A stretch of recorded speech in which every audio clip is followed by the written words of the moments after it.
Hello. Oh, he can smell it already. Hi. Look what I have. Come here. Come here. Oh, thank you. Come here. Oh, he take? Oh, he run off with it? Oh, he eat on the floor? Did you hear the crispy crunch?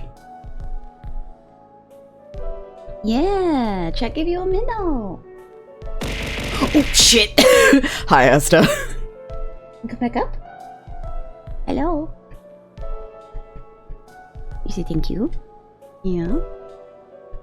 And go back up on PC. There you go. Hi, Cam. Yeah, they get 1 minnow each per stream. That's the rule. I don't want to over minnow them. But they're little freeze-dried cat snacks, and they really like them. He likes them so much, actually, that we have to like con him into coming into another room. Otherwise, like, his sister, like, she takes a little more of her time. Like, she sniffs it, she sits with it for a second, and then she'll eat it. And then he's like, so like, bro, you can't eat both minnows, you fucking asshole. So like, we like put him in another room. But he's currently nibbling his paws on top of the PC after minnow. He like. He doesn't give a shit. I'm looking at him, talking about him. He's unbothered, flourishing in his own lane. And this is how streaming should be. I agree. He's right. He's right for this. Okay, let's go over here. Minnow's a pure boy. Target spotted. Literally though. He gets really excited about him. He sometimes too, like, he'll get so hyped up about the food that like he'll try to eat his sister's food first, and we're like, no. So we've like been having to put him in one of the bedrooms to eat, and then she'll get to eat out in the living room with us until like they're done, because she like takes a little longer. Like sometimes she'll eat like half of it, come bother us, and then go eat the other half, and we're like, you can't do this to her. She's so small. She's just a girl. I love my greedy son and his biblical levels of fucking disgusting sin. Look at him. Just on the PC. Asshole. I love him so much.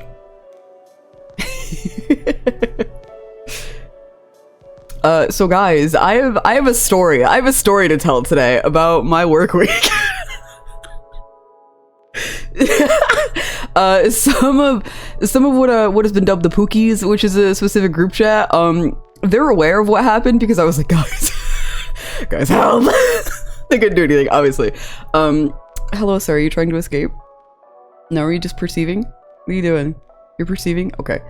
I don't know if he wants to be here for story time. He's thinking about it. He's debating. Hi, can I help you? Okay, he's just using his eyes. So, I would like to preface this story with my insides are garbage.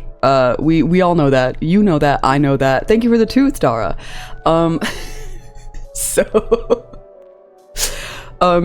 When you have garbage insides, sometimes that, when you take a substance of any kind, be it medication or recreational or alcohol or caffeine, your body processes it badly or wrongly. Thank you for the tooth cam.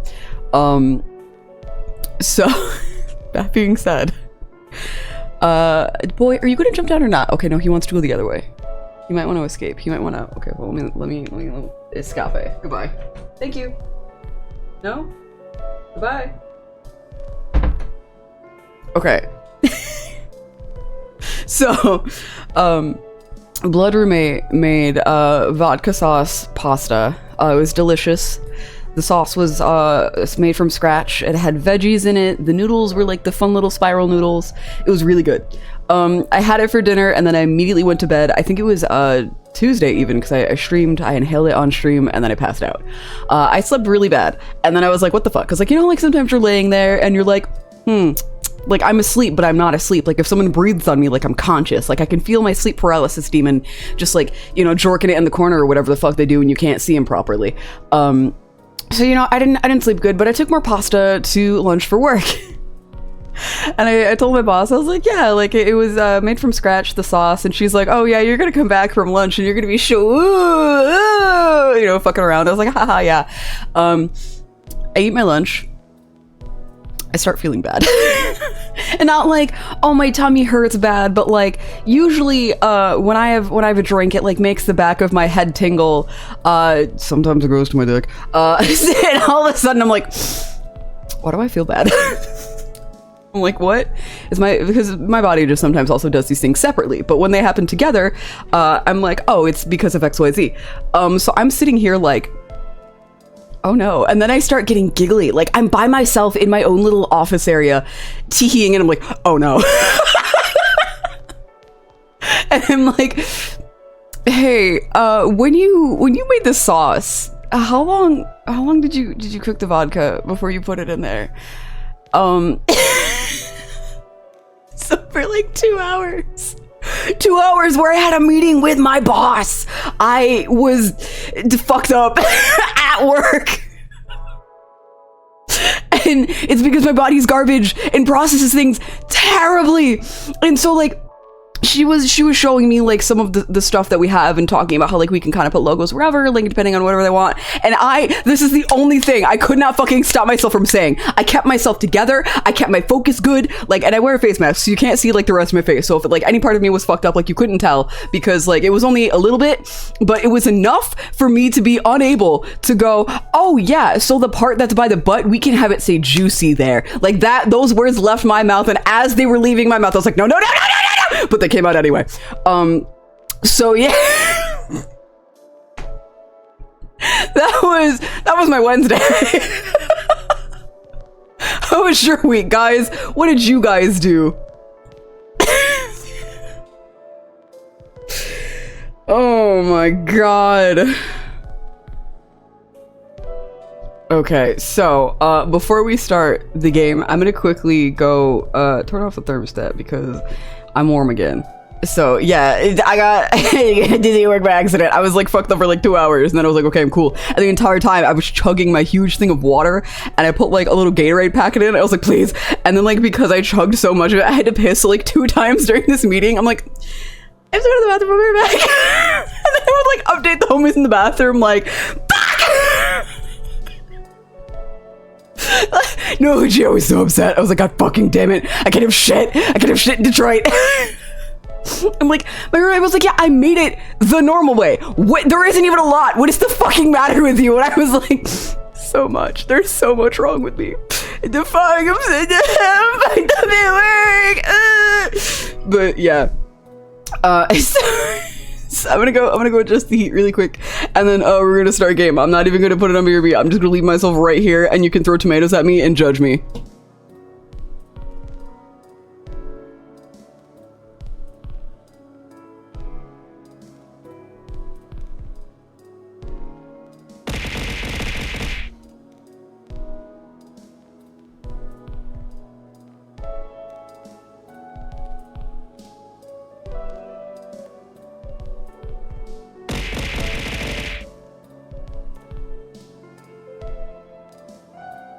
Thank you for tomatoes. Okay, so also did you know that Twitch won't let you say dirt bag? You have to say dirt space bag. Twitch is homophobic. They also get mad at you if you have queer in your bio, so I can never update my bio ever again because they said queer is a slur, and I'm like, bro, I am the slur. That it's me. What?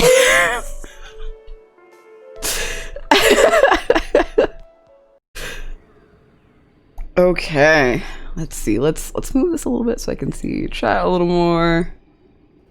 I don't know if I'll have to move myself and switch to the other model, but we'll see, because I don't know what part of the UI I'm going to be covering, if we even need to see it. So thanks, Pop Art.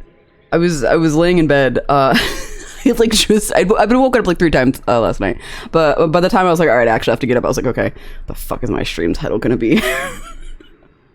And you know, we went with a classic. Come with me Friday, don't say maybe. Oh shit, I should put that in a karaoke rotation. Hold on, guys. I'm gonna forget if I don't make a note right now. I also owe you guys a karaoke. Hold on. Okay, note made. Cool, done.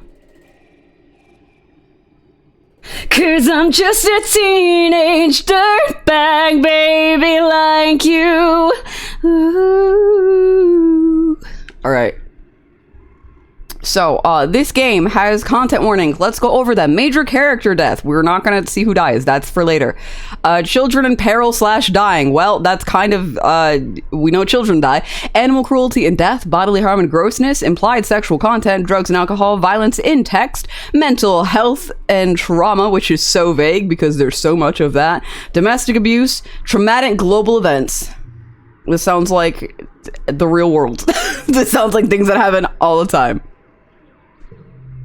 Let me know if the game is too quiet, if it's too loud. They're saying the game's gonna be fun? Oh no! Wake up. This game deals with mature subject and may not be suitable for players. Please see our content warnings. Okay, we did that. You wake to chaos, a confusion of light and heat and smoke. Fire.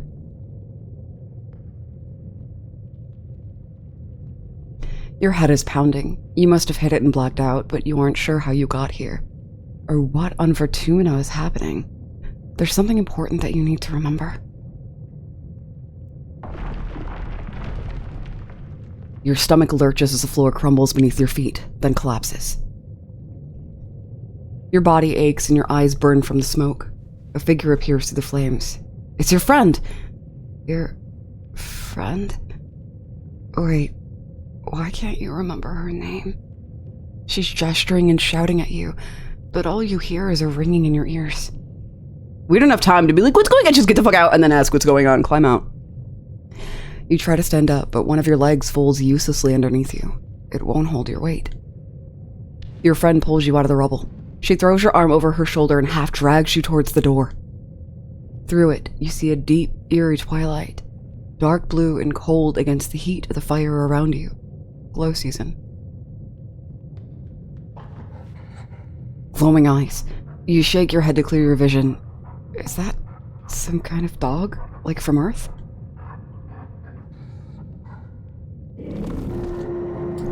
No, it's not. The creature howls and lunges, its jaws open.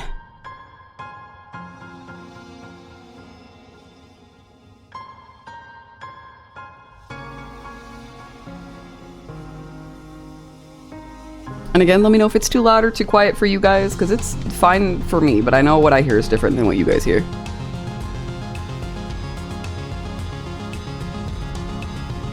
Reminds you of a pop-up book? Yeah, I can see that.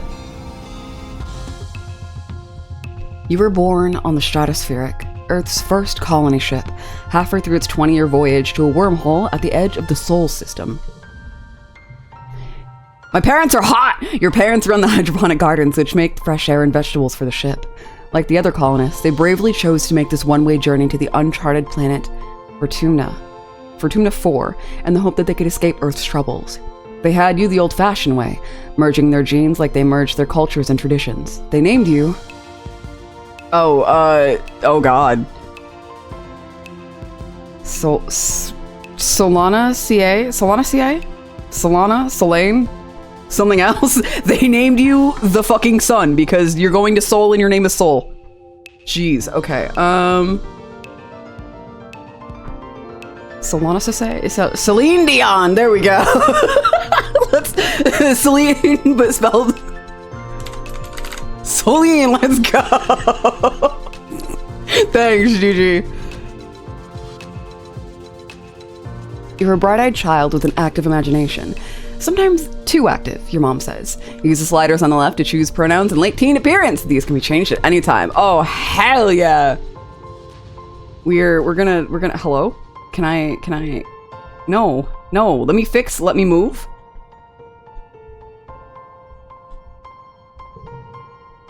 No, hold on. It won't let me adjust these. Hold on, maybe with... Dude, thank you so much for the resub. That's 10 months. That's a long time. Okay, so sometimes it looks like the controller is funky.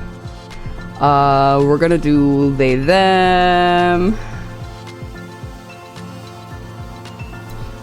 Okay, the game is a little loud now. Ooh, thank you for that. Ooh, a funky little stretch. Oh shit, Hegan. 7 stream streak. You live here, bro. How's the house? How's the mortgage and the kids? Thank you for the baby tooth.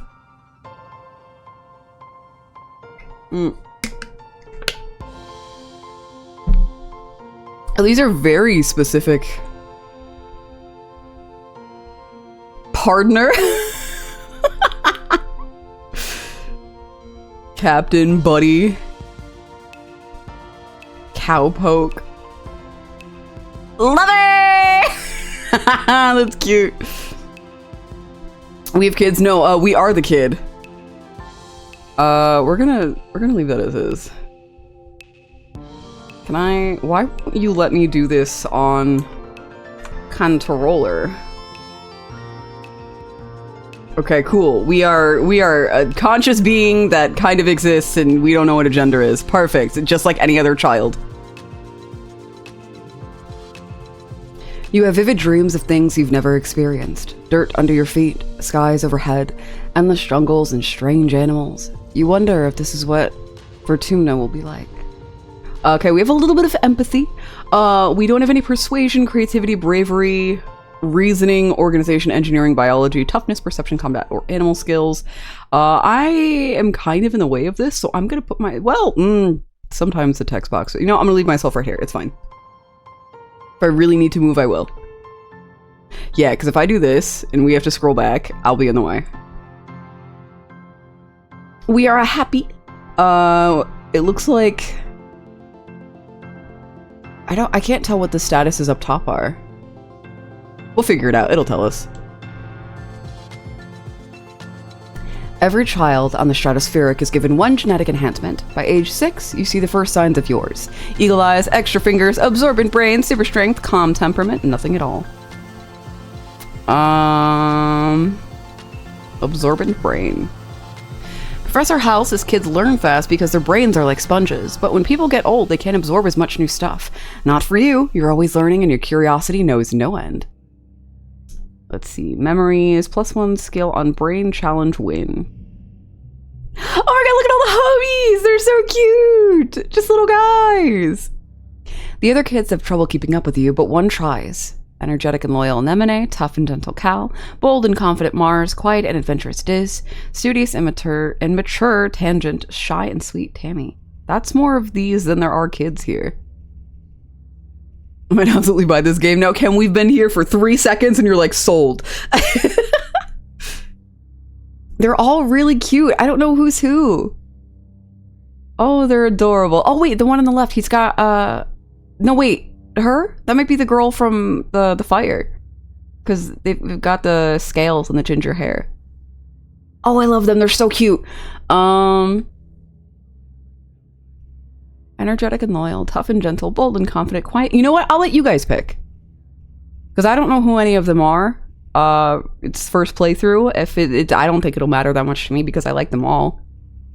So Anemone, Cal, Mars, Dis, Tangent, or Tammy? Tammy. I'm gonna give you guys a few seconds. Tammy? Okay. 2 for Tammy. That's sold. Oh, she's so cute! Look at her! Oh wait, we can look at all the kids! Okay, because I can be like, yeah, her, no, her. Hold on. Tammy is the kindest person you know. She idolizes Auntie Sedent and is always following her around, helping her with the babies or learning how to cook. She has the best snacks at class, recess, and always shares, especially with you and Cal. She and Cal are just as close, so it's kind of like having 2 best friends. Hold on, let's go look at Cal now. Cal is a sweetheart, always ready to lend a hand or play a game. He and Tammy are just as inseparable, so it's almost like you have 2 best friends instead of 1. Cal teaches you how to take care of the classroom plants. Your parents are very proud of both of you. Anemone is the most enthusiastic person you know. Your favorite memories of the time she taught you how to play 0G sports ball after class. She never means to get you into trouble, but somehow you always seem to find it together.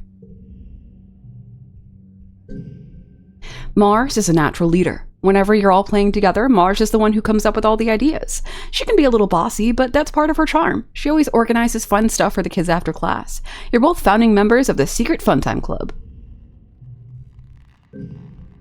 Unlike his studious twin sister Tangent, Diz sits at the back of the classroom and doodles on his holopalm. You bond while cracking jokes about the weird diagrams in your textbooks. His quiet nature and morbid curiosity make him somewhat of a loner, but at least he has a friend like you. Tangent sits right up front by the holoprojector and always has her hand in the air. She and her twin brother Diz drifted apart when they started genome treatment to make her body conform to her gender. Today, Tang is the girl you always knew she was, but her relationship with Diz is worse than ever. Aww.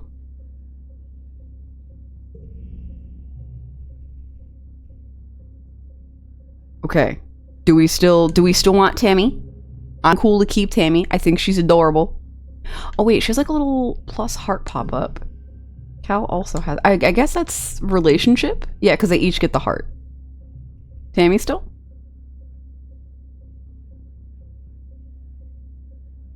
They're all so cute.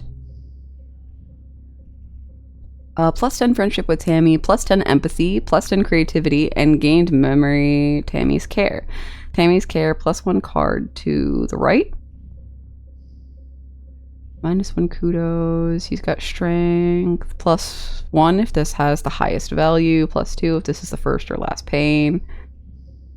All strength cards under 2 become 2. Okay.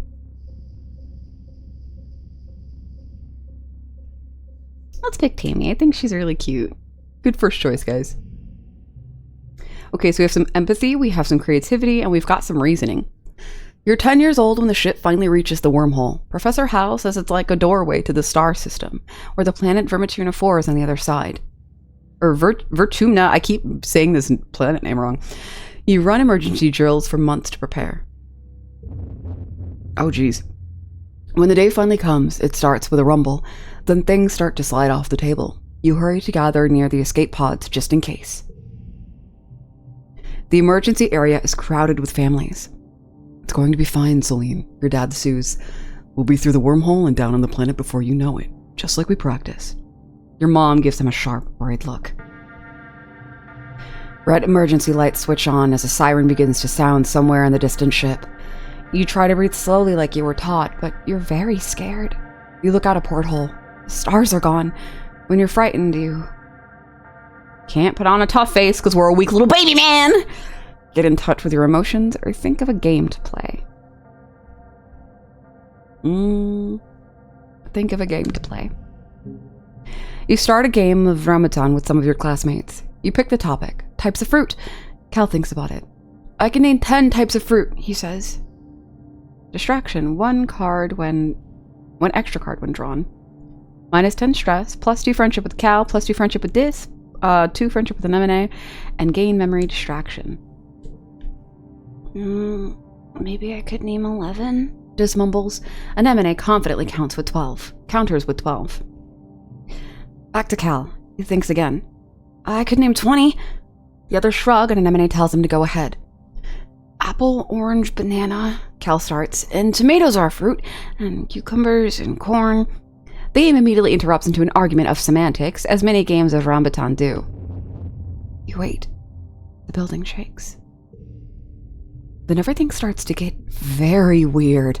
The hallway stretches, and you're stretching too. Your arms impossibly long. Your head feels like it's slowly filling up like a balloon and contracting down to the size of an atom at the same time. Is this the wormhole? You hear the distant, ominous squeal of metal giving way as the ship shudders and lurches in slow motion. The weirdest part is a sense of déjà vu. You're sure this has happened to you before, and you know, somehow, that everything is going to be okay. Hello, Cedar. How are you?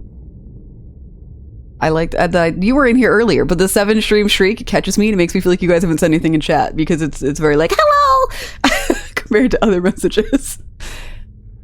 The shuddering reaches a crescendo. You hear an impossibly loud crunch and feel weightless for a few seconds before gravity slams you back against the wall head first. You black out. As you slip unconscious, you feel yourself twisted out of time. It's today, yesterday, and tomorrow all at once. And then more than just one tomorrow. Lots of them. Different tomorrows. Oh, she's beautiful! You find yourself in a place that you know from your dreams. Tilled fields, dramatic ridges, and a stranger, but also not a stranger, grinning as she grabs your hand. Hurry up, she says. I'm not going to let you miss this.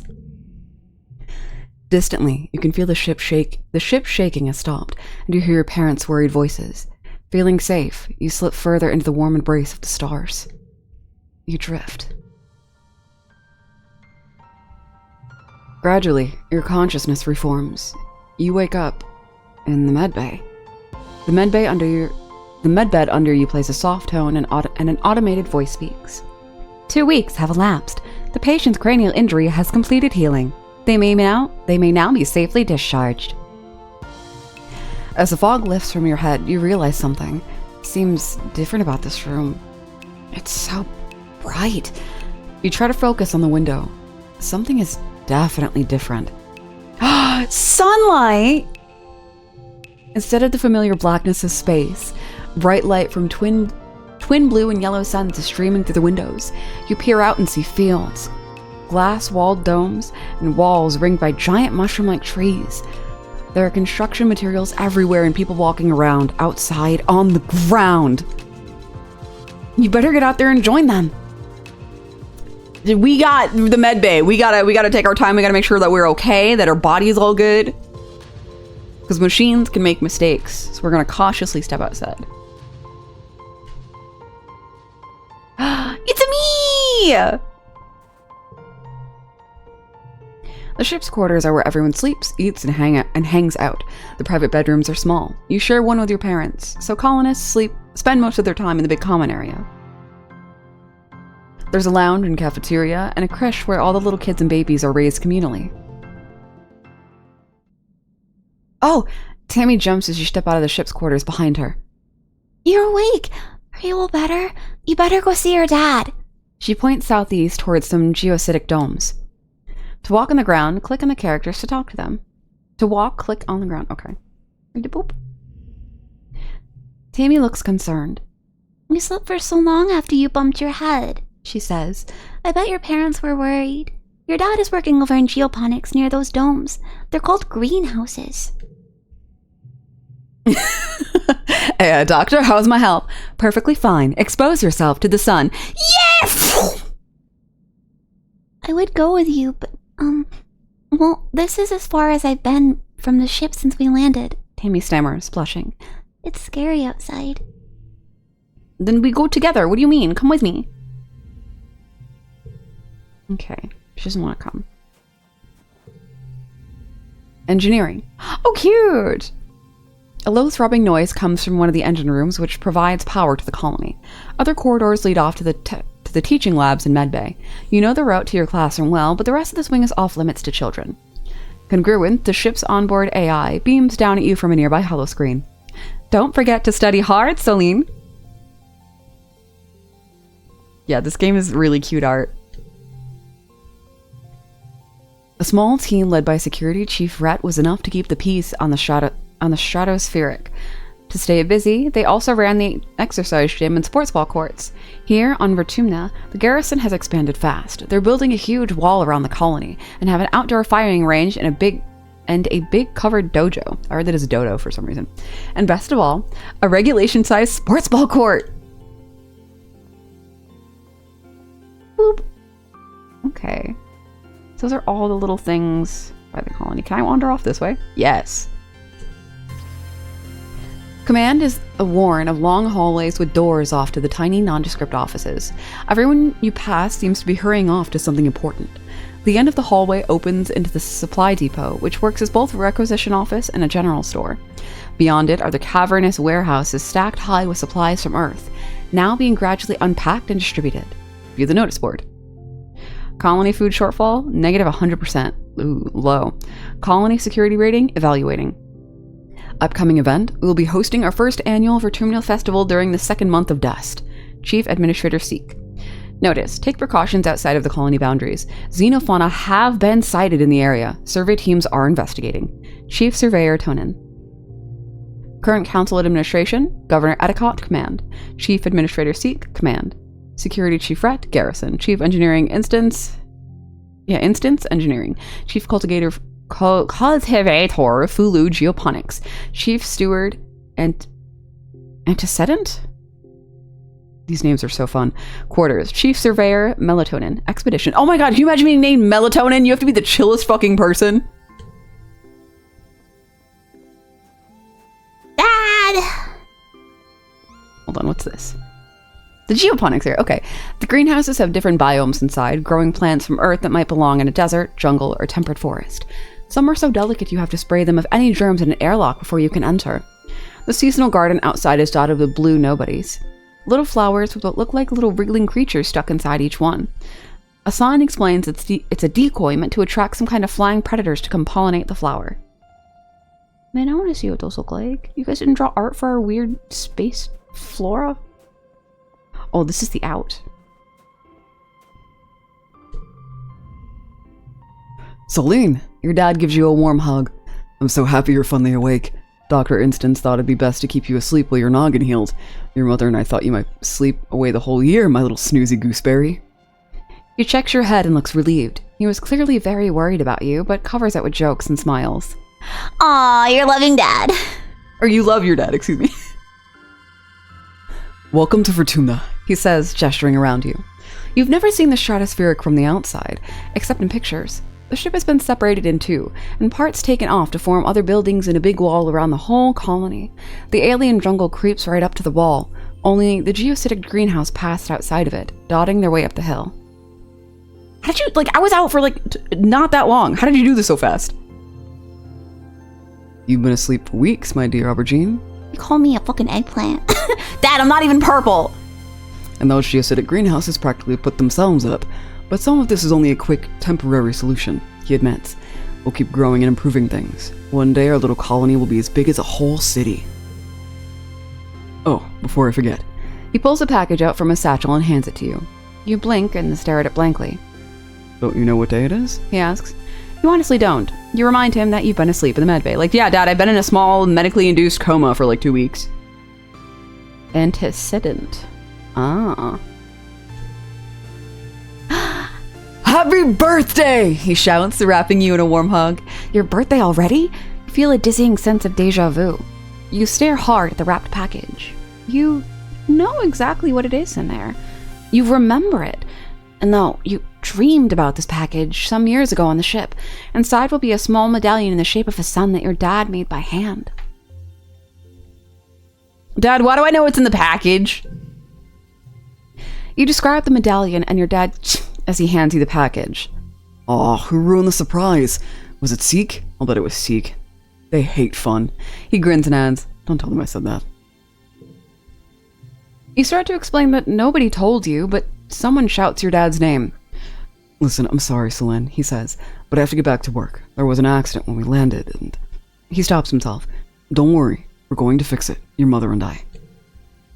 Professor Howell's expecting you in class, if you're feeling up to it. Your dad says, pointing west to the engineering wing and the rear end of the bisected ship. Then he points to the large doors you came out of earlier. Or you can relax in your quarters until you're feeling better. We'll talk later tonight, he says, then kisses the top of your head and ruffles your hair. Have a wonderful birthday, Celine. I love you. Love you too, Dad! To enter buildings, click on the door or the flag beside it, or get close and press enter or another action button. Then choose an activity for the month to gain skills and advance time. There are 13 months a year and 10 years to the end of the game. You'll only have time to focus on a few things. Well, shit, I was gonna go relax but that's so much time. That's so much time. Is there anyone else outside? Two little homies. Okay, you are closer. Let's talk. You see Diz sitting on the ground beside some bushes. Is he hiding from somebody? He seems to be watching the gate in the wall to the south, where grown-ups are coming and going. Kids aren't allowed past the walls, he says quietly, without looking up. They say there's nothing to be afraid of, but then why do we need walls? You stare at the gate and have a sudden rush of memories so strong you think you might faint. You imagine something crashing through the wall, something enormous and dark and wriggly. For years in space, you've had half-remembered nightmares of monsters, of your ship being destroyed, of sifting through wreckage that used to be your home, trying to find something. Your dad always told you the dreams weren't real. Breaking you from your daydream, Dis whispers, "I think there are monsters out there." Why are my responses in all caps? I believe you. Look at his little face. No, you don't, he says. You're being sarcastic, I can tell. Nobody believes me. He turns his back and ignores you. They're huge and wriggly and dangerous. Stop making fun of me, Dis pounce. You're as bad as Mars. -2 friendship, bitch, I said I believed you. Being difficult on purpose. Hiya, Selene. Anemone seems really at home here. She's rolling a sports ball around with her foot, making patterns in the weird blue snow. This stuff is different from snow on Earth, she tells you, because it isn't cold, but it's still neat and you can make stuff out of it. Your foggy head clears a little. Anemone is simple, physical, real. You always feel grounded near her. Why aren't you in school? She smacks her forehead. School! Oh, I wondered where everybody was.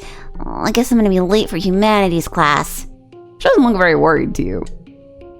It's okay, she says. Professor Hallish chill. He won't mind, but we should probably go now. She grins and starts running towards engineering. Hey, race you! No bear, she's getting a head start. Was this engineering? A low throbbing noise comes from the engine room, which provides power. Don't forget to study hard. Okay, yeah. Life sciences or humanities. There's biology, reasoning, friendship with tangent, and stress. Creativity, persuasion, friendship with tangent, and stress. Okay, so it's more about the top two. Biology and reasoning. Or creativity and persuasion. Let's do the sciences. Wait, hold on. I have a little bit of reasoning already, but then I also have a little bit of creativity.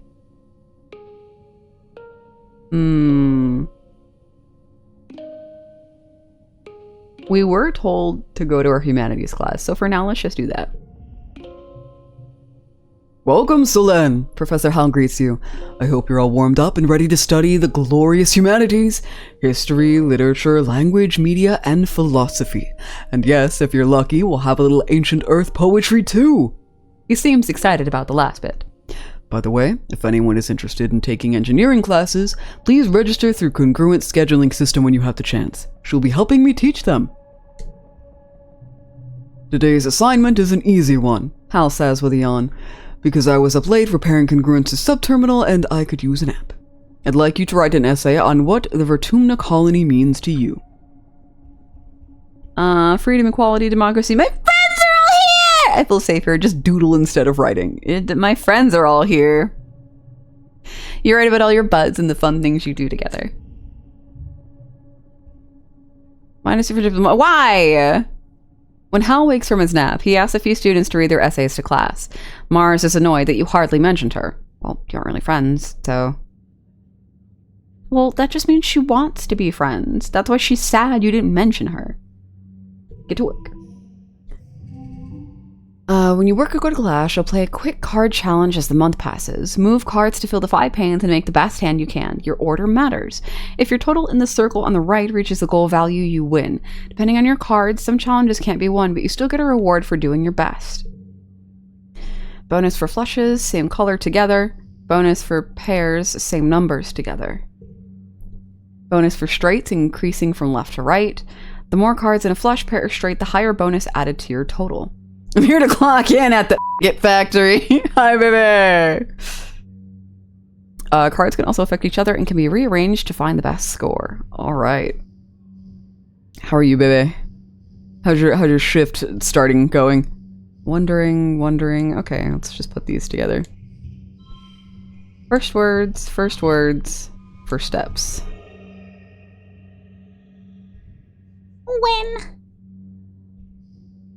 +1. Oh, cute. Our medallion gives us a +1. It looks like it auto-applies it, too. 5-day bed rest and oh my god. Like, you can finally eat food now? Or, like, you need 5 more days of bed rest and then you can finally eat. You worked well this month. +1 creativity. Your skills increase when you work or go to school with extra skills. If you win the challenge, and a kudos bonus if you make the highest score hand with your cards. Working also increases stress, which prevents you from working if it reaches 100. To relieve stress, take a month off to relax in the quarter wing.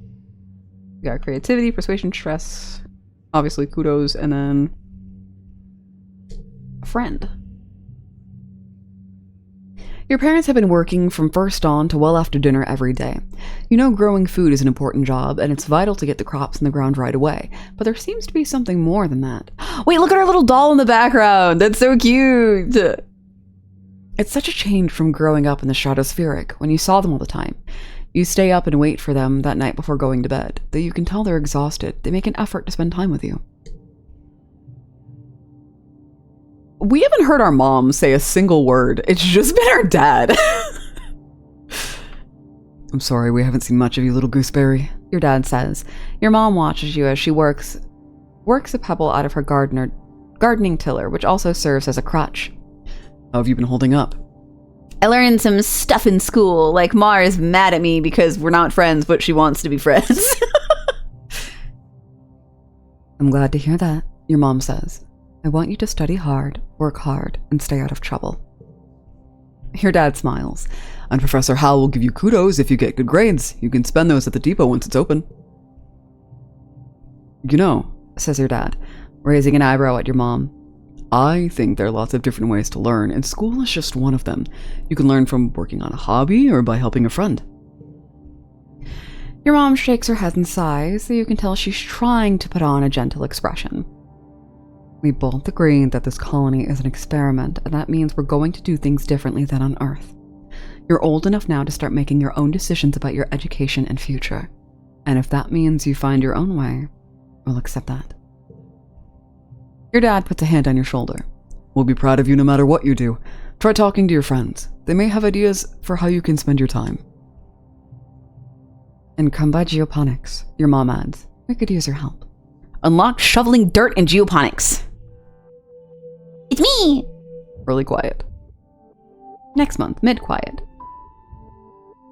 Quiet season, age 10. Can I save? Save, there we go. New save. Celine 1. I wish good grades made you money. I know, right? Maybe the childhood burnout would have been worth it. Like, can you imagine, like, every time, like, you got, like, you know how in America, like, your GPAs are, like, 1, 2, 3, or 4? Like, if every time, like, you got a certain amount of, like, per midterm, like, you got a decent chunk of money from the government for being, you know, smart and doing what you're supposed to and staying out of trouble. If you did extracurriculars, you get more money. Like, that would be so good, bro.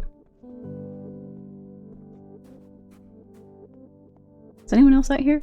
Okay, our dad's out here. Hi, Big Meanie Pants. We can be friends if you want. I think you're cutie pie. A sharp whistle interrupts your thoughts.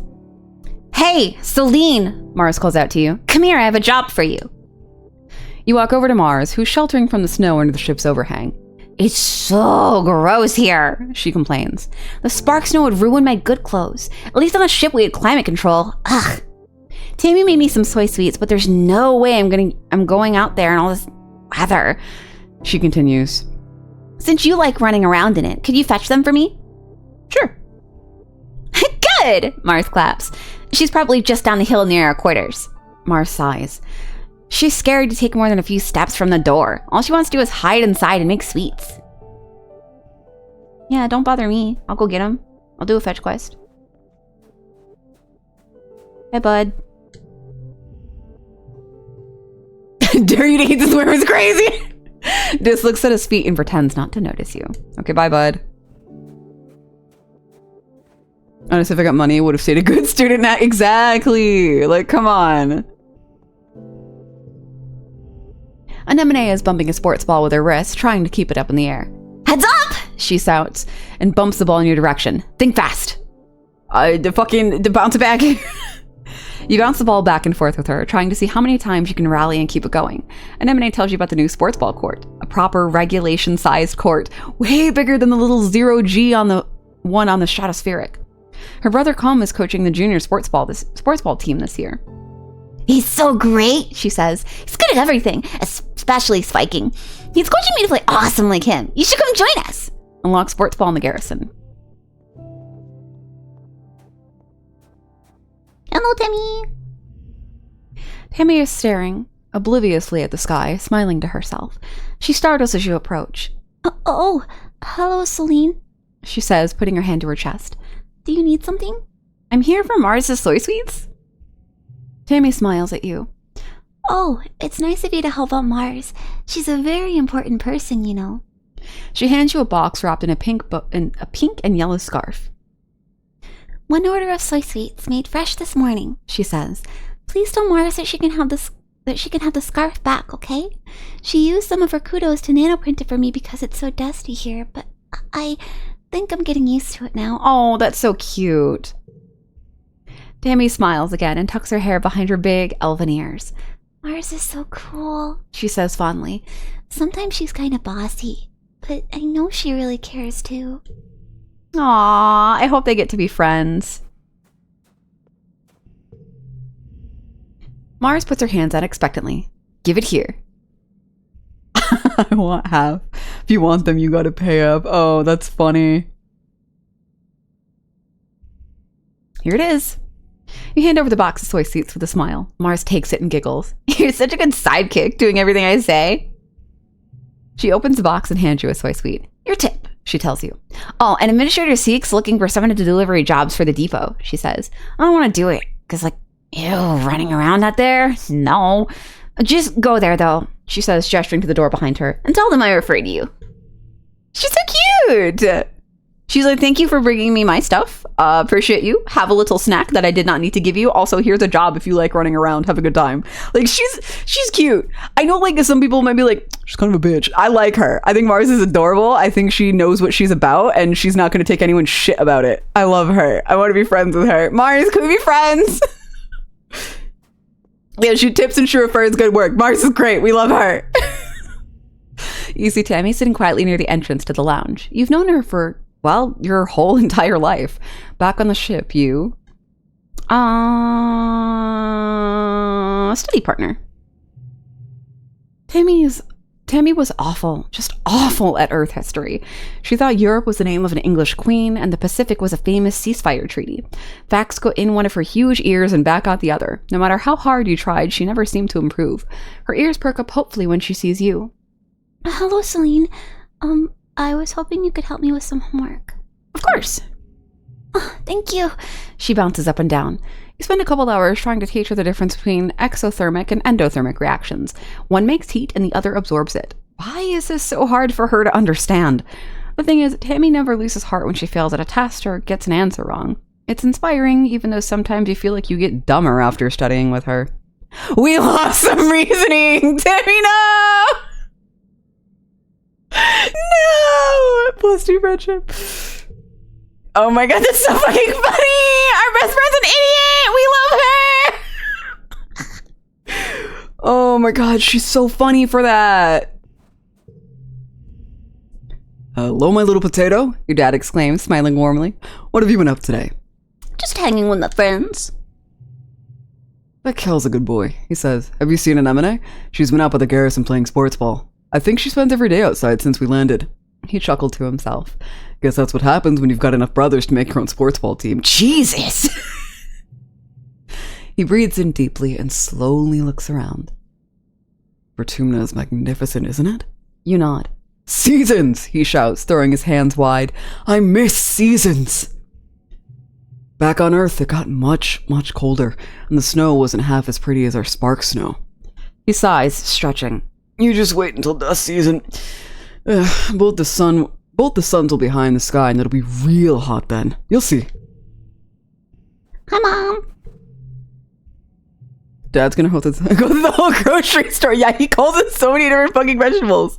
Do you think, like, based on the vegetable that's, like, doing the best out there, that's what he's decided to call us? He's like, oh, man, the aubergines are starting to bloom a little bit. Oh, shit, the potatoes? I dug one up. These things are gonna be fucking huge.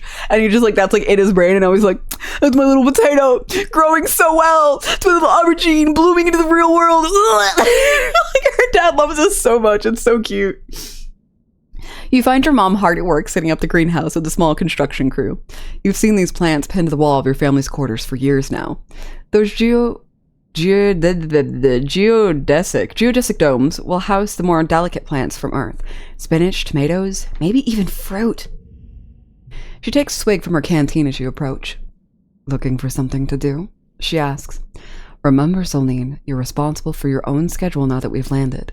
You can decide how to spend your time, so long as it's productive. Thanks, Mom. She points towards the engine wing and the back half of the stratospheric severed frame. Professor Hal's still expecting you in class, but a well-rounded education includes practical application.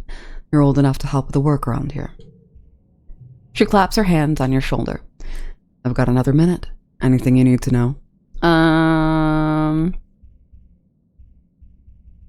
I think I'm too young to even join expeditions because that hasn't been brought up. What can I do in the quarters? If you need a break, she advises, you can visit the lounge and see your friends. But, she warns, raising a finger, I don't want to see you lounging around all the time. You need to work hard too. What are you doing in geoponics? She looks down and nudges at a sprout growing between her feet. It's green, the color of earth plants.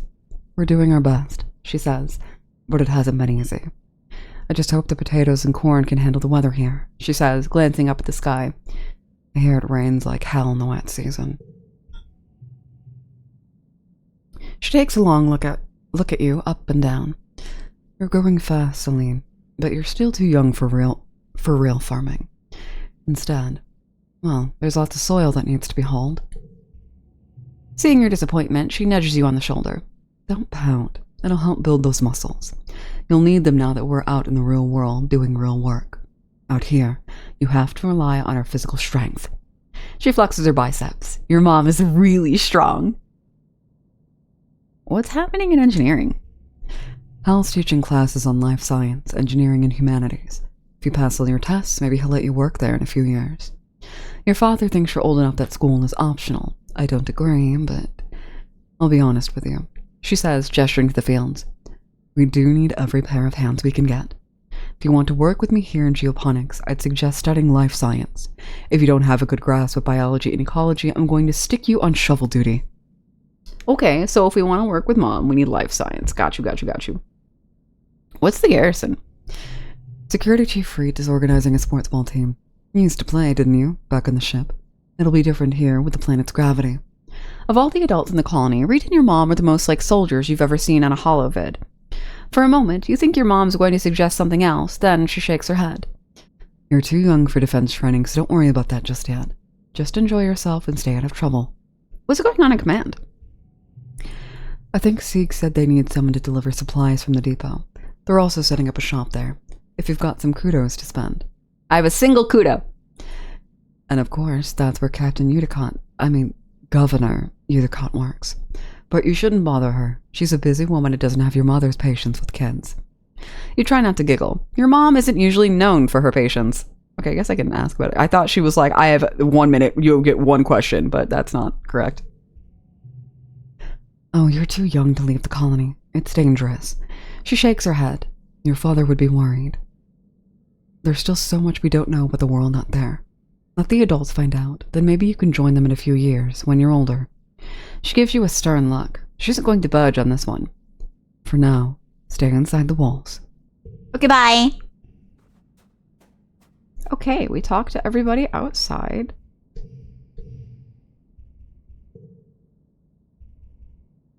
Yeah. Overwrite. Okay, there we go. That's not intuitive. If that could have been bad.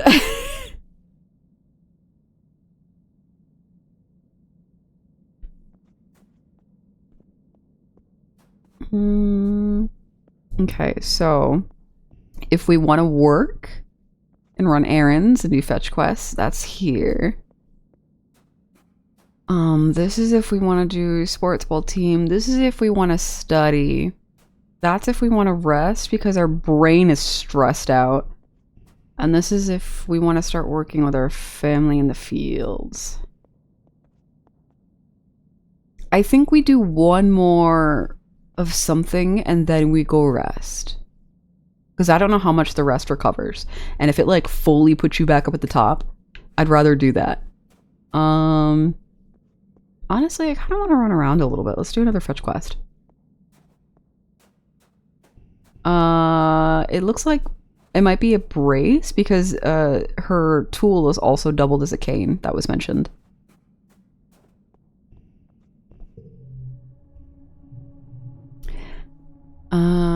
Command. Need toughness 10 or greater or need... okay. So we can't do that. We don't have the organization for it or the toughness. We are a little baby man.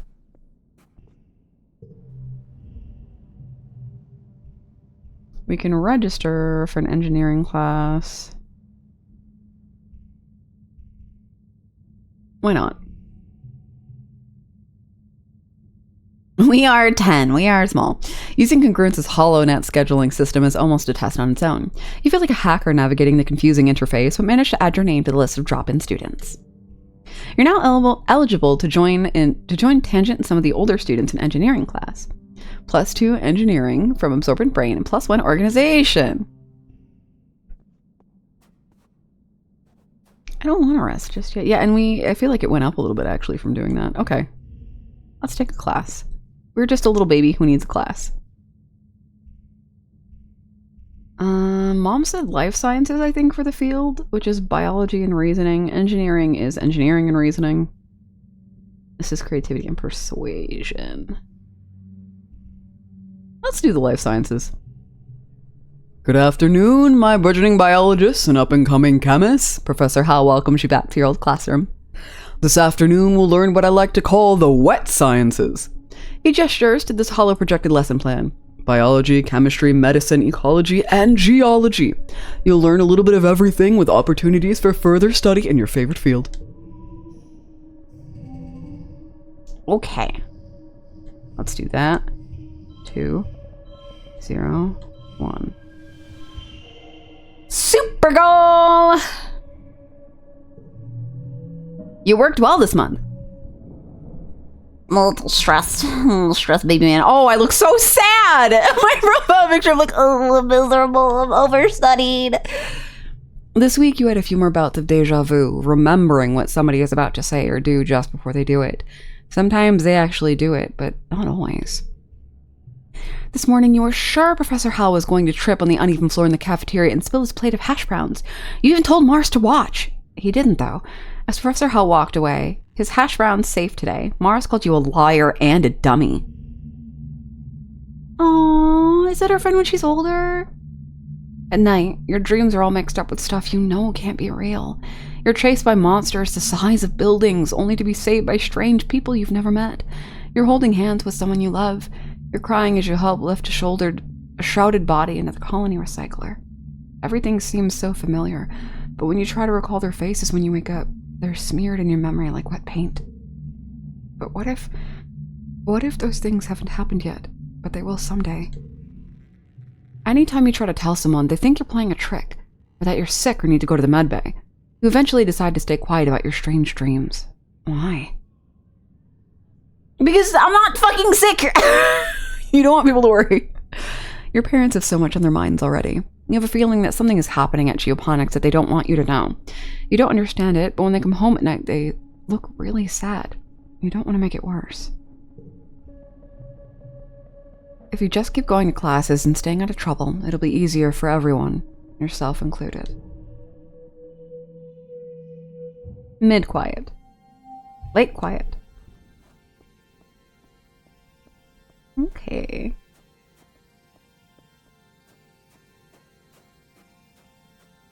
Is anyone else out here that we can yap at? Okay. I think it's just who's new that we haven't talked to out here yet for the season. Yeah, Tammy's so fucking pretty.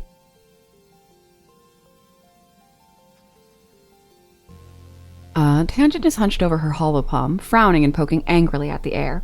She speaks out, looking up at you. Professor Hell wants us to prep a list of negative flora with pictures. There should be a catalog on the Colony Holonet, but I can't find it anywhere. Let's make our own list. Tangent is dubious, but agrees to try your idea. The two of you run around the colony yard, taking pictures of all the different vertimnen plants you can find, and making up fake sciencey sounding names for them, like Wonkus shrubus and Purblus grassum. After an hour, you've categorized 51 different species. Tang doesn't think it's a very complete list, or a very scientific method, but she figures she must have learned something. +2 biology, and we're friends with Tangent. +2 for that. Okay.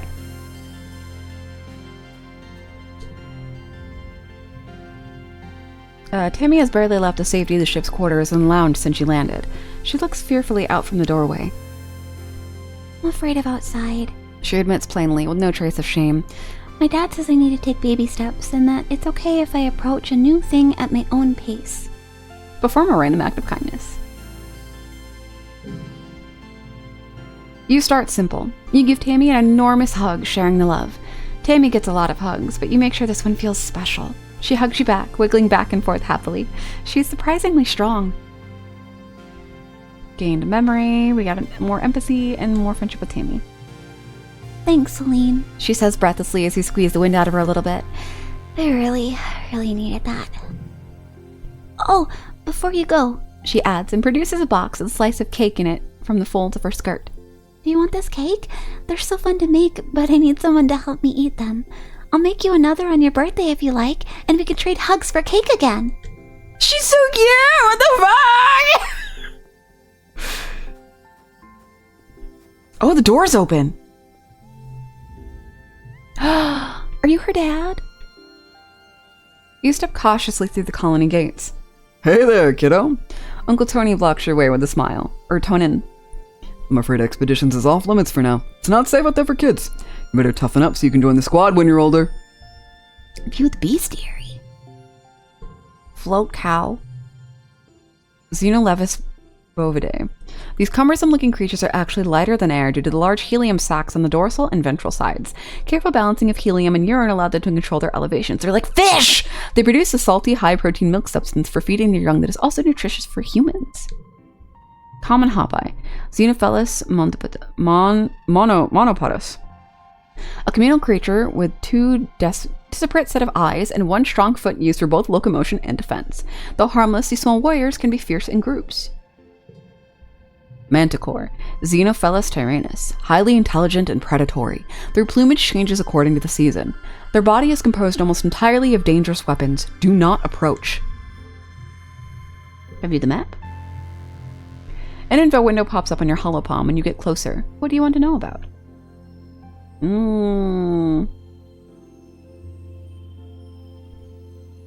Valley of Vertigo. Oh my god, that's my personal hell. Rosaic Plains?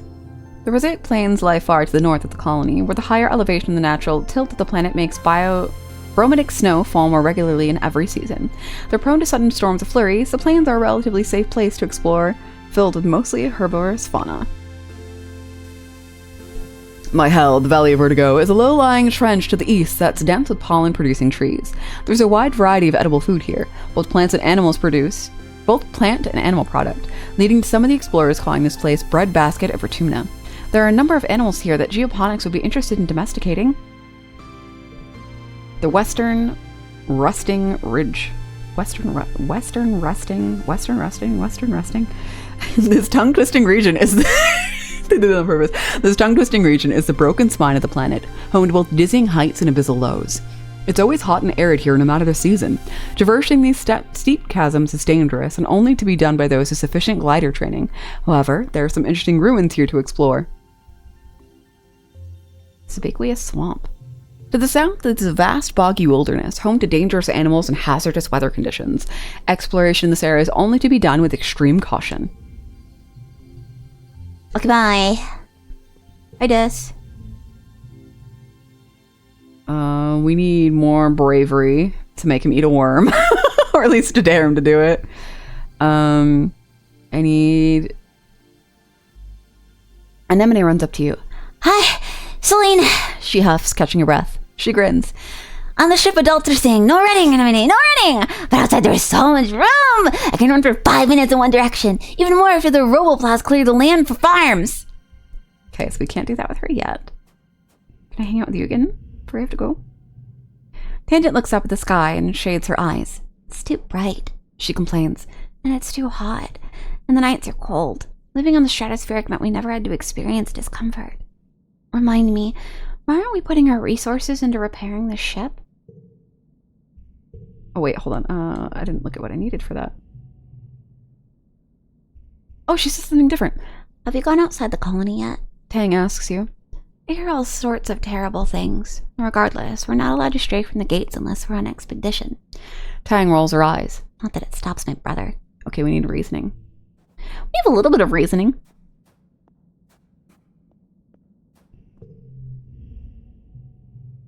I'm bored. This is boring, Mars complains, stamping her foot.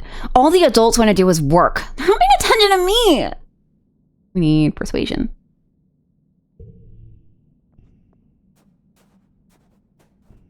Oh, hey, bud. Cal is riding around the geoponics garden on his hoverboard. The board comes to a sudden shuddering stop on the rocky ground in front of you. Cal falls off, but catches his balance before he eats dirt. Hi, Celine. Celine? Real ground is way harder to hover on than ship floors. There are bumps everywhere. Yeah, that sucks. Oh no, I didn't mean it like that, Cal exclaims. It's actually really cool. Hovering outside is rad. Look at this! He runs over to a small depression in a nearby hill and presents it like it's something amazing. Look at this! It's a skate bowl! Cool. Can I try? Sure, but please be careful. Mom says if I break my hoverboard, we can't make another one. You take turns riding around the bowl, trying to get up enough speed, going down one side to come back up the other. You don't land any tricks. It's hard just staying on the board with this uneven ground, but it's still fun. You got 1 toughness and plus your friendship with Cal. Okay, it's rest time. Actually, wait, is there anything else that Tammy and I can do? Nope, okay. +1 friendship with Tammy, -100 stress. Wait, hold on. I have 80 out of 100. Okay, yeah, so it does completely reset your stress. Oh, rebellion. Relationships with adults and the colony government. I see. We have 1 out of 999 kudos. We're poor. Nobody likes us. No one smashed that like button. Anemone is 6, Cal is 8, Dis is 4, Tangent's 8, Mars is 2, Tammy is 18, and then the other adults that we've met so far.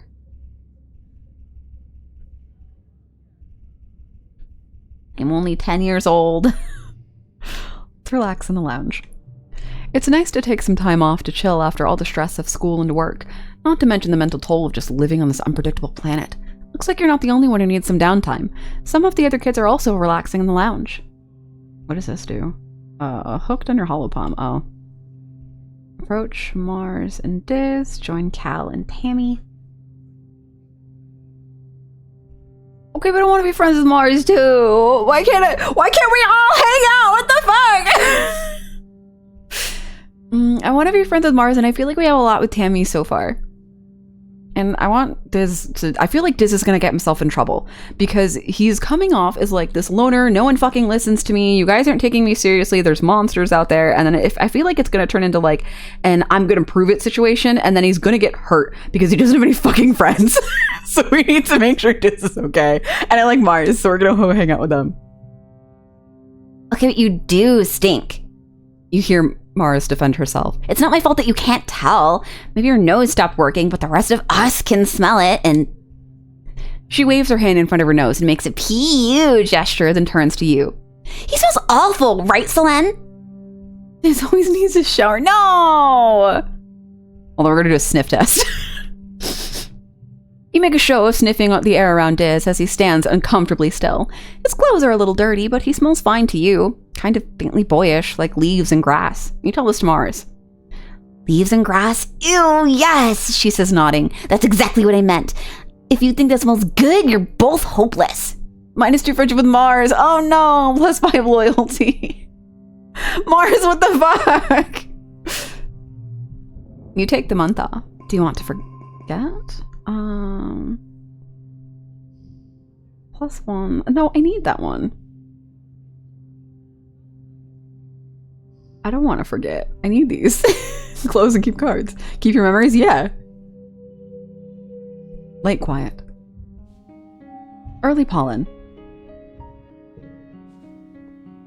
Okay. Egg? You found a hefty Rex Xeno egg.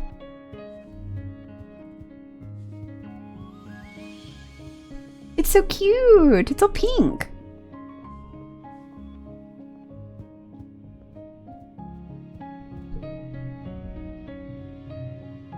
Have you gone outside the colony yet? Tang asks you. I hear all sorts of terrible things. Regardless, we're not allowed to stray from the gates unless we're on expedition. Tang rolls her eyes. Not that it stops my brother. Here, I have something for you. What? Oh, we can give away the cake and the egg? Oh, you found me. Just adjusting better than you expect to life on the surface. He's already found new places to hide and do whatever he does out here by himself. Yeah, okay.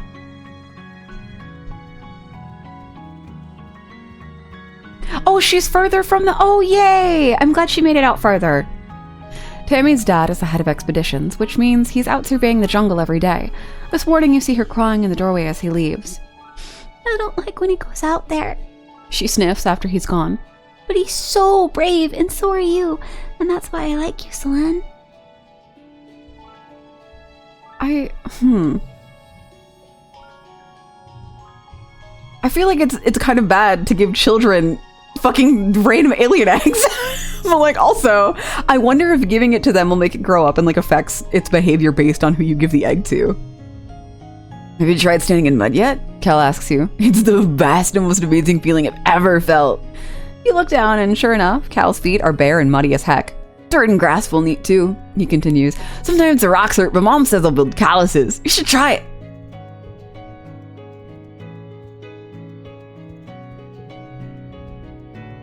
Are you practicing for Vertumal,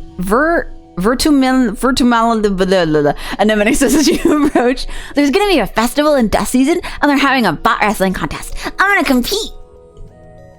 I kind of want to give her the egg. I think it'd be really fucking funny to give her the egg. Congratulations, 10-year-old. You're a parent now. You've heard of Vertumnalia. You've heard of Vertumnalia, right? Mars asks you. You know, the festival we're holding in dust season. I've already got my routine ready for the talent show. She flips her hair over her shoulder and laughs. If you have a hope of competing against me, you're gonna need to get creative. Mars is so cool and talented. And she's so full of confidence, it's well deserved because she works hard. Mom, I found this egg! Mom is our what do I do here again? You spot your dad catching a break inside of the geoponics domes. He takes a huge glug from his canteen, then upends the rest over his face. Oof, he exclaims. I wish I could take my eyes out of my head, wash them off, and pop them back in. He laughs at the look on your face. Too gross. Too gross. Sorry, kiddo. This pollen is just itchy.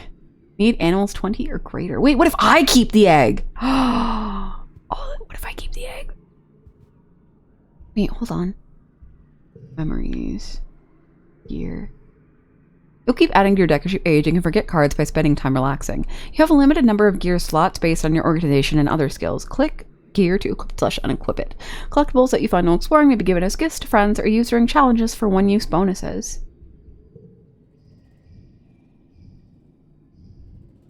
Two gifts or one-use items. Damn, okay. Eduardo Vargas.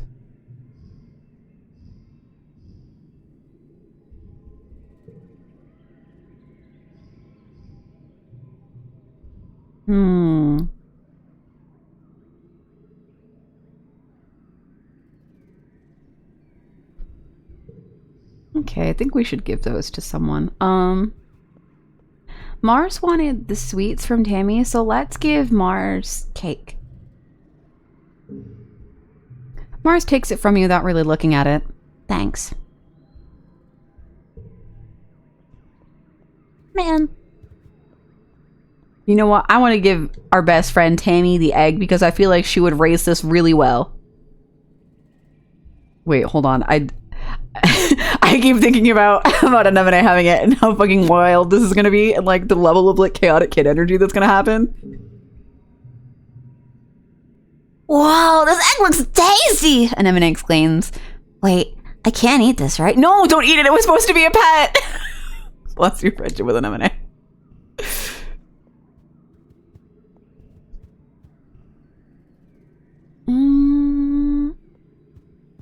Oh, also our little profile in the corner. We're way happier. Oh, we're so cute. Okay. What did we need again to hang out with Dad to help with the sheep?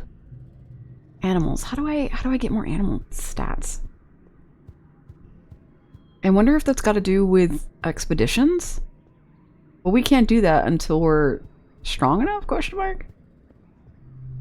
What did I need? Either bravery or toughness. I don't know how to get bravery. Maybe if we do a sport?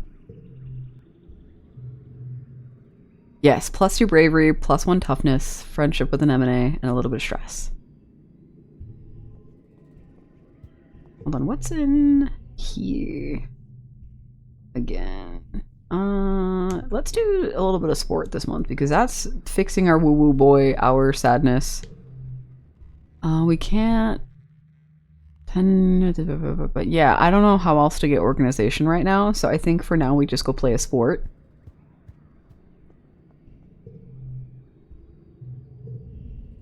Anemone meets you on the court. She's bouncing from one leg to the other in excitement. My brother Kam is organizing the youth team, she tells you. Kombucha! Oh, he's so cute! Oh my god, look at him! Kombucha offers you a high five and greeting, then tosses a sports ball your way. Let's start with a practice game to see what you're good at. You and Anemone are team captains. Pick your team. Anemone used to practice with Cal and Mars on the ship, but Tammy? You're surprised to see her here. Com will fill in to even up the teams, but he promises to go easier on the other side. Bitch, can I play with your big brother? Can I? He's so cute! Oh my god! Com, and it's short for fucking kombucha. I hate it here. This game is so funny. Oh my god. I want Cal because we did the skate thing earlier. Mind if I play goalie? He asks. Sports ball is fun, but I don't really like to score against the other team. Anemone chooses kombucha, of course. They bump fists. You choose next. Oh, no! I was kind of hoping that she would pick one of these two, so I would... Oh, fuck! Come here, Tammy. Cal said I should join, but I'm not very good at sports. Where should I stand? She asked quietly. You aren't sure. You assign her to tackle back and tell her to stick like glue to the opposing team's spiker. Maybe she'll get in their way instead of yours. You face off. 3-on-3. Start the game. Toughness challenge. Looking for more difficulty? The harder card challenges option will keep you on your toes. We're first round for the game. We're fine. Or first playthrough. Want to focus on the story? This will replace feature. No, shush. I like the mini games.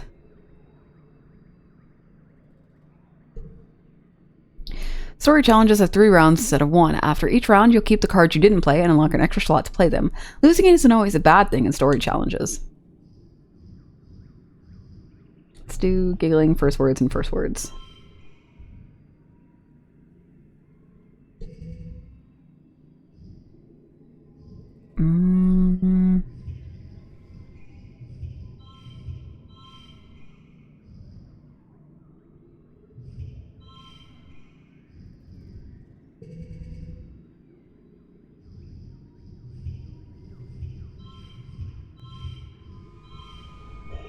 Oh, fuck yeah.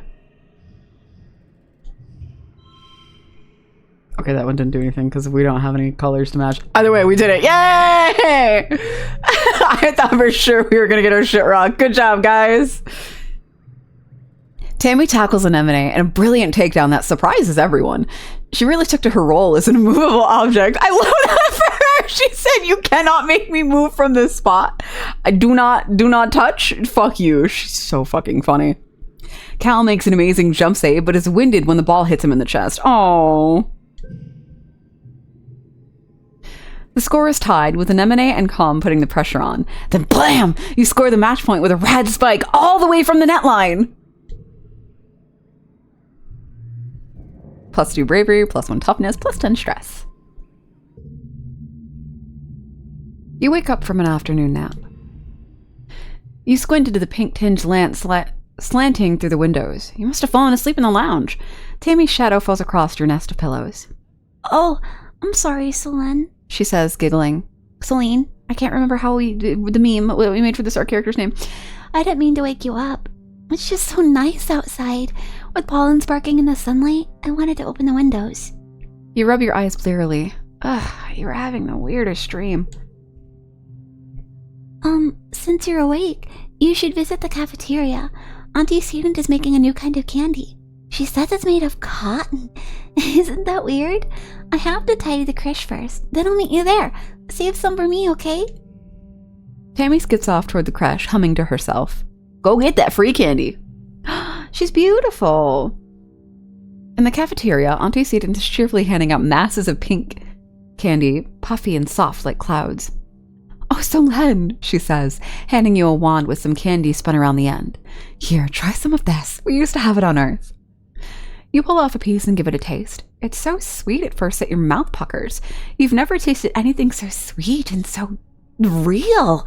It's not at all like the soy sweets that the kitchen nanoprinter can make. It melts in your mouth, leaving a gritty residue on your tongue. You wait until everyone is gone, but Tammy never shows up. You look down at the cotton candy in your hands. It's wilted a little from the humidity, but it's kind of like her hair, you think. Pale pink and soft. You keep some to give to her later.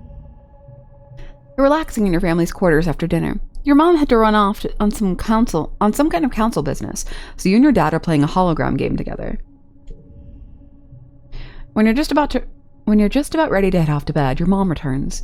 You can tell from the defeated slant of her shoulders that something has gone terribly wrong. Your dad starts to ask her what's happening, but she waves him away and approaches you. She sits down and takes her hand, holding it between her two strong, dirt-creased ones. Celine, I'm so sorry to have to tell you this. She starts. Her mouth quivers as she swallows, working on her next words. There was an accident this afternoon in the crash.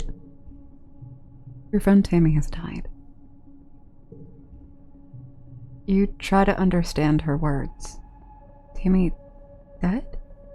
That's not possible. You suddenly remember the cotton candy you were saving to give Tammy, pink and fluffy, just like her hair. You put your hand in your pocket to get it, but what comes out is a sticky, dark red lump of hard goo. You stare hard at it, your mind blank. Your mom tells you, as simply as possible, that Tammy was killed by an electric shock from a broken holoprojector. It was just an accident. You press her for an explanation. A little girl is dead. Someone you'd grown up with. Someone so much like you. She wasn't sick or anything. You saw her this morning. She was right there. Why? Your mom's eyes are sad when she tells you. Sometimes there's just no reason why. You aren't used to dealing with death, and you don't know what you're supposed to say or do. You sort of mumble, okay, then get changed and crawl into bed a full hour before your bedtime. You try to fall asleep, but you toss and turn for hours. You eventually drift off to fitful dreams of that small, sticky red lump of cotton candy. What the fuck? And there isn't anything we can do because that was like a predetermined cutscene. What the fuck? Our best friend just died. I'm ending it all. I'm going out there. What the fuck?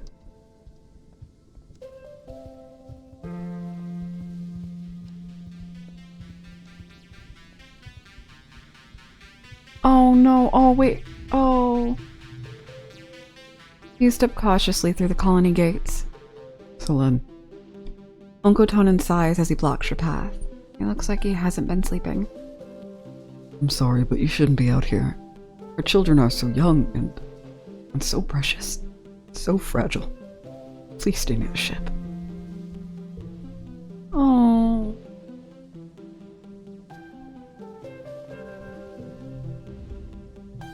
Cal is sitting in your mom's flower garden with his face in his hands. He's clearly been crying all morning and probably all of yesterday too. He and Tammy were really close. Whenever you guys used to play house in the crash, Tammy was always the mommy and Cal was the daddy. Even though you're just little kids, you kind of always giggled about how obviously they were going to be together forever. Like a princess and a knight. I miss her too. Me too. He sniffs, looking up at you. You can see how puffy and red his eyes are. Me really, really too.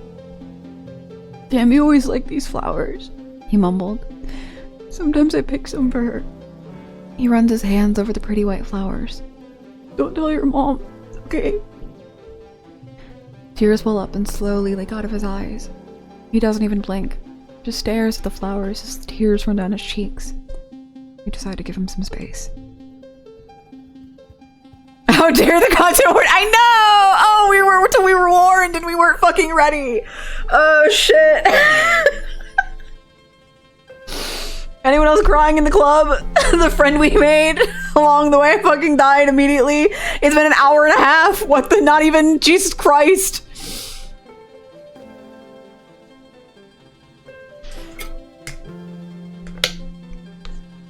Oh my god, this is so fucked up.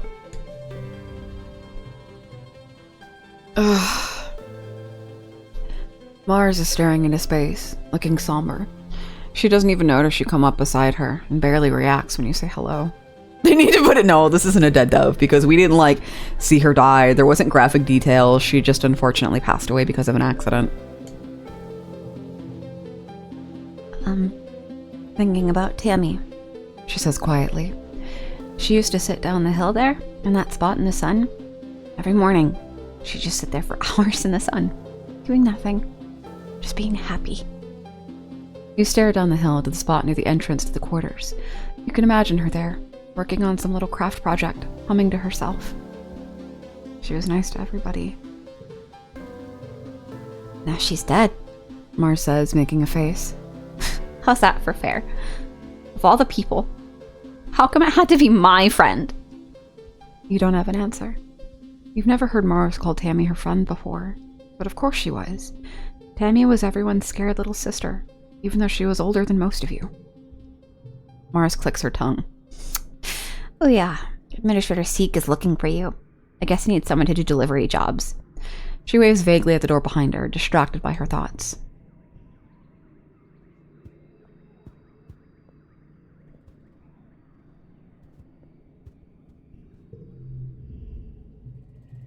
Your dad gives you a hug. Sorry you're feeling so blue, Celine, he says. Things will start to look up again soon. Your mom pats your shoulder encouragingly. I'm so sorry, Celine. Like, we saw an older version of her in a dream, though, which means, like, in another playthrough, we might be able to fucking save her. Like, that's the only thing I'm clinging to right now, is that, like, our friend might not be dead. We can fix it, just not this time. Can you believe that Tammy died? Diz asks morbidly. Her chief engineer instance tells someone about it. He lowers his voice. Tammy got shocked by a broken holoprojector, the one in the crash with the dancing teddy bear, you remember? When she touched it, she got chucked all the way across the room. He makes a sailing motion with his hand. Bam! She was dead before she even landed. Ew, I didn't want to know all of that. Oh, sorry, Diz replies, tugging at the sleeves of his oversized jacket. I'll shut up now. Sorry. Ugh, this is so weird. An M&A is chucking rocks at the strato, sending metallic clangs ringing throughout the colony. Stupid planet, she yells. Stupid crash-stupid spaceship! She bends down to pick up another rock, but instead she just sobs and braces her hands at her knees. Stupid everything! Why'd she have to die? It's not fair! Kids aren't supposed to die!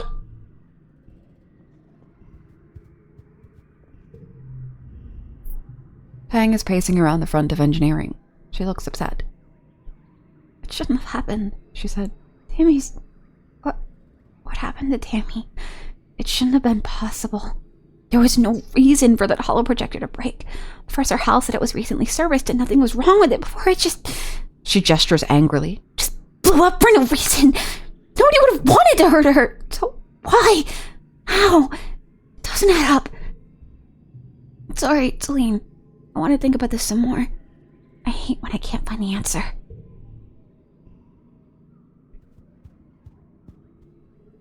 That is odd.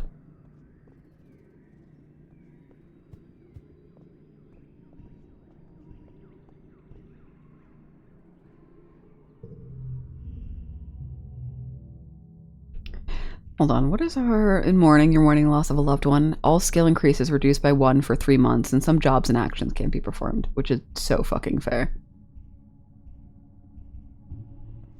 You know what, we're too upsetty spaghetti to focus. Let's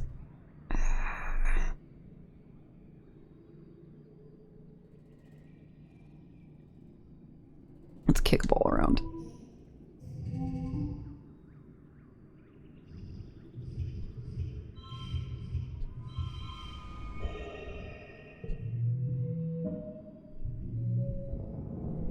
Oh, we got 0 fucking bravery because it doesn't matter because, okay, I thought the stats would apply automatically to the... Okay. The colony is going to hold a funeral for Tammy. Do you want to attend? If you don't feel up to it, you could just skip it and take the month off instead, or you could go back to work. Yeah, I'll go. Takes ball away. Exactly. The colonists gather in the recycling room. Bringing organics down to be recycled here is one of your chores, but you've only come here for a funeral twice. Both times, a colonist had passed away from natural causes during the 21-year-long journey from Earth. This is the first time there's been a funeral on Vertumna, and the first time for someone you actually knew. The mouth of the organics recycler has been polished and a wreath of yellow flowers placed over the opening. Inside, you can see a shrouded figure. Tammy's small, fragile body. Tammy's dad, Uncle Tonin, is here, as well as your parents, antecedent, and the rest of the council. Cal is here with his mom and her partners, already crying in their arms. The room is packed with people, and the feeling of grief is so thick you can taste it in your mouth. Governor Udicott stands before the assembled crowd. There are no words to ease the pain we feel today, she begins solemnly. There is only the sad company of those of us left behind to share the burden of that grief. Tammy was our child, she continues, one of the first humans to be born in space, and the first to die on an alien planet. In her short life, she exemplified the very arc of human accomplishment, bending hopefully towards the life beyond the humble earth. She is the first of us who can truly call Vertumna home. Her passing was as senseless as it was sudden. Losses like this are impossible to hold within oneself, a painful reminder that life is impossibly precious and fragile. But they also remind us, as always, that as a community, we are capable of great strength. Udicott closes the door to the recycler. You hear Uncle Tonin sob over the hum of the particle disintegrators beginning their work. As a community, we remember Tammy. As a community, we return her body to the soil that nourishes us. In this way, Tammy, our child from the stars, will never truly be lost to us. The ceremony is adjourned, but a few people stay back to console Uncle Tonin as he keeps vigil over the recycler. Cal and Uncle Tonin hold each other, and weep openly. Your mom stays behind to receive Tammy's remains. As the head of geoponics, she'll be responsible for adding them to the colony's precious supply of brown soil from Earth. Your dad accompanies you out of the recycling room. He clears his throat. I want you to know that you don't need to be okay, he says, clasping the warm hand on your shoulder. If you want to take the rest of the month off, everyone's going to understand. Take it off.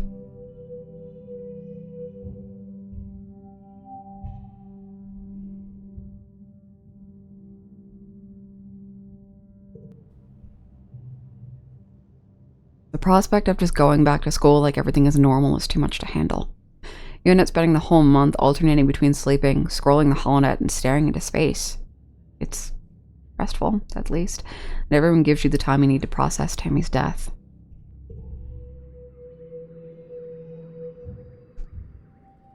We are now in early dust.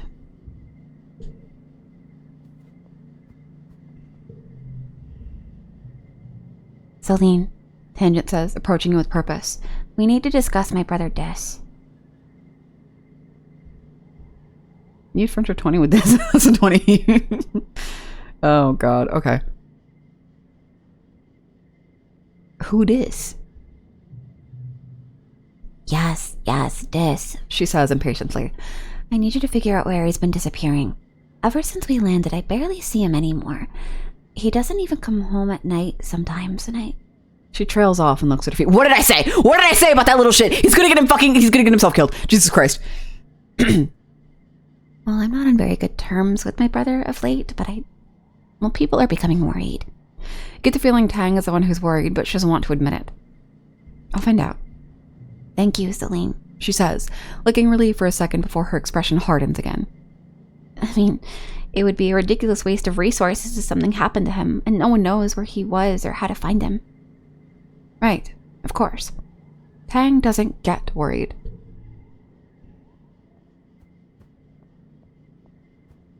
Dude, is there a possibility that all of our friends could die? Jesus Christ. If all these kudos and nowhere to spend them yet, Mars says, sighing. Zeke says the depot store won't be open till next year. How am I supposed to show off how much better and harder working I am than everyone else? We know. We know you're cool. Don't... Hi, Nav. Happy 4 years, you wonderful freak off a leash. Wow, that's a long time. Jesus Christ. It doesn't feel like I've been doing this for 4 years. It's kind of fucked up. Why would you do this to me? Why would you make me recognize the passage of time after a child death? Don't you know I'm already in emotional turmoil? What the fuck? No! Oh my god, how are you, Nev? Kyle looks up at the sky, shading his eyes. I wonder when it's gonna rain again, he says. The heat doesn't bother me none, but after a while the plants are gonna get all toasty. We're traumatized. We lost our fucking friend. Like the friend that we picked at the beginning of the game to be like, yeah, this is our friend, she's so cool. She's fucking dead. Like we're 10 years old. You tell Dis that his sister Tangent wants to know where he's been disappearing to. His eyes flit briefly to yours, then he stares vaguely off towards the engineering wing where his sister is reading on her holopalm between classes. He doesn't say anything. Oh, we're not friends. He keeps being disagreeable. She's worried about you. Earthbound took a turn. It sure did. She doesn't care about me, he says solemnly. Tangent's just worried she'll get in trouble if I don't come home one day. He scowls and picks at the hem of his sweater. She doesn't care about anything but her schoolwork. You better tell me or else. Diz looks down at his patch of bobblebud sprouting from a crack in the wall. He squirms. I don't have to tell you, he says quietly. Just leave me alone. You little shit! Tell me where you go! Wait, if I talk to you again, are you gonna... No, okay. I have no presence. I'm just a little guy.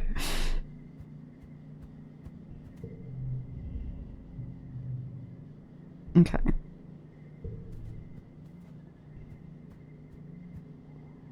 Can we... Shovel dirt.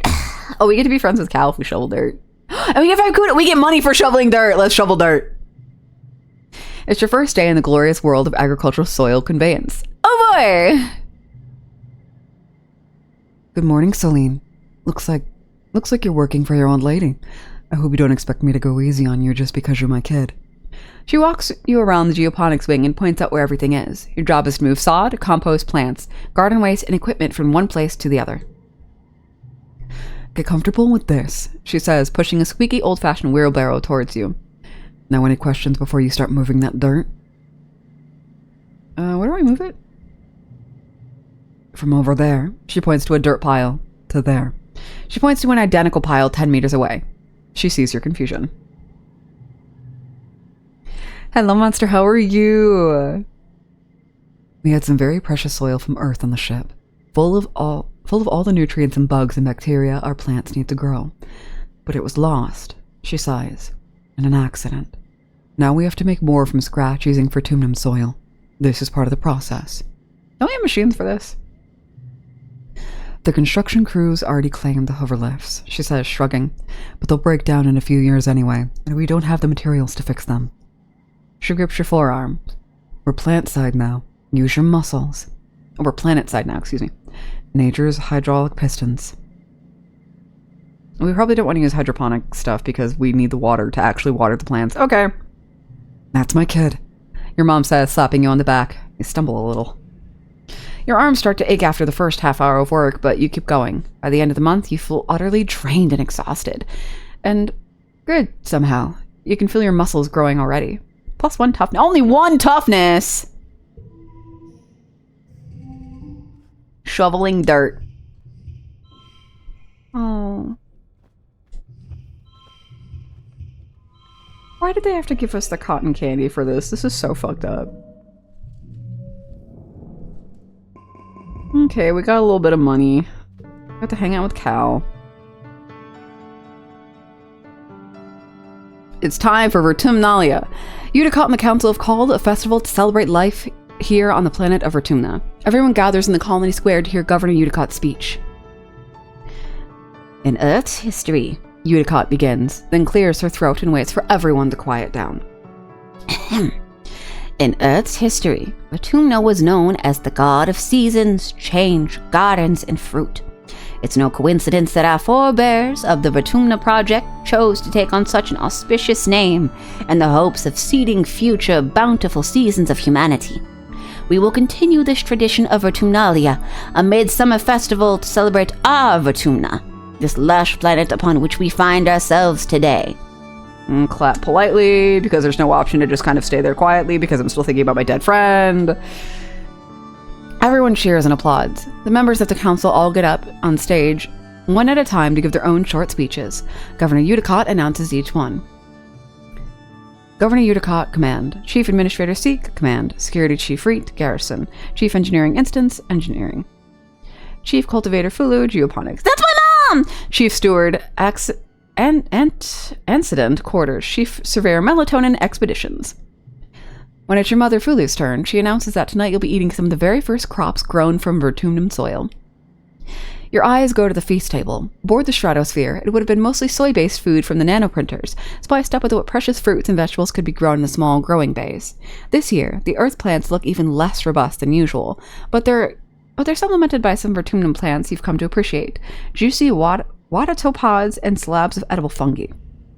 Udicott takes the stage after everyone in the council has said their piece. What is a festival without festivities? She asks. Professor Hal and Security Chief Rhett have organized a 3-part competition for the kids. Good luck, children. I can do all of them. Okay. Competitions are dumb!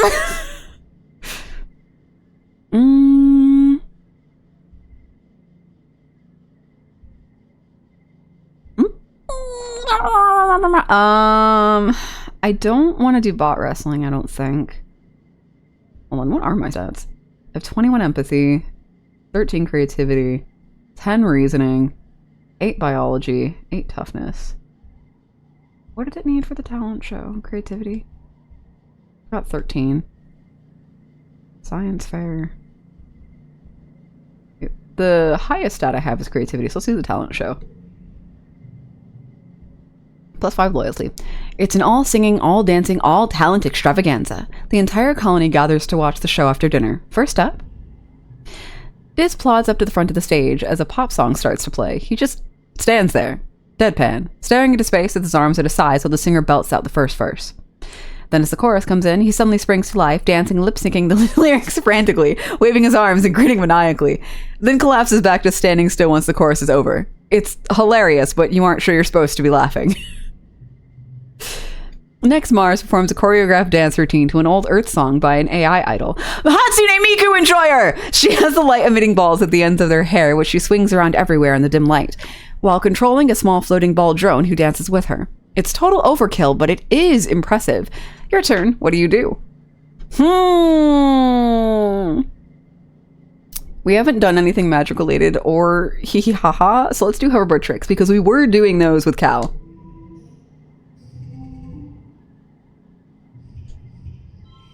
Oh wait, hold on. Get that out of there. How do I take you out? Okay. Oh, the goal is 40. Jesus. Okay, we got that one. Actually, wait. Give me Idaba. Well, I guess it wouldn't have mattered. Okay.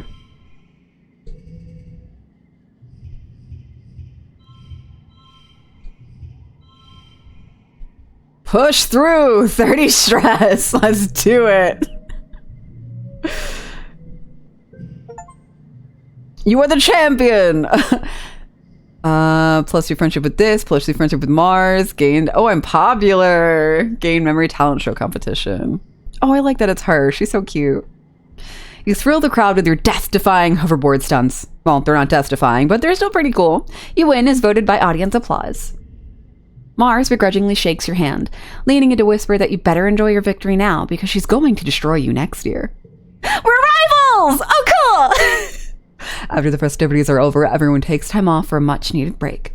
During the fierce heat of dust, a few days' rest is exactly what you need. You feel refreshed.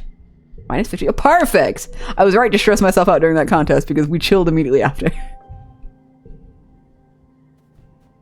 Cal. You're looking for Cal in the gardens when you nearly trip over someone else. One of the younger kids, and they're blindfolded. Hey! They exclaim, ripping their blindfold off their face and throwing it to the ground. It's Cirrus, one of Anemone's brothers. He glares at you. I was almost done! Cal jogs over and grabs Cirrus in a friendly headlock, ruffling his messy hair. Dude, you were so close! Cirrus stamps his feet and complains that you got in his way. It's not their fault, Cal says. They didn't know we were playing a game. Give me a sec, I want to teach them how to play. Cal turns to you as Cirrus leaves. Sorry, Celine, he says sheepishly.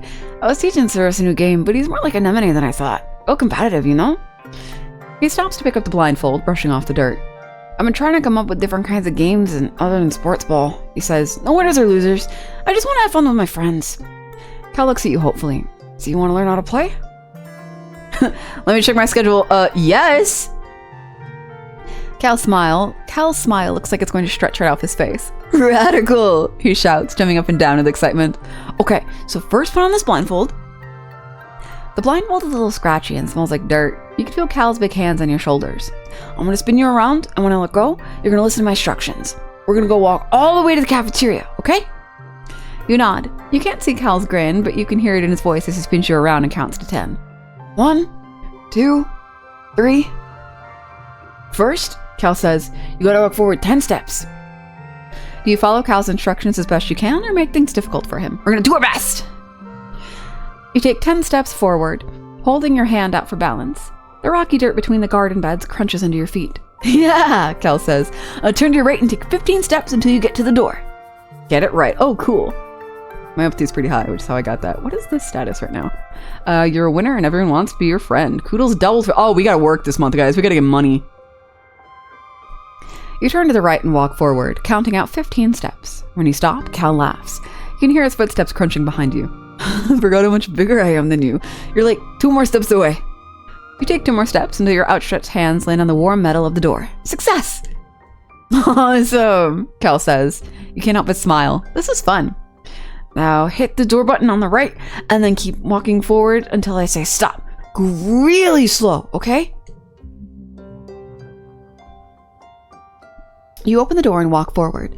The path slopes downwards and your feet slip a little bit, even though you're moving as slowly as you can. Real dirt is nothing like the metal floors of the stratospheric. It's turbo rocky here, Cal says, and you can feel uneasiness prickle up the back of your arms. Just keep going forward slowly. Okay, trust him. You slowly creep down the slope to the center of the colony, somehow managing not to bump into anything. Cal cheers. Thanks for sharing. Oh, hi, hello! Are you one of the devs? Oh my gosh, nice to meet you. Thank you so much for making this game. It's been on my to playlist for a while, and it's been really fun so far. All of chat super fucked up by Tammy dying. We were like, wait, no! But it's been good. I like the mechanic. I like where the mechanic. Wow, that's so vague. I like the stats over here on the left and how like you level them up. I really like the way that like the whole game is set up really, really well. That was me. Cruel and unusual punishment. 11 out of 10. I'm having a great time with this game. Thank you. Yeah, no, I was cracking up when I first started because I was like, oh, there's content warnings. Haha, guys, look, this game is warnings and things that happen in real life. And then we got to Tammy dying and we were like, fuck! But it's been good. We're hoping, because this is my first time playing it, that because we saw a glimpse of her possibly older in our weird, funky time loop dream, that we'll be able to save her later. So we're like, we're gonna be okay, guys. Yeah, I've also had 2 people in chat already go like, I've seen this for 3 seconds and I want this game now. This looks so fun. So we've been having a good time. You slowly creep down the slope to the center of the colony, somehow managing not to bump into anything. Cal cheers. Oh, thank you! Okay, now turn a little to your right and keep walking straight. We're so close! You carefully pick your way forward, stopping when you hear Mars's unmistakable voice ringing across the courtyard. What are you nullheads doing? Cal tells her you're playing a game. Is that a real game? Mars scoffs. It's like Celine is just wandering around with a scarf over their eyes. Are you a little too old for this? No, I'm not brave enough to tell her to fuck off. Mars, we're having a good time, okay? We get it. You're cool and you're amazing and you're awesome. Let me be a dork with my friend by myself. Maybe she's right. Embarrassment burns in your belly as you tear off the blindfold. Blinking away tears in the sudden brightness, you can see Mars looking down her nose at you. Mars sneers, tossing her braids over her shoulder. I thought you were cooler, Celine. Let me know when you're ready to play adult games. You're not sure what she means by that. You become aware of Cal standing behind you. Sorry, Celine, he says quietly. I guess it is kind of a silly game. You ask if he wants to get some Watto juice from the cafeteria instead. You spend the afternoon brainstorming ideas for more games with no winners or losers. Man, it's also really sad to see, like, the way that their behavior is now impacted based on Tammy passing away. Oh, log! Mom, I got a stick! Okay, what are you doing, Mars, since you're so cool? You're just standing there looking cool. Nothing for me.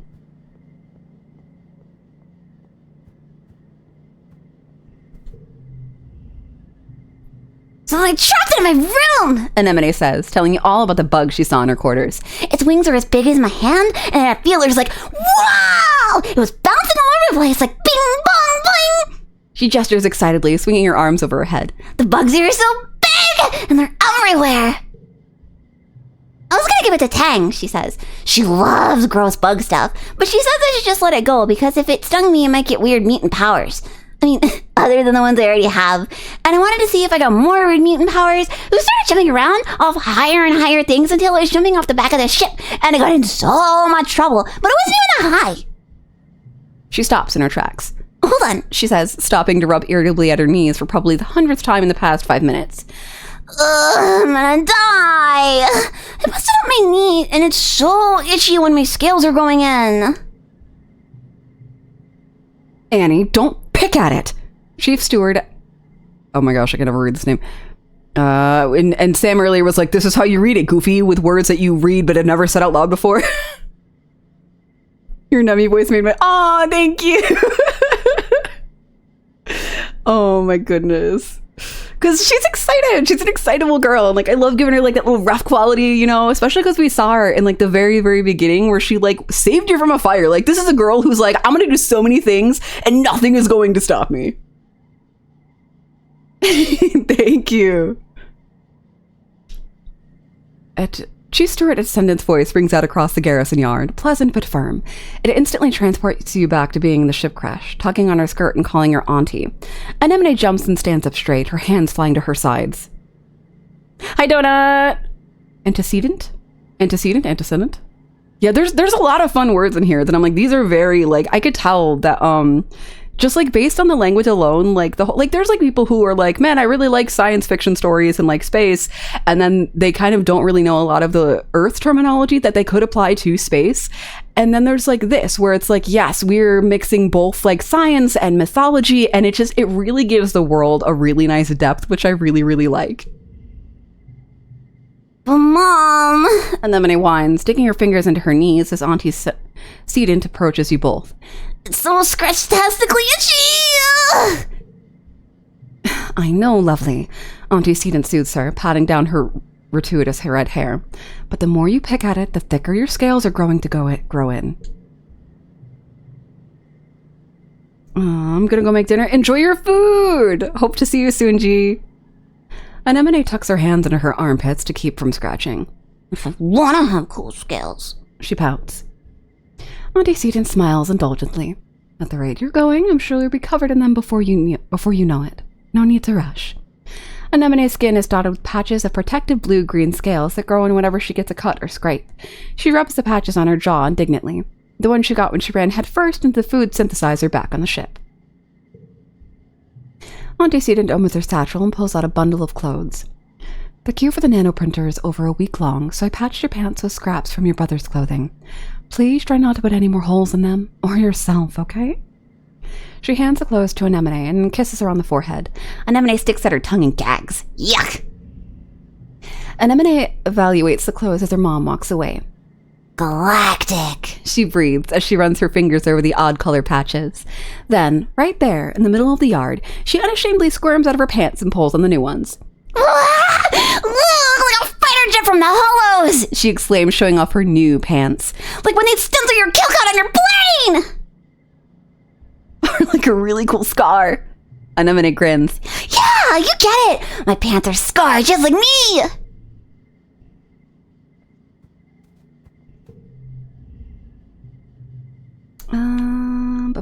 Okay, we still have to figure out where her brother's going.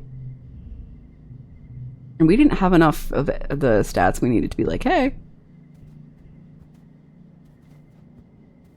You know what? Hold on, I feel like our friendship with him keeps just like tanking. Oh, it's at 6. Okay, that's not too bad.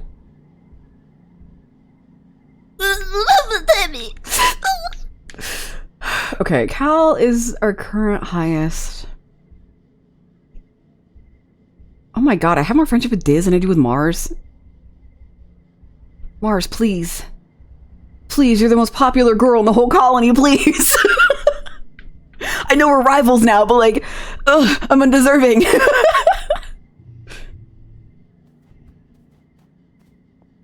Oh wait, our stats, we get kudos doubled. So let's go work. Let's get some dirt. Shovel dirt with my mom. Oh, Cal's here. The warm sun feels good when you work outside. Cal is so happy in the sun, almost like he's part plant. He soaks it in and never seems to get too hot.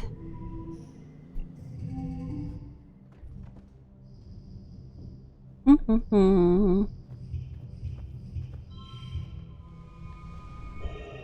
done. Can I go overboard a little bit? Yeah, super goal. Yes, when you do things like you get like little memory cards essentially that will have like different stats to them. It's really cute.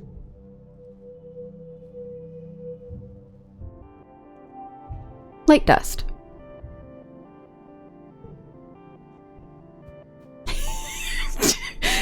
Sometimes I'm reminded that we are 10, and then I'm thinking about how earlier Mars was like, stupid baby games for babies, and it's like that one meme where it's like, I am 10 years old. We are 10 years old. Why are you being mean? What is my... Toughness is at 13. Okay. I think I needed 20 to be able to leave. Yeah, 20 or bravery. My empathy is at 21. My creativity is at 13. My reasoning is at 10. I want higher reasoning because I want to hang out with Tang a little more. Hi, Cosmic. How are you? And then I think Mom said it was life sciences in order to be able to do more stuff later with her. Oh, and then this will give us more friendship with Tang. For today's lesson, Professor Hal tells you, we'll start with a fun group project. You'll be studying the mush tree, a prominent natural resource native to Fortuna. In the ideal conditions, it can grow at a speed of over 1 meter a day and have a diameter of up to 30 centimeters. He stands on his tiptoes and gestures to illustrate. Your team will experiment to find those ideal conditions. You're teamed up with Tang and Cal. Oh my god, my new friends! Oh, it feels bad to say new friends. Like, we need friends, we need to be social, but like, Tammy. You're teamed up with Tang and Cal and are given mush tree spores and a bucket to grow it in. The rest is up to you. Tang looks up Surveyor's notes in the holonet. Mush trees, she reads, are most abundant south of the colony in the stormy, moist regions of the Subaka swamp. What if we use water instead of soil? Cal suggests. Like they do with hydroponics? Tang nods. If they like wet weather, that might work. Solen, do you have any suggestions? Lower the water's pH, put it under a bright glow light, sing to it daily, run an electrical current through. Okay, hold on. Let's go back up to what the teacher said about these.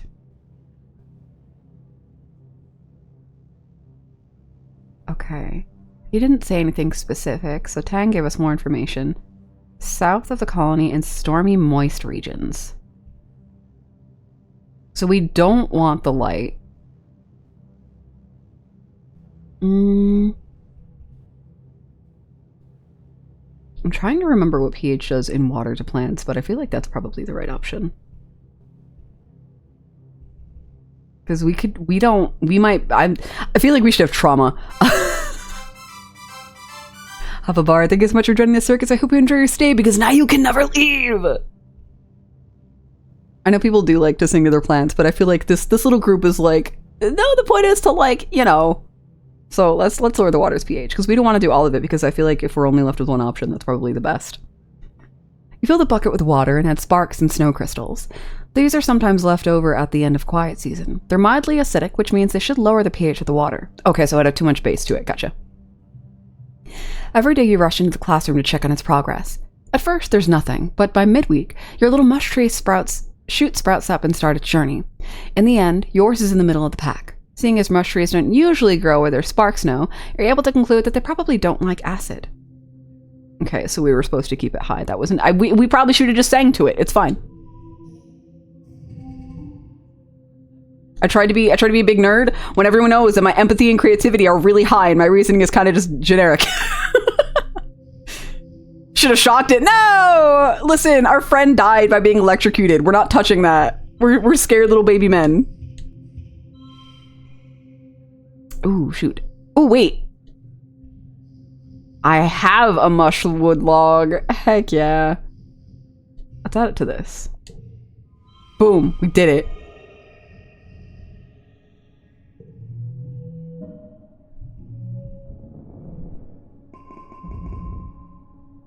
Our stress also isn't too bad right now. That was cute. That was a fun little lesson. Early wet. That's how I feel when I've been sitting in the bathroom on my phone for like 20 minutes before actually getting into the shower. Early wet. Stream built different, yeah. Is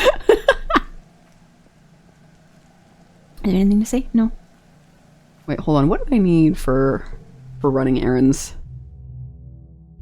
Cool, I can do that. I probably should because of my current status boost.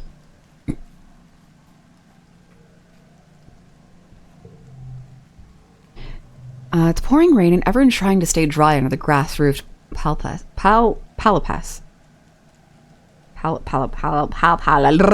Everyone except Diz. Off in the distance, over the wall near the sports ball field, he's definitely sulking. 15 perception. Man, I have 0 perception. I'm just a little guy. You tell Security Chief Fret that you saw Diz up to no good behind the garrison. Hello, handsome! Holy shit, hi. Need to head out, but I look forward to following. Oh, thank you so much. Have a good rest of your time zone. He's too distracted trying to put buckets under various leaks in the roof to pay you much attention. Thank you, Celine. I'll check it out later, He says, waving you off. If there's a danger to the colony, one of the lookouts will catch it. +1 persuasion and +5 loyalty. You're not so sure. You know Des. He's very good at hiding when he doesn't want to be found. Des, you're being a little fucking weirdo. Listen, if I if I wasn't playing the flavor of me that I'm playing, you and me would be chill, but you're being a fucking weirdo right now, okay? I need you to not get hurt. We need to be friends so that way you stop doing stupid shit on your own and at least include me, okay? Stop it. Stop it. Get some help. We don't know this meme because we're 10 and that's an Earth meme, but like, stop. Okay.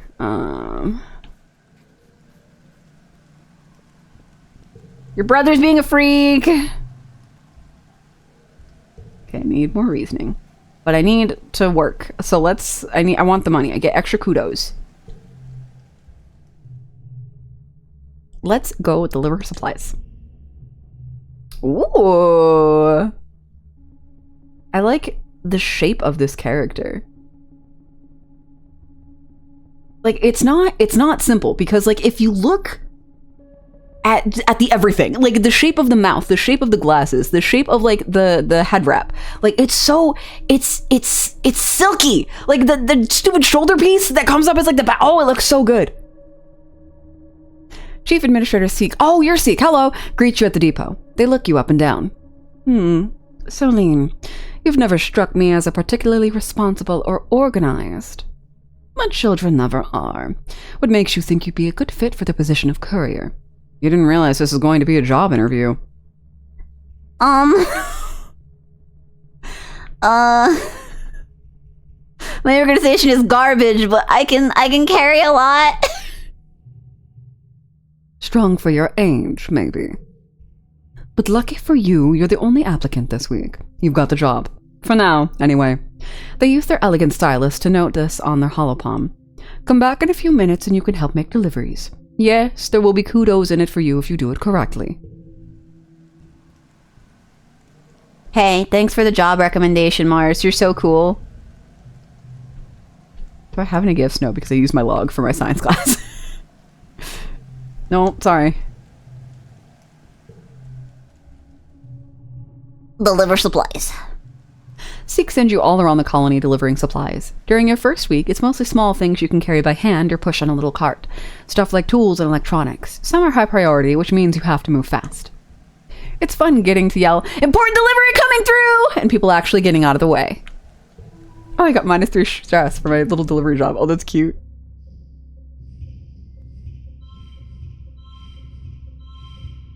Okay, I did it. Exactly on the mark. Oh, and this is how we get more organization skills. Nice, nice, nice.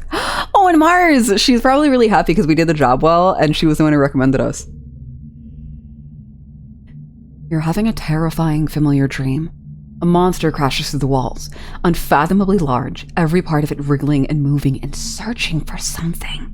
It tramples through the colony as you watch helplessly. Are we about to lose another fucking friend? Am I gonna have a nightmare of this thing every time we lose a homie? Time shifts to the wreckage of your home. You're picking through it, looking for something. Tears streaking down your dust-covered face as you lift heavy pieces of debris, searching. You wake up shouting, "No!" But your voice is drowned out by a deafening rumble from the skies outside. The bedroom window is covered in water? It's pouring down from the clouds. You guess this must be rain, but you've never experienced it before. There's a bright flash from outside, then another crack rumble. Thunder! It must be a thunderstorm! It's still the early hours of the morning. You've already almost forgotten your bad dream, but you're too unsettled to go back to sleep yet. The rain beats down on the roof of your quarters, joined now and then with great pelts of thunder like the footprints of an angry beast. We're gonna go play in the rain. It's surprisingly warm outside, and the water feels nice hitting your head. Everything smells fresh and damp and wonderful, and the dusty packed ground is turned to squelchy mud between your toes. You don't go too far from the door to your quarters, but it's exciting being outside in the dark, watching dramatic streaks of lightning arc down to the hills behind the colony. Oh my god. early wet.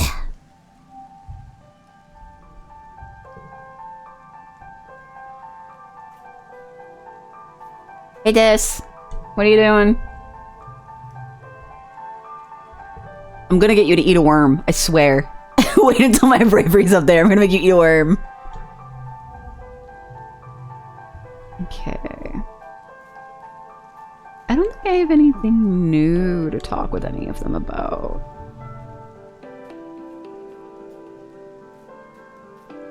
Oh, another log. Oh wait, what is my... It's at 13. Okay, it's still not high enough. That's fine. Dis, what did I need to make you eat a bug? 20 bravery. I feel like I'll get that if I end up out here. So to do that, I need to be tougher. But also, I want to be friends with Tang. And then I need more reasoning. My reasoning's at 11.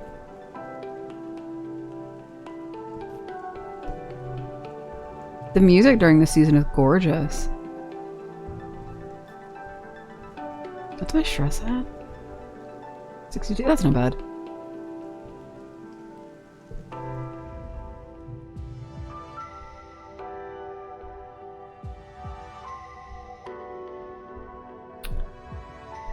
I do get persuasion from this, though.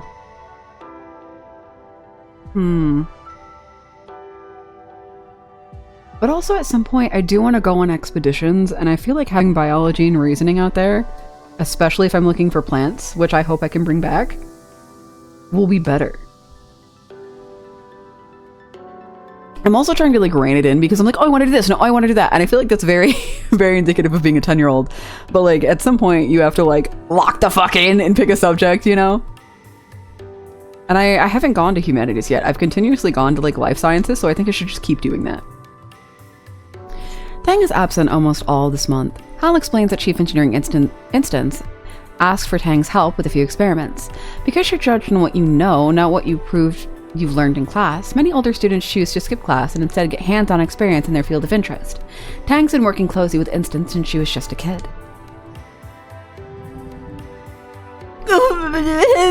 Why would you give me these back to back? You hate me! Push through 5 stress, it's fine.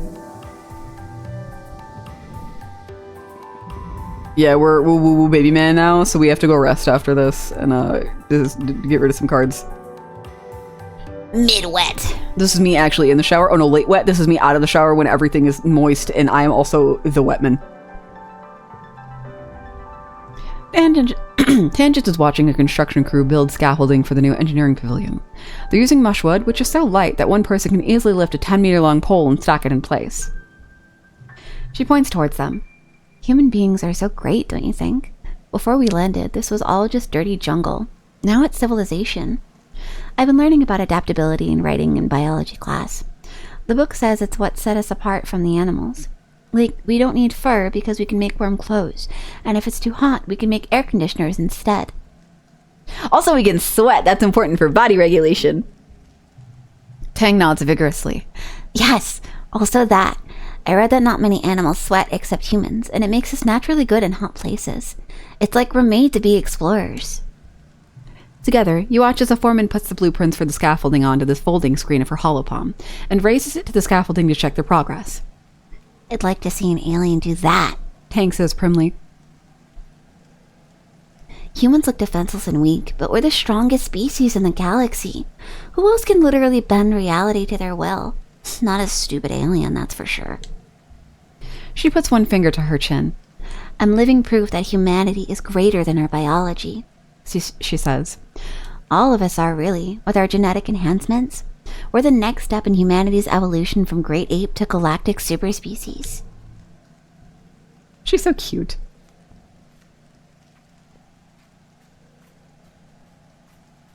Oh, my dad wants to talk. Hi, Dad. You're looking a little worn out, my little firefly. Your dad greets you, looking concerned. You know, despite what your mom might say, there is a such thing as too much work.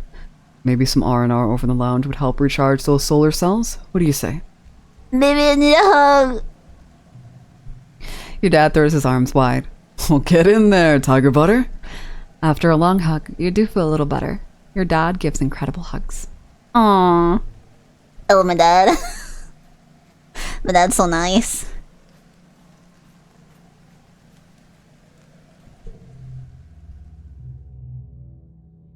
I don't want to be in the lounge. You organize a raid on the kitchen pantry for snacks. They want to be free! You must liberate them! You took the month off. What do you want to forget? Neither of these. Man, why do you keep giving me ones?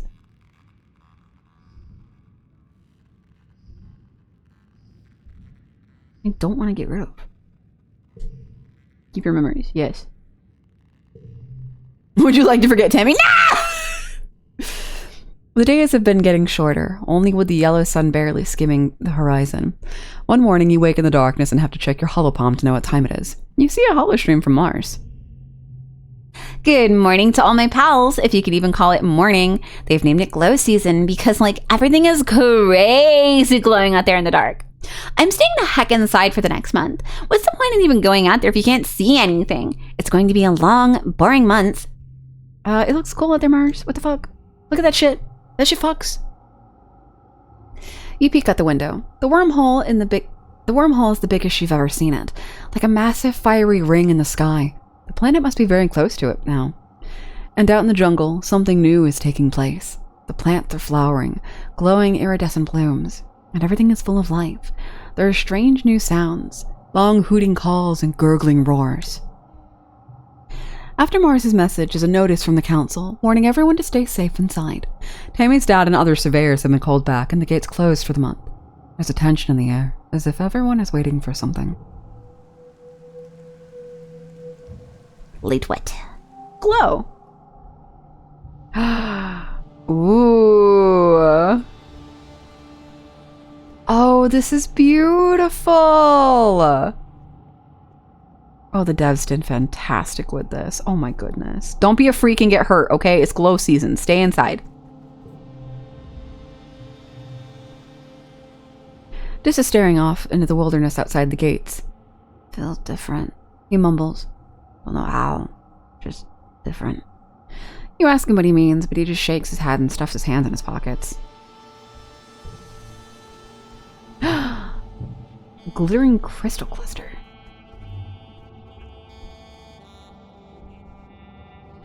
10% chance to get bonus +1 when increasing skills. Okay. I'm just having a good time. Having a good time. Okay, I don't think there's anyone else that has any new stuff to say. Tang's not out, is she? No.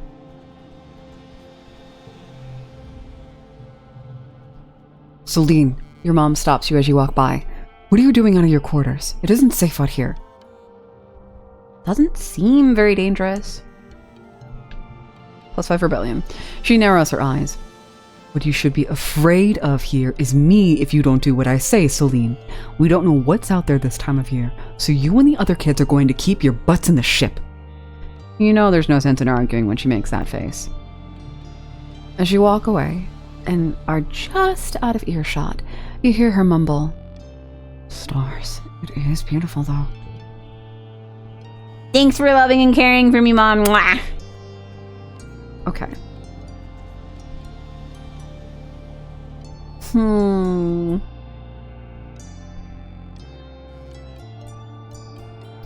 My biology is pretty high. Actually, hold on, let me look at...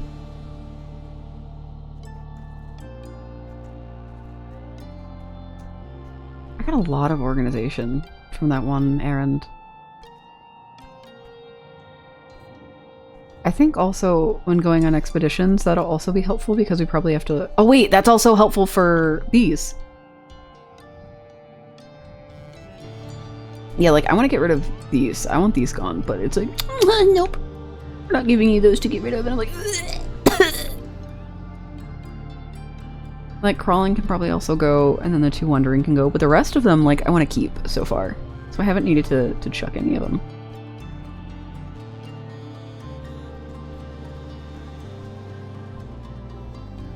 Let's save. No.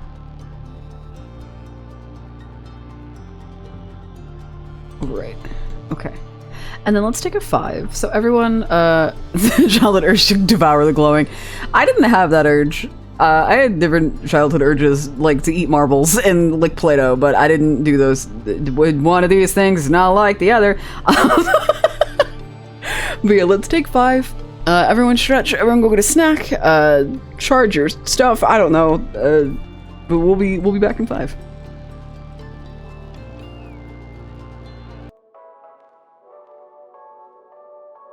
And I'll run some ads to get him out of the way while I'm gone.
Okay. We're back. It's glow time.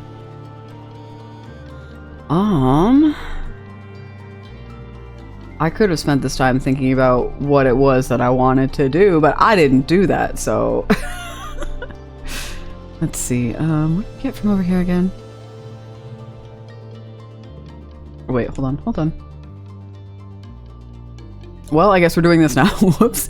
It's been a while, but it's time to attend a meeting of the Secret Funtime Club. Mars started the SFC years ago when you were little kids. Tangent and Tammy agreed to join at the time, but then you all got busy with other things and forgot about it, and then Tammy died.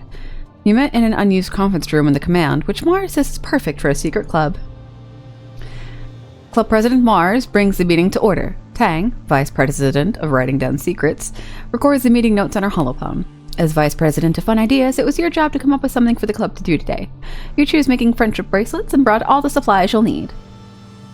Today, Mars announces, we're gonna make friendship bracelets, and I have an even better idea. We're gonna sell them to people for kudos. That isn't really how kudos are supposed to be used, but Mars is hard to argue with sometimes.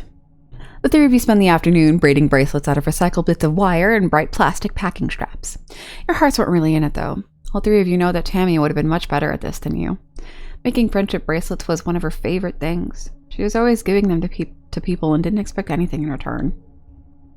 It's eventually Mars who calls the meeting early. She takes all of your misshapen bracelets and looks at them dubiously. I don't know if people want to trade their kudos for these, but I'll do my best. I'll put the kudos in the club treasury. Meeting adjourned. You ask Tangent if she thinks Mars is actually going to sell them. I think so, Tang tells you. But the club doesn't even have a treasury. She'll probably just keep the kudos for herself. She doesn't seem to care.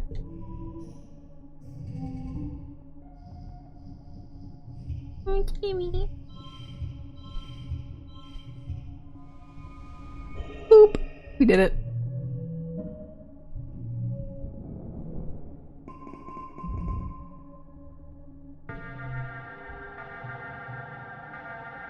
Oh no. It's daytime when the emergency siren starts up. Well, what passes for day. It's still nearly pitch black except for an eerie green twilight glow on the horizon. You look towards the gates. They're open. Right, they shouldn't be open. The alert blares out of every speaker in the colony. It's the same one you use for hull breaches and fires. And in space, it meant you were supposed to go to the nearest emergency shaft to put in a spacesuit. On Vertumna, it means to go to an assembly point and wait for instructions. The closest assembly point is the children's crash. But from the opposite direction, you hear shouting and a loud popping noise. Gunfire? Is the colony under attack? I'm a little baby man!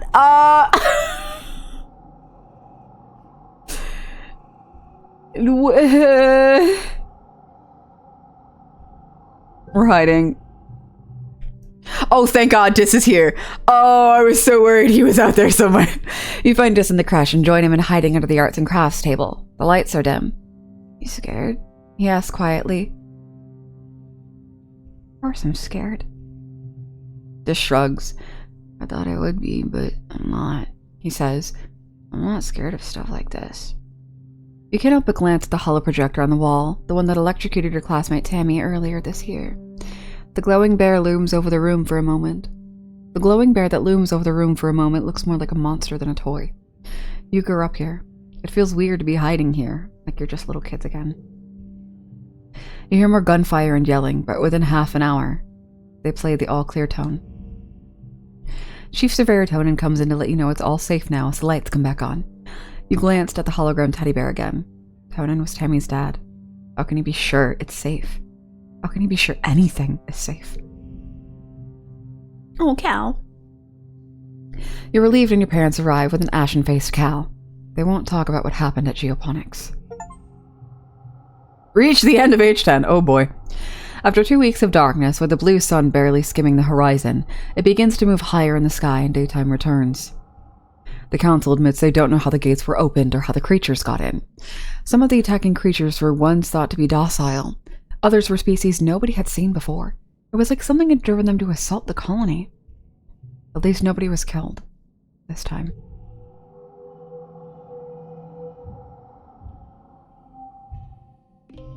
Early quiet. Childhood is fleeting. The game ends when you reach age 20, so you should focus on a few skills to improve and friends to spend time with. Use your skills and friendship buttons at the top left of the screen to keep track of them. Good luck!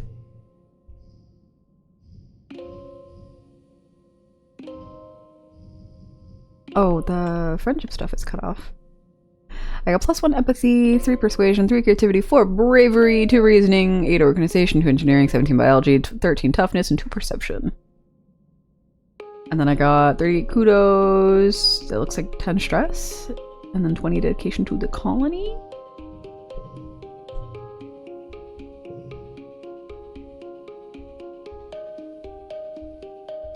And then Cal, it looks like, is our closest friend right now because Tammy passed away. And then it's Tangent, and then Anemone, and then Diz and Mars are kind of at the lower end.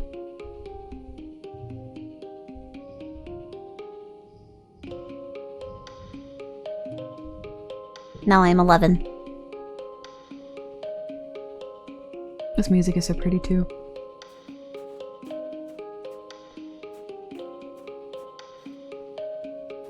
Okay.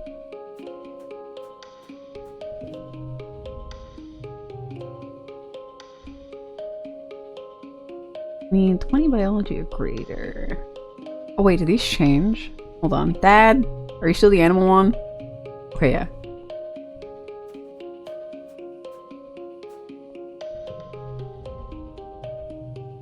Persuasion. I need more reasoning to hang out with Tang. More toughness. And then my bravery is Tang, so I don't think I'll be able to make friends with this run.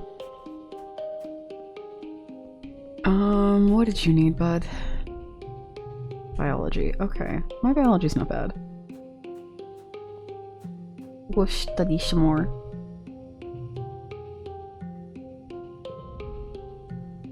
This week in biology class, you're learning about predators and prey. Professor Hal brings up a picture of the Hopeye on the holo projector and asks, "Who can tell me what special thing Hopeyes do when they see a predator?" The foot. Tang's hand shoots up quickly. They hop away very quickly. That's why we call it a Hopeye. Needs 10 animals. How do I get animals up this high?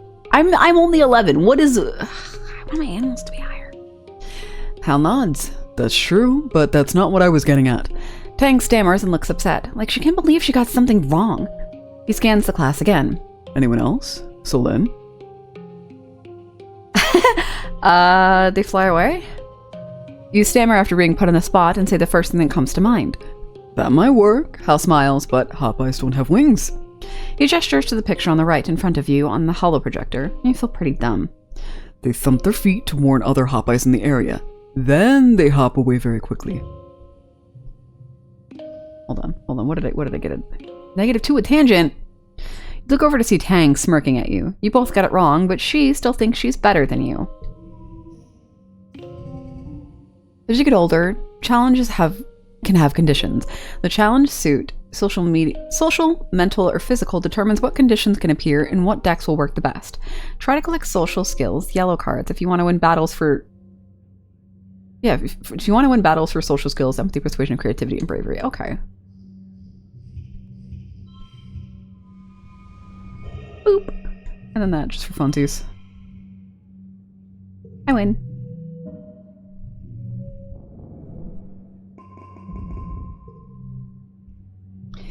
So much has happened in the last month since the monster attack during Glow. The idea of this planet as a peaceful utopia has been shattered. The security squads are training new members and keeping close watch on the gates now. They're reinforcing the walls and even installing a few future robotic turrets. In class, you have drills on what to do if the colony is attacked again. In all the excitement, you forgot today was your birthday!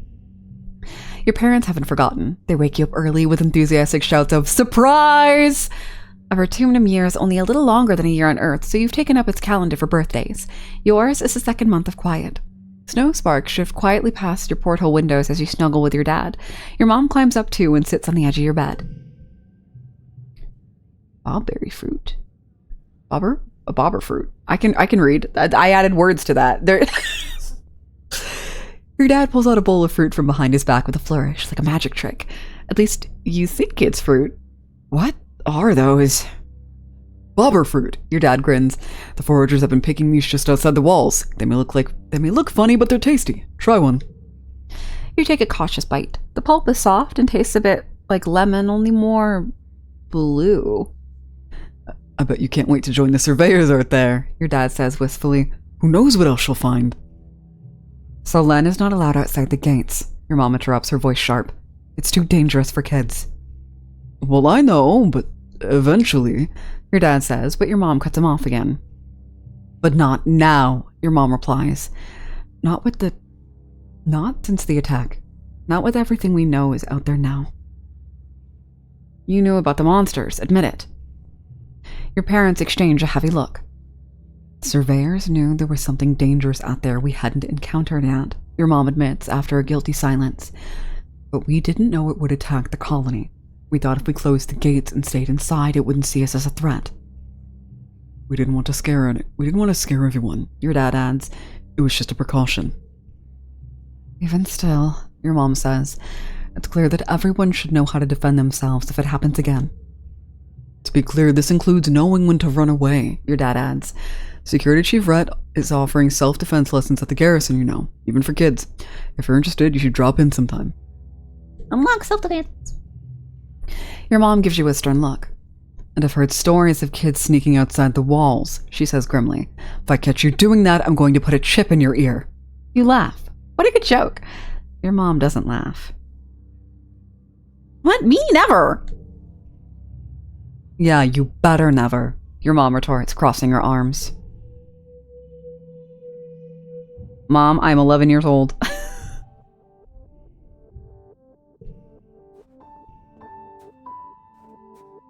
It's this little pain in the ass. He's the one sneaking out.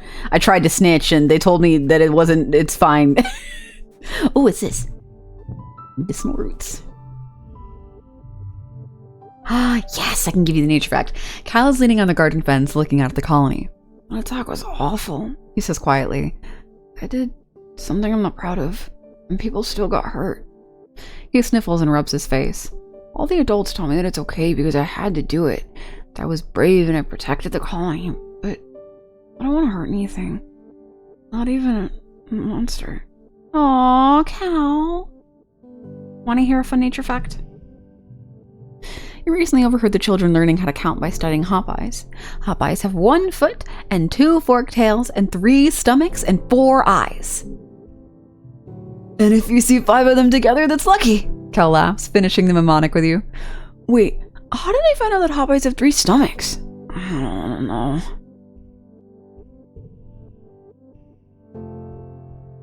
I'm sad this month. Oh god, oh, it's up to 16. Oh. What is it? What is it on? My boohoo's 75. How much is it to shovel dirt? 15? We should be okay, and then we should rest after this. You join Cal at a particularly fragrant pile of compost. He's trying to use his hoverboard as a wheelbarrow, carefully pushing compost off into the pile. Don't you just love this? Cal asks excitedly. I also would have been like, the dirt? No, he laughs. I meant just this. He waves his arms, dirt encrusted up to his elbows, to take in the entire greenhouse. We get to help plant stuff and watch it grow. Even if we're just moving dirt around, we're still helping. Why do you like it so much? Well, he considers. I like digging holes in dirt because it's full of surprises down there. I found a worm. Wait, let me see if I can find her again. He sticks his hand into the compost and rummages around, his tongue sticking out of his mouth. Oh, I guess she got away, he says after a minute. She was real shiny, like a rainbow. Wait, he says, I just thought of a thing I like better. He shows you his splayed hand. Getting dirt under my fingernails, he laughs. I don't know why, but it's the best. He's so cute. Just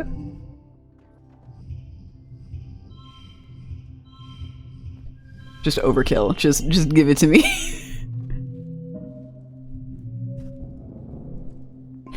I'm super stressed. I'm 90 out of 100. So we're gonna go chill this month.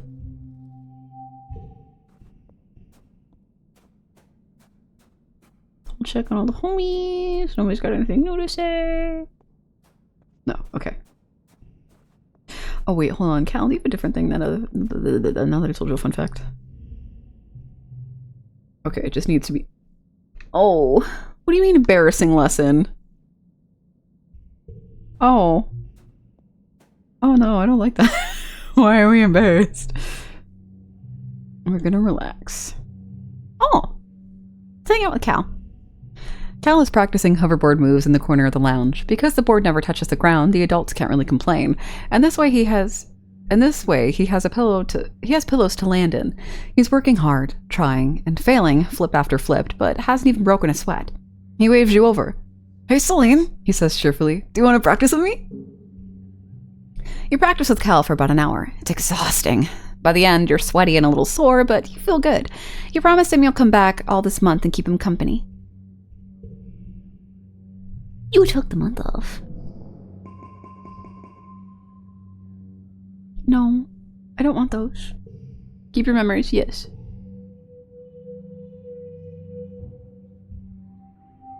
It is not really pollen. Woohoo!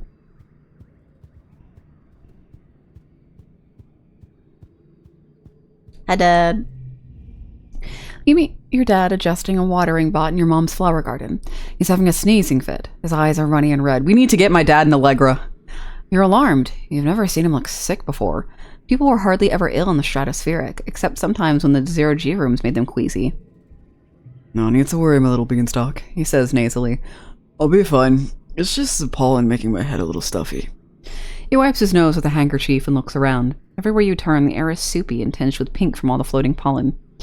On Earth, your dad tells you, we used to call this hay fever. Even though it has nothing to do with hay, your mom cuts in, carrying a large bouquet of flowers. The native flowers seem to be in full bloom this time of year. She buries her nose deep in them, and they smell fantastic. Your dad smiles kindly and agrees that they sure are beautiful, then he blows his nose loudly. I'm gonna sniff the flowers. They do smell good, and they look harmless. Your dad's eyes look so sad, but maybe that's just the allergies. Hey, Celine, I know the last few weeks have been very hard for you. This might be a good time to relax and stick around the quarters wing. I'm good though. I just rested. Thanks though, Dad. Thanks for keeping an eye on me and looking out.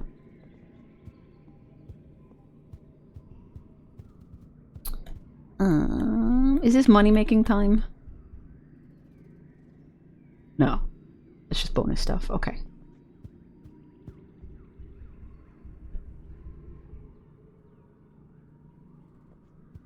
Can I do different things in here yet?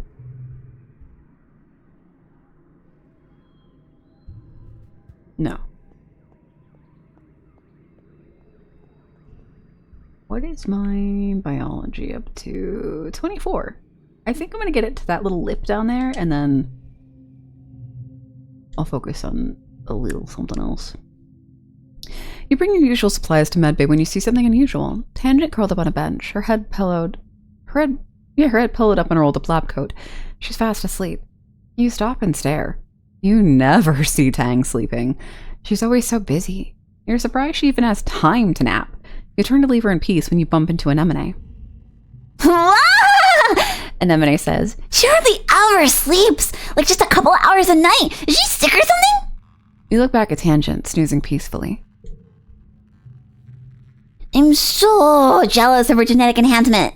Anemone says, rubbing at one of the scales sprouting her jawline. She hardly needs to sleep at all. She probably stayed up all night studying this morning for her history test. There was a test?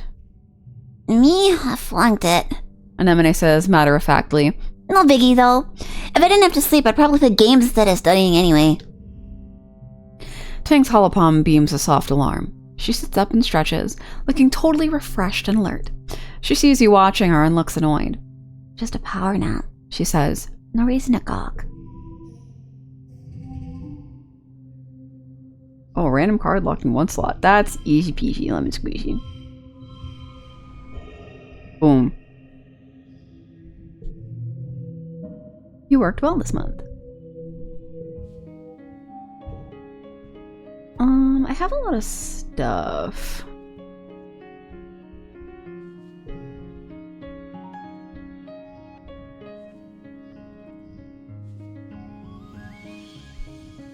I should probably keep that. These two I think will give away though.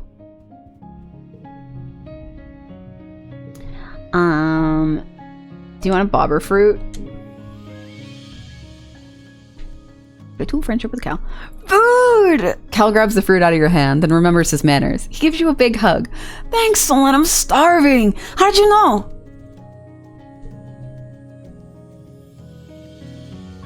Hold this to your head now, my darling. You hear as you enter the garden looking for Cal. It'll help with the swelling. Aw, did he hit his head on his hoverboard? It's your mom! Cal is sitting with his mother, Auntie Tiara, who kneels beside them holding an ice pack to his head. Cal's eyes are a little puffy. He rubs them and sniffs as you approach. Hello, Celine. I'm reading the name wrong again. I don't even know how to say my own character's name. Oh my god. Hello, Celine. Oh wait, that's not him, that's Mom. Hello, Celine. Tiara greets you with a kind smile. Don't worry. Oh god. Cal, your name is so long. Raquel Katrins? She full named you, bro. Raquel Katrins just took a tumble off something he shouldn't have been climbing. Cal complains. Wasn't that bad? Yeah, it sounds like something he'd do. Cal shrugs. I climbed a bit before and it was fine, he says, not disagreeing with you. It was slippery from the irrigation misters, that's all. Mom always knows how to make it better, he says with a boyish smile, even if I'm old enough to take care of myself. My brave boy, Tira says, stroking his hair. Thanks for humoring me. She looks over to you. Don't let him show off. Don't let him show off for you, Selene. Ground-based feats of bravery only for the rest of the day. Cal whines and wrinkles his nose. He's so cute. Tira laughs and wraps him up in a big motherly hug, rocking him back and forth. Despite his protests, Cal's eyes close in happiness. He really loves his mom. Cute! You're mommy's boy. I love that for you. I am a child of my father. I love my mom, but she scares me sometimes. Ooh, Mushlag.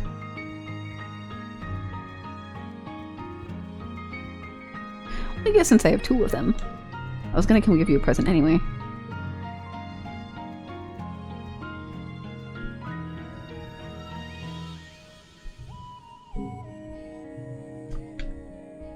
+2.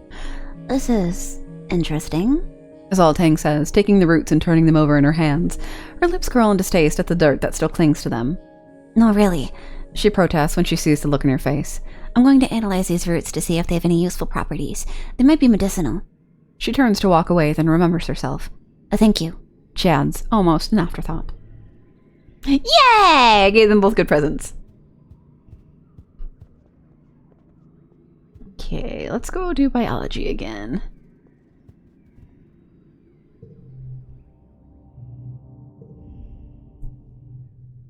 Oh, that card is gorgeous. This week in biology class, you're studying sugar bugs. This native species looks like purple marshmallows about the size of your fist, all puffy and squishy and kind of cute. They don't move or do much, but if you tickle them, they exude an edible syrup from the hole at the top of their bodies. And now, says Professor Hal, you're going to dissect one. Refuse to do it on ethical grounds. We're gonna do it. We're gonna cut it open. I want to know what's in it. I want to know what makes it make sugar. That's cool. Although I do have this really vivid memory of being really traumatic about us getting to inspect hearts, like cow hearts. And even as I was doing it, I was like, this is kind of, I don't need to do this, but I'm doing it. I've committed to the bit. I have to. And I regret not being more of a weirdo about it. You're given a, thankfully already deceased, sugar bug to work on. The moment your scalpel slices it open, a horrid smell assaults you, sweet like rotting fruit. Yuck! You see Tang trying not to gag. Dissection!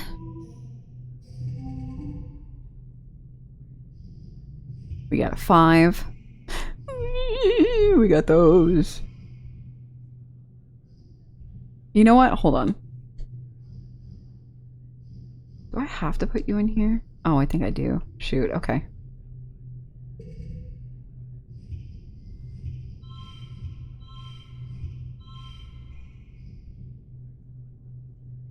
I get one more, right? Yeah, okay.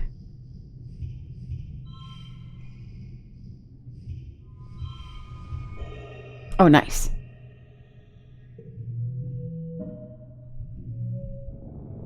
+2 biology and +5 kudos. And then +2 with Tang. You carefully section your sugar bug into 6 discrete organs. You take a photo with your hollow palm and carefully fill in labels for all the parts. That's pretty good. Tang says, peeking at your work. These things are slippier than I was expecting. Parts of mine are still moving. Great job, class. Now we're going to leave them overnight, says Professor Hal. The next morning, your class is in for a surprise. The sugar bugs are alive again! And there are more of them! Your teacher explains that their DNA is so malleable that almost any part of a sugar bug can turn into any other part if it needs to. The resulting sugar bugs are smaller, but will eventually grow into full-sized ones. Fortune in biology is wild! Oh, that's fun. Ooh, I passed the first little knob for biology. You finish breakfast in the common area when Marzipan. Her full name is Marzipan! Oh, I love her. Look at you, eating cereal, she says, turning her nose up at you. I'll bet you don't even know what day it is today. Your birthday? No, you dummy, she exclaims, swatting your shoulder. My birthday is the first month of wet season. You better remember that. First month of wet season. Can I check the season? Pollen season. Wet season is either the next one or the one after it. I think it was the last one, and then it was... But I got you, Mars. Today, she announces to the room, is St. Valentine's Day. Diz and Cal wandered over to hear more. Back on Earth, Mars explains, it was a day when everybody had to give their best friend a gift, especially sweets. And then you put the sweets under your pillow and it makes you dream about who you're going to marry. And there are decorations of hearts and arrows and pigs. This is really cute. I like that this is kind of right, but also kind of wrong, because like between like them being in a different planet entirely and then hearing secondhand from adults about holidays that they never got to experience, this is like literally exactly what happens. It's so cute. Cal laughs. Pigs? We don't even have pigs here. Before Mars can answer, Diz snorts. This is dumb. Marzipan just made it up to get free candy. He rolls his eyes and walks away. As he leaves, Mars shouts at his back. Well, nobody was gonna pick you anyway. You stink.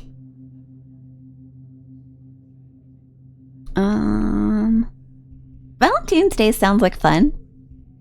Cal nods, clapping his hands excitedly. I'm gonna go tell all the other kids about it. Mars says. So you go around and find your best friend and give them a gift. She points a finger at you. Make sure you do it at the end of the day or it doesn't count. And if too many people want to be my best friend, she adds, I'll hold tryouts for the position. It's only fair. She tosses her hair over her shoulder and laughs. She's cute.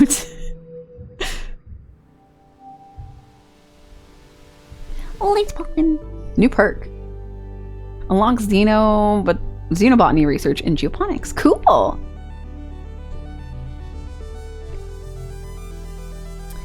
Oh, cute. Oh, this is okay, hold on. Tangent is waving her hand vigorously in the air. She's playing a steady game on her hollow pawn where you have to match falling numbers into correct equations. She barely notices you coming up. On second thought, she shrugs and goes back to her game. We're picking our best homie. Honestly, it's probably Cal. We've been hanging out with him the most. Mom, Dad, you guys want to be my best friend?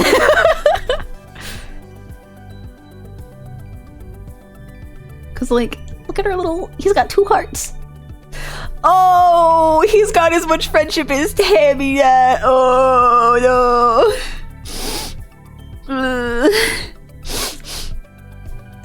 Cal is standing on top of a bluff, carefully pouring a bucket of water down the dirt on one side. He's covered in mud. Hey, check out my mudslide, he exclaims. He grabs a piece of sheet metal and slides down the dirt pile like he's riding a surfboard. Mud goes everywhere. Hi, QB. He jogs back up and hands you a sheet of metal. You try now. Okay. You make it down without bailing, but get mud splattered all over your legs. It is pretty fun though, like a hoverboard, but crunchier. Want to be best friends forever? He replies, scuffing his toe in the dirt. I guess so. I lost my old best friend, so... Yeah. Okay. Want to try the mudslide again? Oh, this is so fucked up because like we were really like Tammy was our best friend and then Tammy was also friends with Cal, but Cal considered her also his best. Oh, this is so fucked up. And now it's just me and Cal. We don't have Tammy anymore. You spend another hour on the mudslide until you're both thoroughly covered from head to toe. You couldn't be happier.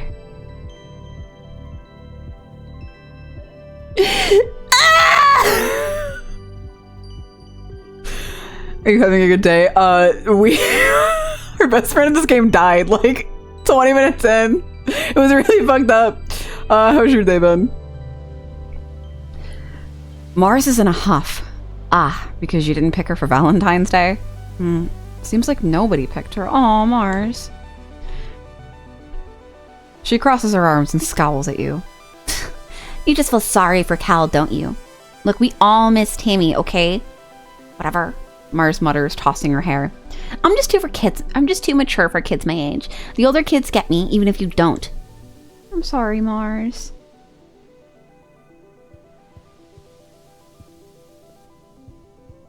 Oh, I feel bad. I know she's lonely.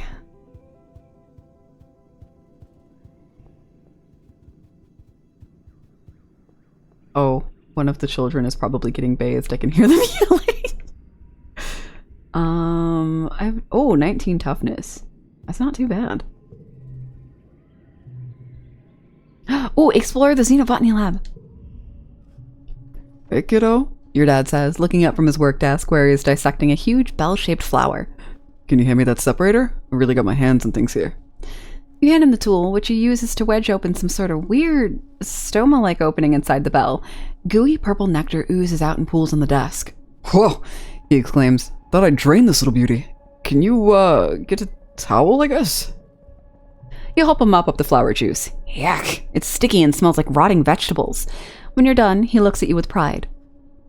You know, I've been thinking of getting one of you kids to come help me out with researching the native plants, he says. You think you might be able to break off some time to help your old man in the lab? Now you've been studying biology, he adds.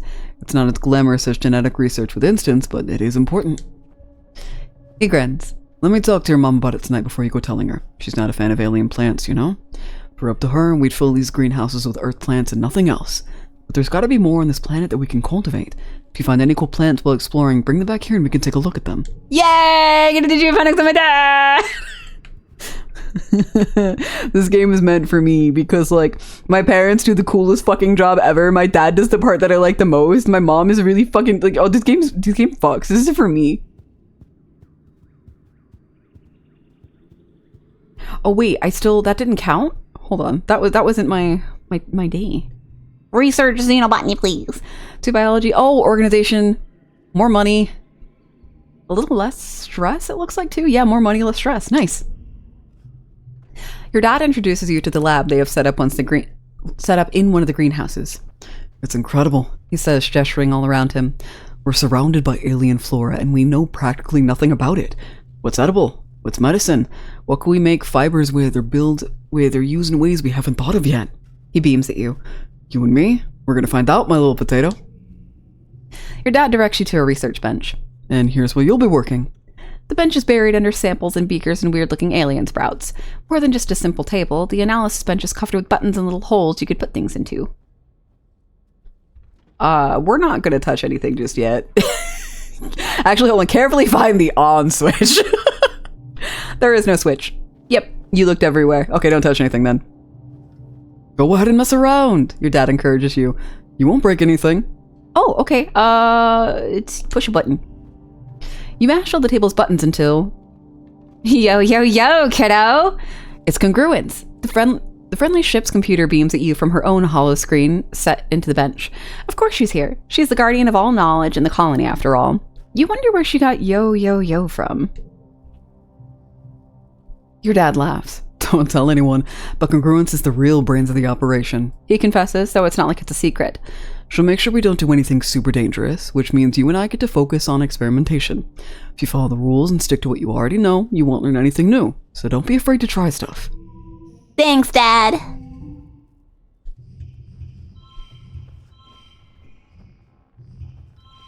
Oh, wait, hold on. That's, yeah.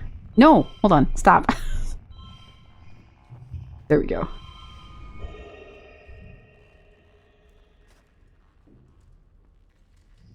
Can I actually, hold on, can I swap? I want to swap some stuff. Ugh.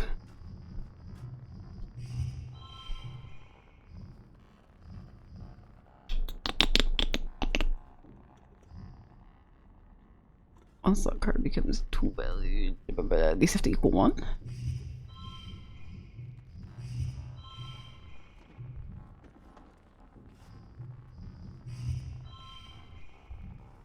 Oh wait, no, it's the thing where if you have the numbers together. I forgot about that part of this. Okay.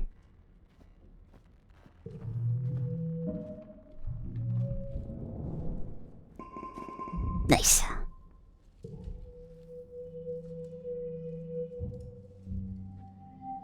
Early dust. Okay, so that means a wet season later when Mars's birthday is the last one.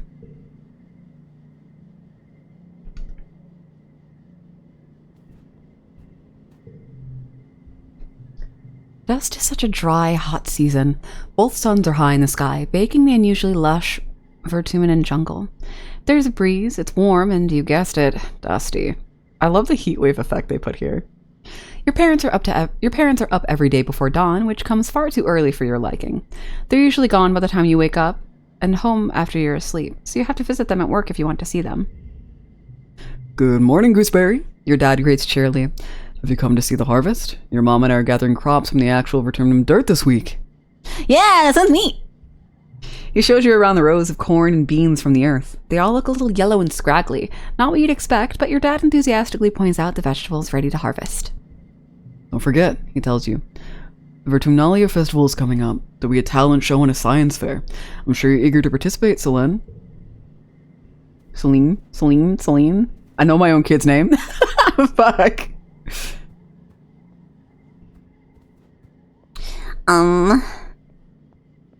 Ooh, log. Mars is watching her hold the screen intently. She shushes you before you can get a word in. They're about to kiss. Mars hisses, barely giving... Oh, she's so fucking right. My bad. I shouldn't have interrupted. Mars, you want a crystal? +2. Cool. She holds up the crystal to the light and gazes into it. At the right angle, I can see my face in it. Beautiful! Oh shit, I should have saved that for her birthday. Fuck. My bad. I'll give her a log. I'll give you a log later. Sorry, Mars.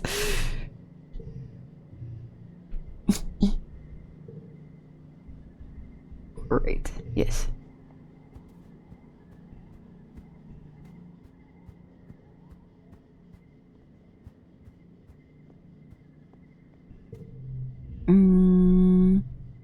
Okay, I need more biology for that. What is my biology currently at, actually? 38. Oh, cool. Be able to give him another fun fact soon. You find Cal slathering himself with sunscreen. The heat doesn't bother me, but the sunlight sure does. My mom wants me to wear this stuff because I guess Earth's sun was powerful. It was so powerful, it used to make people sick. He laughs. Isn't that silly? The sun making you sick? Hi, you little weirdo. Are you okay? Are you being safe? Be safe. Don't die. I can't another friend die, okay? Xenobotany. You bring your mushwood samples into the lab. You're going to study these and revolutionize the use of mushroom lumber. Maybe? Study this, mushwood. I got 2, we can do it. You examine the mushwood under a microscope and take note on its cellular structure. Part of the reason it needs to be harvested and wet is because... the season. Is because the cells get so saturated that they lose structural integrity and turn to, well, mush during glow. Studying the exact process by which the cells take in water leads to a breakthrough. It might be possible to hack the process and stop the mushwood trees from taking on too much water during wet. If they don't take on as much water, they won't take as long to dry.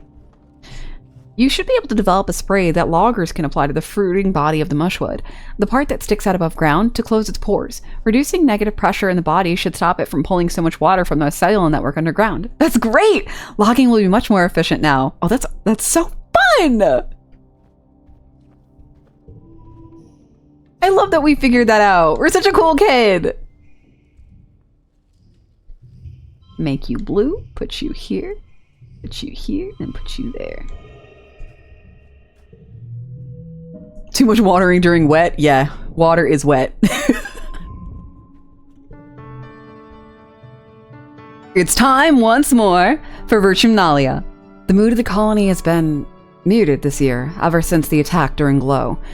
Though everything is still cheerfully decorated and the feast table is still heavy with food, mostly soy rations, the Virtumnalia just feels different in a way you can't describe.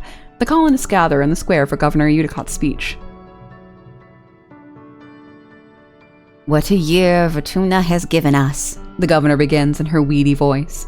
I stand before you, so proud of everything the colony has accomplished in such a short time. I have always hoped that we would bring with us the best facets of humanity: cooperation, resilience, and creativity, and the events of this year have given me no reason to doubt my convictions. These creatures were unexpected, but I urge everyone to consider what it means for life here. If Virtumna can sustain megafauna, then that means conditions are good for us as well. Our friends in geoponics are already working on the logistics of domesticating the wildlife. Your dad, a second cultivator, stands and gives a sheepish wave to the crowd. There is a smattering of applause. Mars elbows you. Hey, she whispers. Did you hear? My dad says Eudicott's going to announce the depot is open to the public. You shoot her a questioning look and she rolls her eyes. Shopping? Somewhere to spend all the kudos we've been saving up? There's going to be candy and toys and makeup and nice-smelling soaps. Not the boring kind in the communal showers. Oh, fuck yeah! Thanks, Mars! You know the concept of shopping. They do it in the holovids from Earth, especially the ones Mars likes. But you've never actually done it. The colony provides everything you need, but it would be nice to buy yourself a treat. My dad's give me an allowance, Mars says, shooting you a look of pity. It's too bad your parents make you work for yours. You and Mars tune back into the speeches just as Eudicott, as predicted, announces the opening of the general store at the depot. Mars gives you a knowing look as she claps. Eudicott finally gestures to the council members to stand. Finally, the council remains unchanged from last year. We are, as always, proud to serve you and the colony as your government. The music starts up as Governor Eudicott finishes. Thank you all for your hard work and your perseverance this year, she says over the ruckus. Together, we build the future. I need water.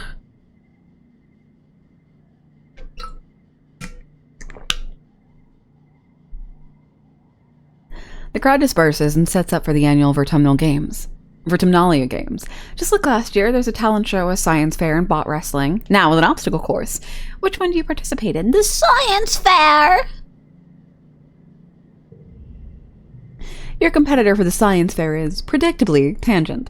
Her project is on the tensile strength of various building materials, concluding that mushwood is the best choice when you consider not just strength, but also sustainability and ease of use.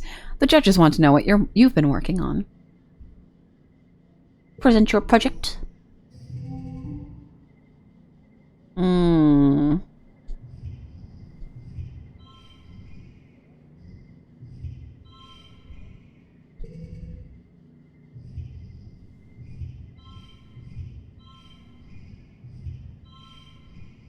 Ugh, I'm gonna have to stress myself out for this.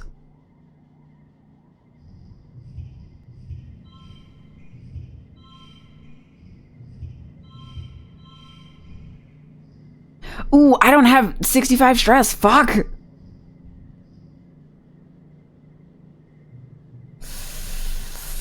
Ooh, I didn't have enough this time.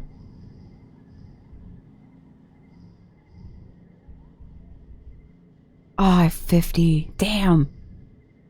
Alright, I lost. That's my first loss. In secret, you've been working on a social experiment on delayed gratification. Oh, cute. You've been sneakily studying the adults, taking notes on their snacking habits and their mood. You didn't really come to any conclusions about it, but you present some gossip you learned.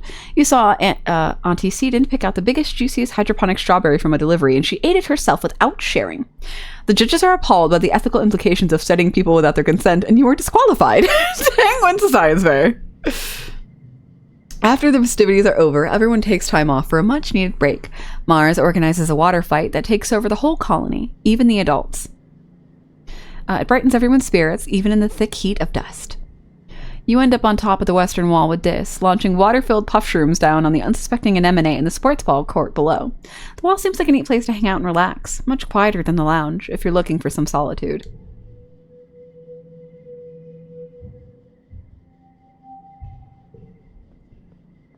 Okay.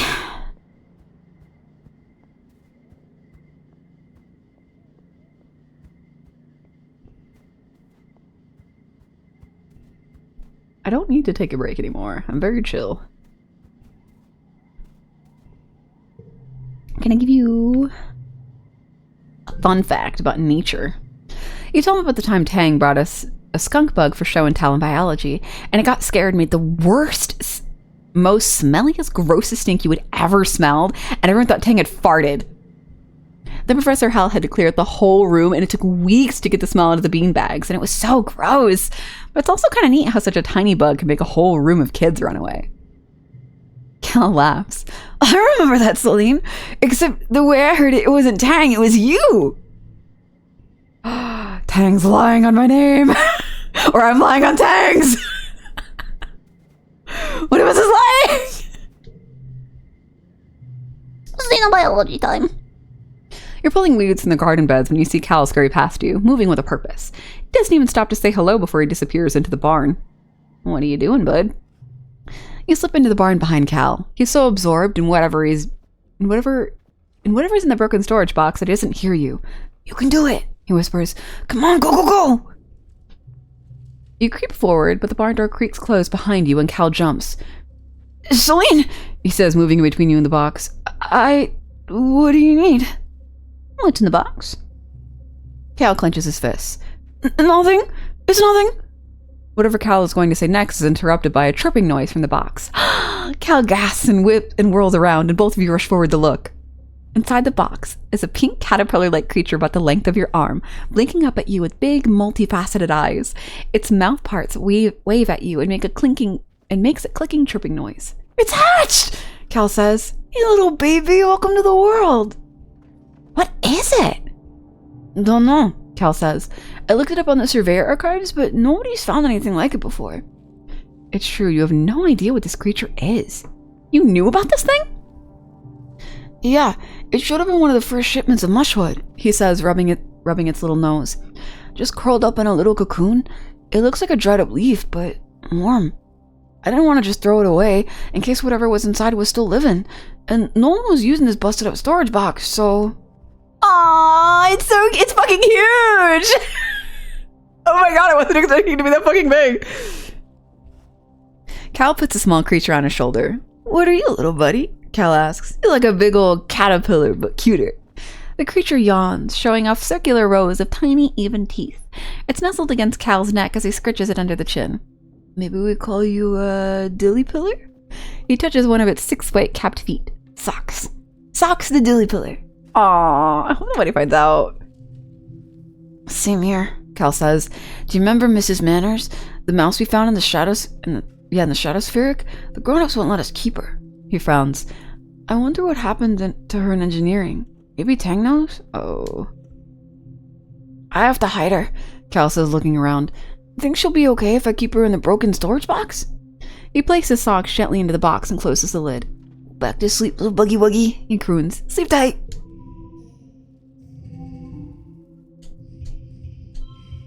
And boop, and... Oh no, hold on. What's the funky slot where one of you becomes 2?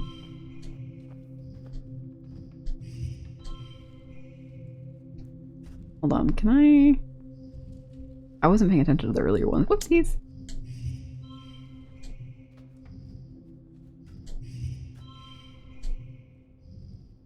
hold on. Swap. Swap. You became 2. Okay. We gotta push through. This is gonna be where most of my stress goes. Oof. Is light dust.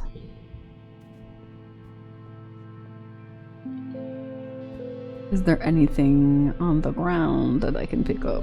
Anything for the me? Hello, Bat. How are you? No, nothing for the me. Now I need 80 biology.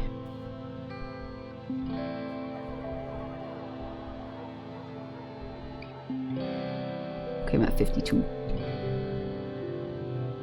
Dad, I'm here to fuck around in the lab again. You compare samples of spores to other samples of spores. They don't look the same, even when you look at them under a microscope. But some are toxic and some aren't. It takes a lot of sensitive chemical analysis to determine if something's safe enough to eat or not. Oof, okay, let's do that, and then this, and then this, and then this.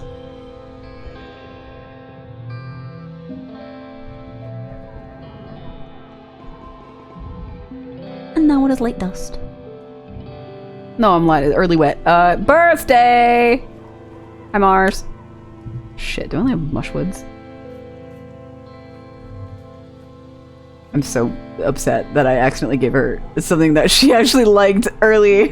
Her birthday is this month. I fucked up.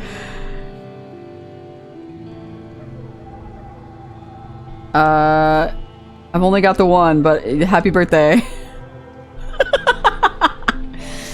Oh no! Fuck. Mars scowls. What do you expect me to do with this? I'll put it where it belongs. Outside, in the dirt. Man! I didn't have anything for your birthday because I already gave it to you. Fuck!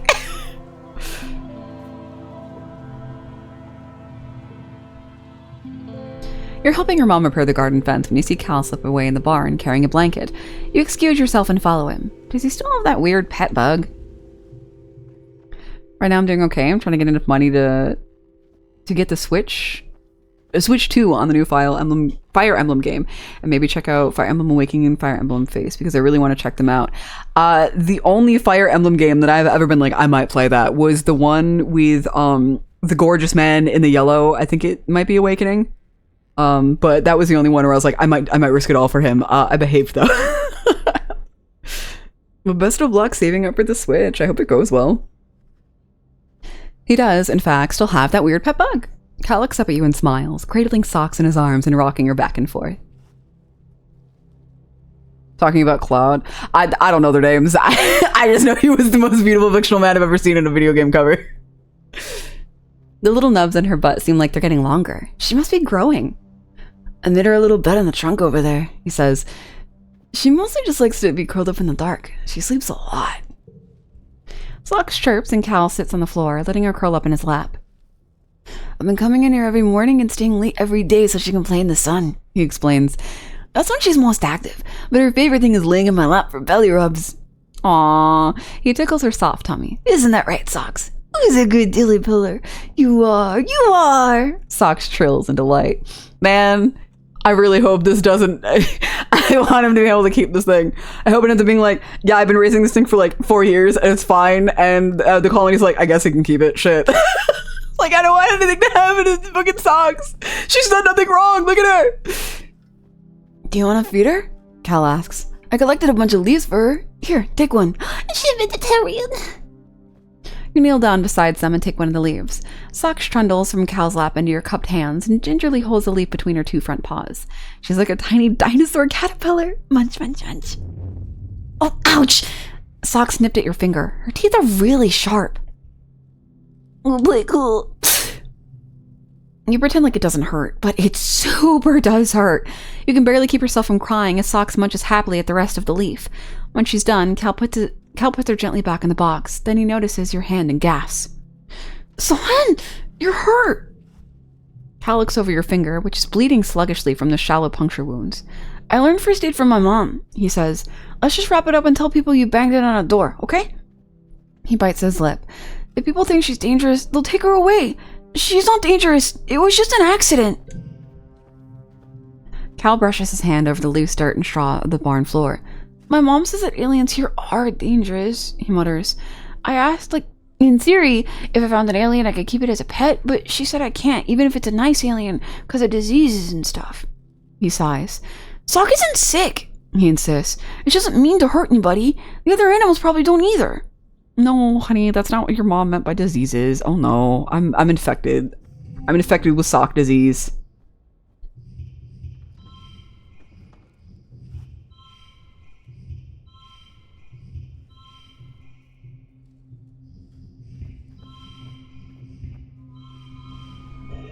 Okay.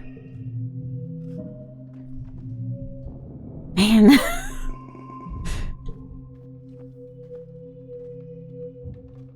It is now mid-wet.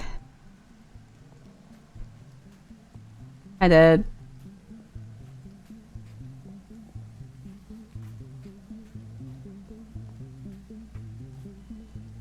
Can I go exploring? Can I go do that yet?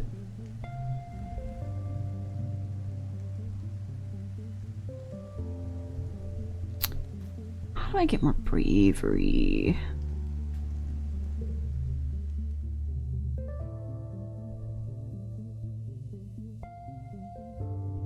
That's not it.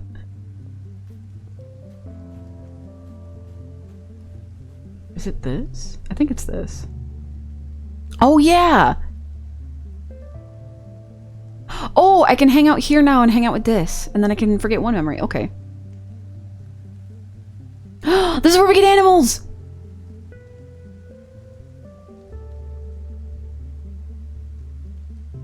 I want bravery, though. So I guess I'll play sports ball. Mars may not be as skilled a sports ball player as Anemone, but she plays hard. She orders people around like a team captain, but she isn't so great at passing the ball. She'd rather be the star. Her favorite thing is to spike the ball right into the opposing net stop's body. It's not a legal move, but she's done it so many times that the opposition now stands further back when Mars has the ball, which is exactly what she wants. Did you see that? Anemone complains to you during a break. Mars wouldn't pass the ball for either of us for 10 whole minutes. Somebody has to do something. Let's just not pass her the ball. For the rest of the game, you and Anemone pass to each other and ignore Mars. She notices, but just assumes you want to be the star too and doesn't give you any hassle. The thing you've learned with Mars is that she loves to be the best, but she doesn't have the kind of ego to make her mean about it. It doesn't really solve the problem, but it's kind of fun anyway. Okay, that's the one where it becomes 2, so let's put this here. 3, 2, 1. Put you there.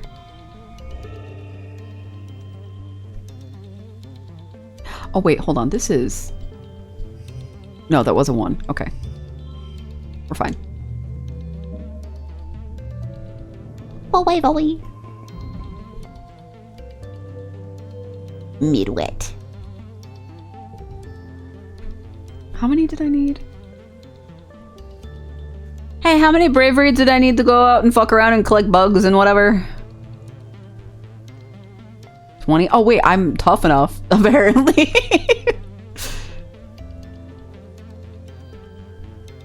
Okay, I want to go out though. I want to look at the Prosaic, and honestly, Valleys of Vertigo sounded like it had stuff I wanted to go look at. I'm tough enough. Oh, so you are. Uncle Tonin replies, his voice heavy as he looks at you with pride. You're grown up, aren't you? He nods and pats you on the shoulder, and you know he's thinking of Tammy. Listen, he tells you, I can see that you're a tough cookie, and I'd love to have you on my surveyor team in the future. But you'll have to wait a few more years first. Come see me when you're older, okay, kiddo? Dejected, you drag your feet as you walk back through the gates to safety. Psst! What was that? You look around questioningly. Psst! Oh no, is he a little fucking weird? He's going out. He's sneaking out for sure. It's Dis! He's hiding behind some bushes? That's so typical. He puts a finger to his lips and motions for you to follow him. Sure, you figure. Why not? He leads you silently along the walls towards the garrison, then crouches down in the bushes between the sports ball field and the security pavilion to fiddle with something. Suddenly, he's gone. What? You check to make sure nobody else noticed, then scuttle over to where you last saw him. Behind some popflower bushes, there's a drainage pipe in the wall big enough to crawl through. A heavy gate keeps animals out, but it's loose. You could slide it aside to get through. You could sneak out. If the adults won't let you visit the Valley of Vertigo or the places that I actually want to go, crazy, or the Simquay Swamps, or the cool places surveyors get to go, well, you could sneak through here to explore just outside the colony walls. If Diz does it, how dangerous could it be? We are now in cahoots. Thank you for being in cahoots with me. I'm gonna save. Because I'm scared.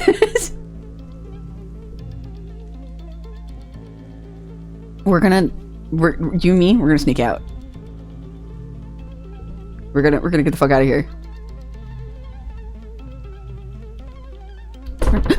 Jesus, one moment.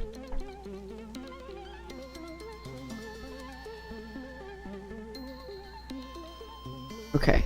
2 bravery, 1 perception, and 1 friendship with this.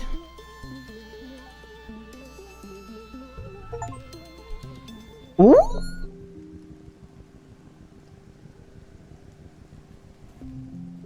Events in this area can be done in any order. They won't cause time to pass, but will increase your stress. Return home via the Expedition Depot flag, or the home button on the top left of the screen. Watch for collectible items you can bring back as gifts. Events respawn at the beginning of each year, and new collectibles have a chance to reappear every season. Cool! Hi. You slipped through the drain pipe and out of the colony before anyone saw you. Anyone, that is, except for a dark form watching you from the trees nearby. Could that be... is that Diz? He turns and disappears into the jungle. Now you're sure of it. That was definitely Diz. He is not allowed outside the colony either. We're just gonna follow him. You scamper after him through the bushes, heedless of branches and brambles scraping your arms and legs. Without a proper envirosuit, you get all scratched up. This kid is fast! You lose sight of Diz and can't find his trail again, but you do learn something by trying. What's this thing? The way is blocked by a strange, small creature with 1 foot and 4 large eyes. Oh, that's what you look like? You're so cute! 2 of which blink sideways on top of its head like frog eyes. Oh, this must be a hop eye. You've heard people talk about them, but you've never seen one up close. When you try to walk past it, it nips painfully at your heels, but when you back off, it just stops and stares at you. What's its deal? It's defending something, obviously. But I want animal stuff.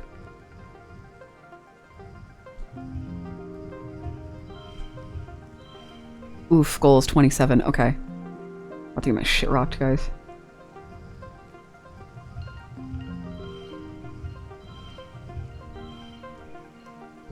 Ooh, maybe not.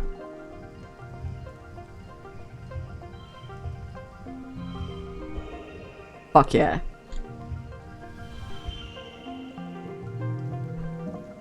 It's like a basilisk. Is that what they look like in Dark Souls? Only like less ooh-ooh? I get animal stuff out here. You stop trying to get past it and just listen. Oh, you can hear little squeaking noises from nearby. It's probably warning you away from its nest. You carefully avoid the nest while speaking in soothing tones. The agitated little guardian titters warnings at you, but it eventually lets you by. They're more like lizards, but they got giant eyes. Ah, I see. Time has passed. Plus 15 stress. Give me a log.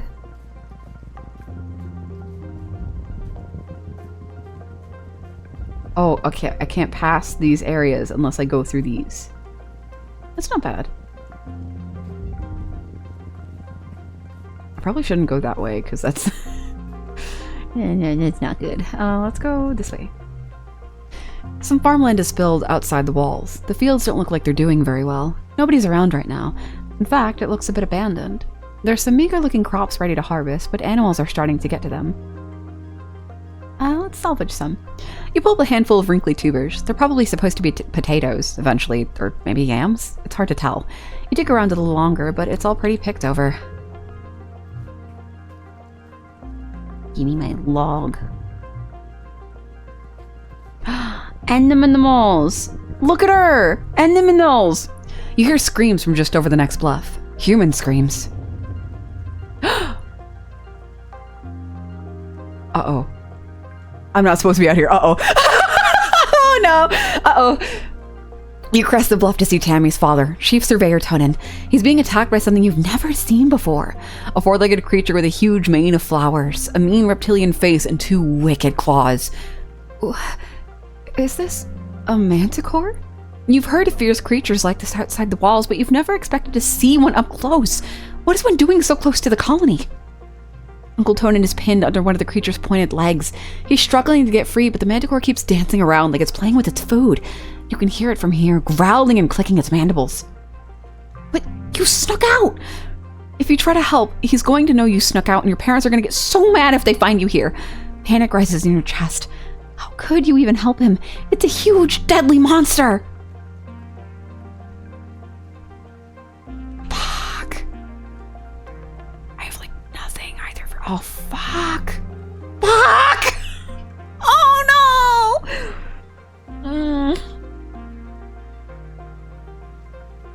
I don't want anything to happen to him. But he's, like, supposed to know what he's doing. Right? Oh, fuck.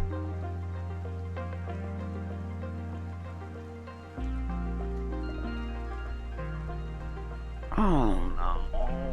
I'm 11! I'm 11! I'm allowed to leave! You snuck out and you can get in so much trouble. The childish but smart thing to do is run away. Denial is a powerful thing. By the time you snuck back to the walls, you've managed to convince yourself that it really didn't happen, or at least that you couldn't possibly have been there to witness it. Oh, hi.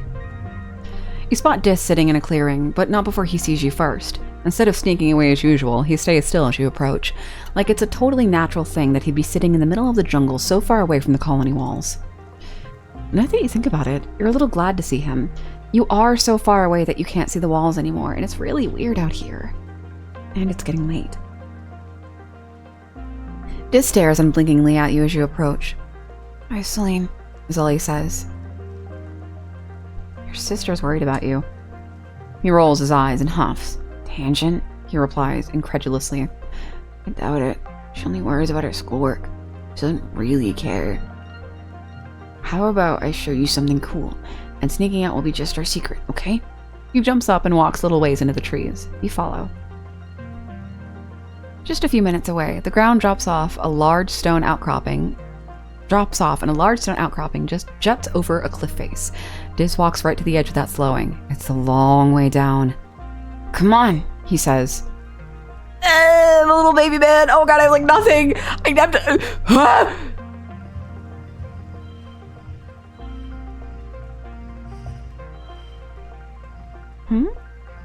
Why are you more in this order? Okay, well.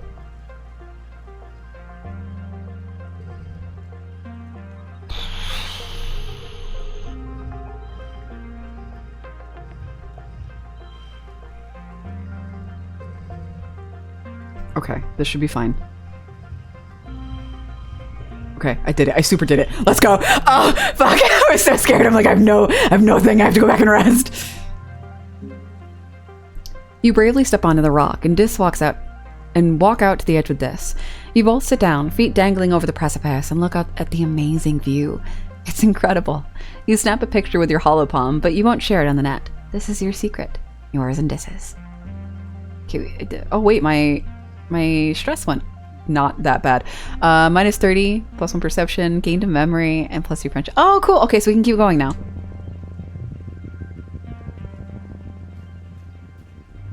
What is that thing? You've reached the end of this area. Keep exploring. Okay.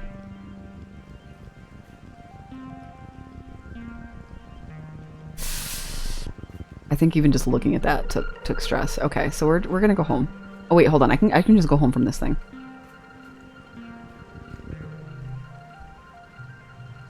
Go home. You're back. There's a commotion in the square. An expedition's vehicle is driven through the gates and is idling in the middle of the square as an unusual sight. People come down from command to investigate. Oh god, please be okay. Oh, hello? Utopia gets out of the vehicle and trudges over to Uticott. After a brief conversation, you see Uticott gesture for people to unload the vehicle and clear the area. You stay out of the way to see what they're unloading. It's a body. Chief Surveyor Tonan's body. Someone quickly covers him with a sheet, but not before the image of his torn open body is seared into your memory. However he died, it was violent and bloody.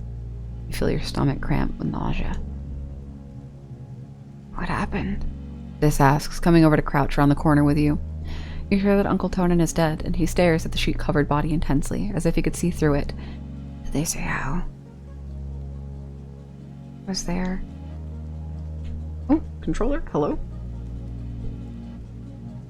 You confess to Dis that you saw Uncle Tonan being attacked by a manticore, but you ran away instead of helping. How did you do that? Dis asks, looking confused. Were you scared? That's so weak, Selene. What was it like? Was there a lot of blood? Did the manticore eat him like... Dis makes gross chomping motions with his hands, and you turn away. Ugh, this is gonna be so awful. You and Dis watch the adults carry Uncle Tonan's body away. From the way he's practically vibrating, you can tell Dis wants to ask more questions about what happened. After a few awkward minutes, he sneaks away without saying anything, probably to try to get a look at the body. At least Tammy isn't around to see this, you think. At least they're together now, wherever people go when they die. You watch Utopia bend over to get a hug from Uticott, wiping her eyes as she finally cries. Uticott has never been the most comforting person in your life, but it seems to help. Utopia will probably be the next chief surveyor. At 24, she'll be the youngest council member. She was only a toddler when the stratosphere had left Earth. Apparently, her sharp eyes and hoverbike flying skills are the best in the expeditions. Fuck. But again, we're 11! What the fuck are we supposed to do? We're 11! We're 11!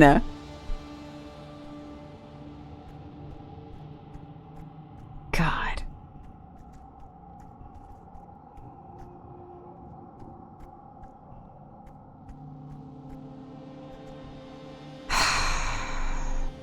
Okay, I don't think it's good to sit on the wall, given what time it is for rest, so we'll just rest inside like normal. You spend several hours a day obsessively checking the local HoloNet for updates. With so few people in the colony, social media can be very dead. Feels like you're talking to yourself sometimes. You try to start a few conversations, but most people are busy at work or school.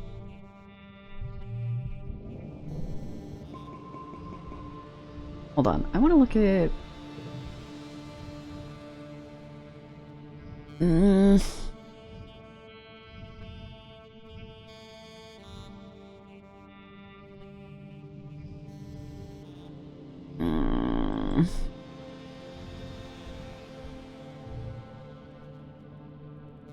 No, because that's a good one, and this one I like. It's an with the extra. It's been a quiet glow, but the grim, surreal darkness of the season reminds you of last year's violence. As the month wears on, you overhear arguments at dinner. Adults worrying that an attack is still coming, and others who think the first one was a fluke. Surveyors mention seeing new tracks in the forest, but are shushed so people don't panic. The gates are closed. Your drill emergency procedures, filing soundlessly from the classroom to the creche to hide under tables, waiting for the sirens to call the all clear. You drill and prepare and worry, but nothing happens. Then, just as glow is starting to wane, the toxic purple spill of the wormhole fading as the sun almost rises past the horizon again, the sirens start. You're reading a holo novel in bed when you hear them, followed by stomps of boots down the hallway outside your quarters. An alert flashes on your holopalm. Shelter in the creche, this is not a drill! You get another message from your dad. Me and Mom are gonna stay in the greenhouses. We're safe. Just follow Auntie Anne to the creche and wait for us, okay? Don't worry, we're way more prepared than we were last year. Love you, stay safe. You could go to the creche where you belong, or you could follow the security guards and see what's at the gate. Bitch, I fucked up because I didn't help him, so now there's guilt. You sneak out of the living quarters and head towards the gate. You're immediately spotted by Security Chief Rhett, who stops what he's doing to yell at you and gestures angrily. What the hell are you doing out here? This is no place for kids. Get your ass back inside. It was help!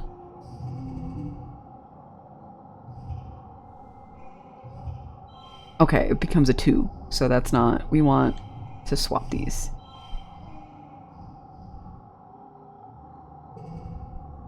I wonder if this is anything.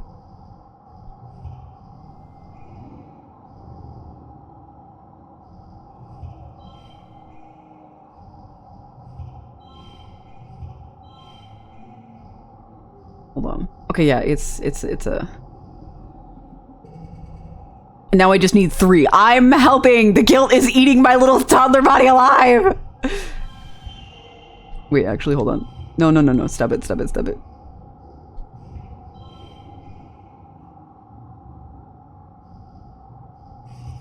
Swap. Hold on. We're gonna put you here. Put you there. Cool. It's fucking 24 super win. The guilt. I must protect. -5 kudos. Okay, fucking I'll take it. I have so much money. Don't even worry about it. You stick around the outside of the skirmish at the gates, throwing rocks and yelling at any creatures that get too close. You're not sure if you make a difference, but the good news is, at least you're not injured. When the dust clears, Rhett spots you hiding in the shadows and personally escorts you back to your quarters. Your mom and dad penalize you for disobeying them. Hello, Marker! No guilt, no mercy, no regrets! No, there's plenty of regrets, which is why we did that. When things have calmed down, you overhear your parents talking. I'm not going to be the first to congratulate Rhett, but all of his defensive improvements were exactly what we needed. Your mom grumbles. He's going to be insufferable at the next council meeting. Your dad pats her hand. Credit where credit's due, Slulubel, he says, and she smiles despite herself. Could have been worse. Your mom nods, and they both sit in silence before your dad speaks again. Bro. He sighs. What a way to go. Oh shit, Professor Hal? Your parents startle. Hey, Pumpkinhead, your dad says. Yeah, they're going to announce it in a few hours, after everyone's had a chance to calm down. You didn't make it. What happened? Don't worry about that, your mom replies, shooting your dad a look to keep him from talking. It's adult stuff, okay? You guys won't be able to go into the engineering wing for a little bit. Not until it's decontaminated. You curl up quietly to think. Professor Hal can't just die. He can't just be gone. He's your teacher. And the engineering wing is where you take your classes. You can't imagine something bad happening in such a safe place. You fall asleep thinking for sure there's been some mistake. Man! This is so fucked up! There's 3 people dead, bro! Our friend died because of an accident! Her dad then died because I was a little 11-year-old coward who wasn't even supposed to be there anyway. And then I was like, I'm gonna go help, and then fucking my professor still died. What the fuck? We can't have shit!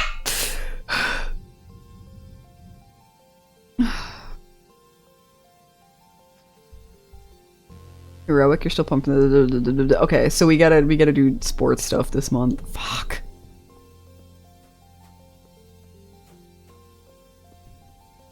Anybody have anything to say? Oh, she's out there instead. Okay. You do. Okay. Actually, let's save really quick.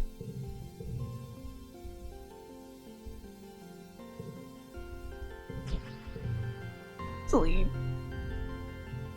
You tell Tangent you know where Dis has been going. You tell her he's been sneaking out to explore the jungle. Not far away, but outside the walls. Tang looks concerned. Really? She says, wringing her hands. Is it safe? I'll keep him safe. She eyes you skeptically. Full offense, Celine, but you're just a kid, She replies. However, I suppose it's good to know he isn't alone out there. Tangent is storming around the quad in front of engineering, checking notes on her holopalm, gesturing and grunting in frustration. This is the worst. What's the matter? I can't possibly... She says, her voice cracking. She seems too upset to even explain it. Professor Hal. She tries again. Hal. He was helping me with the physics chapter, and now he's... She throws her hands in the air, virtual holopalm screens flying everywhere. I can't understand this without him. It's impossible. She chokes out. Why did he have to die? Tang, come here. She stiffens and lets you hold her. You can feel her shaking. You think she might be crying, but when she fully pulls away, her eyes are dry. Thank you, Celine. She says. I know you're having a hard time with this as well. Nothing is easy on Vertumna. When even the adults can't protect themselves. It's obvious we're on our own out here. My engineering is, not good. I'm sorry. Good luck. Tang nods, going back to her notes. Thank you. She mumbles. Oof. My poor friend.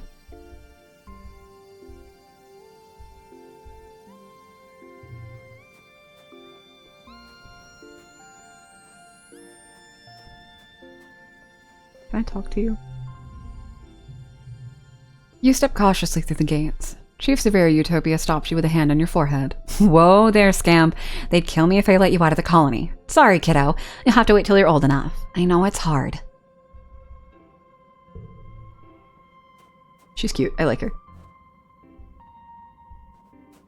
Okay, we gotta go do the Vim Nicole.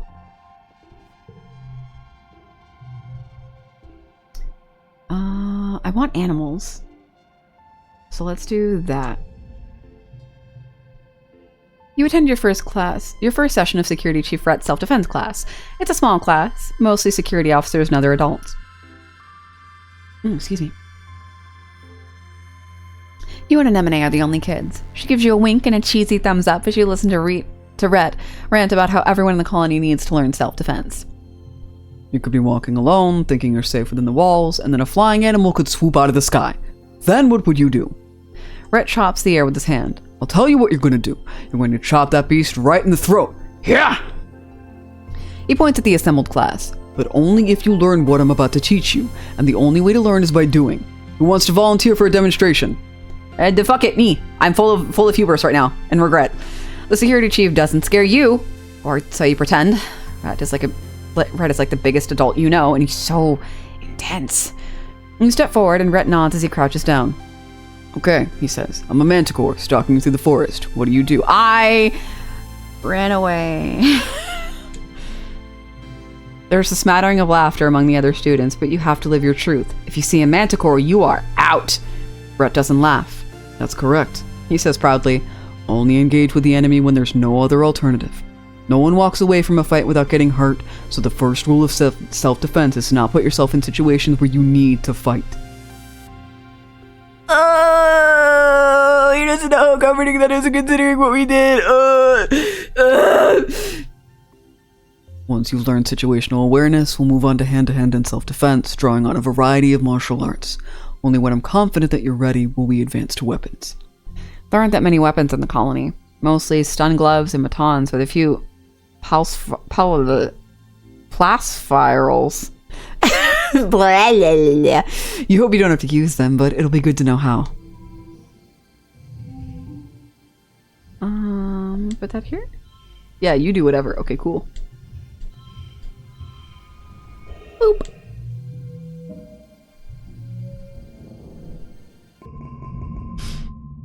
You've been having weird dreams, as usual. They seem to get worse around Glow. You wake from a dream that has tears drying on your face, though you can't remember why. Just that you were terrified. Whatever it was, it felt real enough that for a moment you just lie in bed with your eyes closed and try to calm your breathing. You blearily rub your eyes and... Surprise! Oh, it's your birthday. Your dad leaps onto your bed and gives you a big cuddle. Happy birthday, little tomato head! 12 years old now! Wow, can you believe it? Oh, cute. No, your mom answers for you, laughing as she hands you your present. It was just yesterday. Antecedent was showing me how to change a diaper. Because it's your birthday, your parents had brought in food from the canteen so you can all eat together on your bed. As you stuff your face with savory tofu chunks, you open your present. Which one is your favorite? Oh, I get to pick! Ooh. A bouquet of exotic flowers from your mom, a stuffed xenofauna from your dad, a photo of Fonor from your best friend.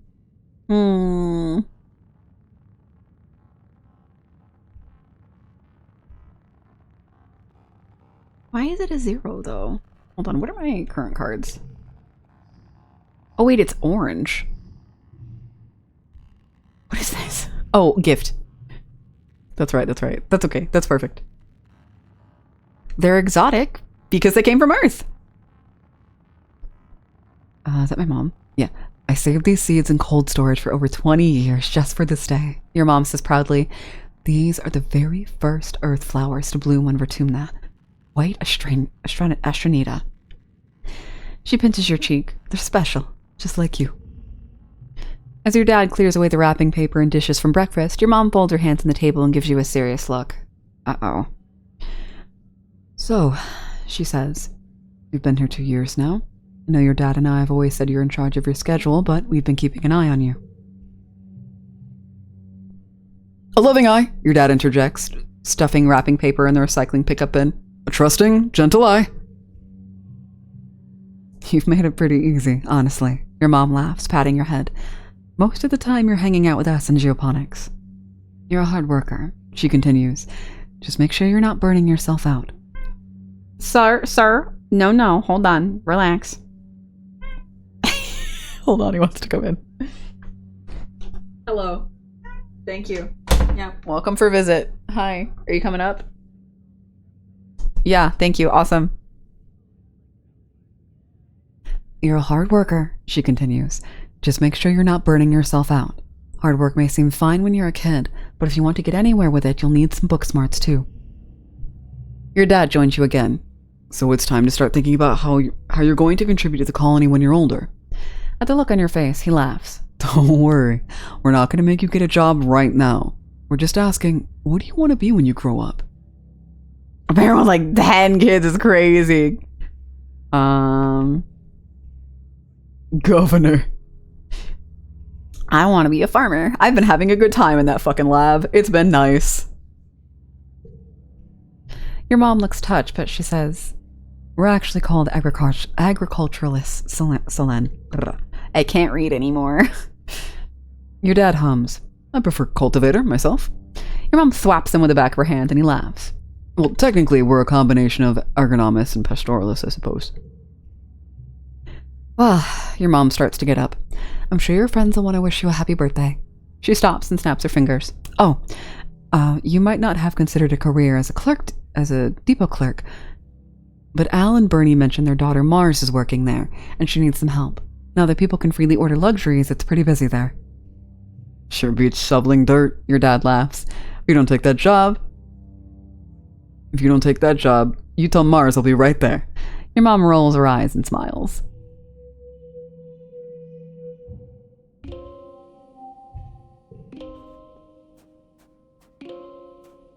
Okay.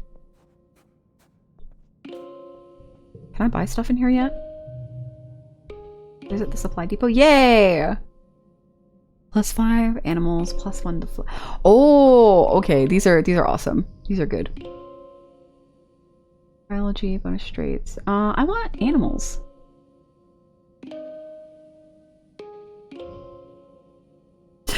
I can't have cake ever again because the last time I had cake.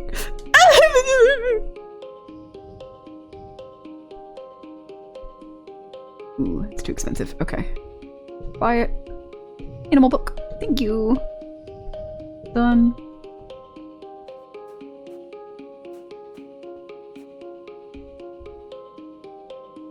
Okay, yeah. We still got physical increase for skills. Oh, wait.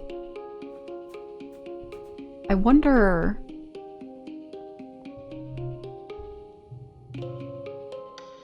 Let's do bravery +1. Where's bravery? Up top. Okay.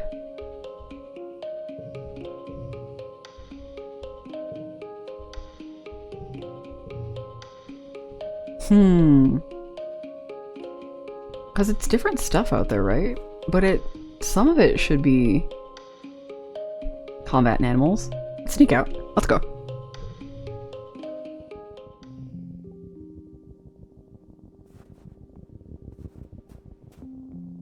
Oh, give me the root. No, hold on.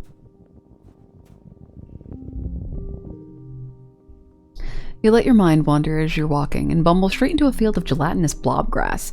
Totally transparent, the sticky fronds are hard to see, but even harder to ignore, especially once they start glooming under your boots and slowing you down. It's like trudging through thick mud.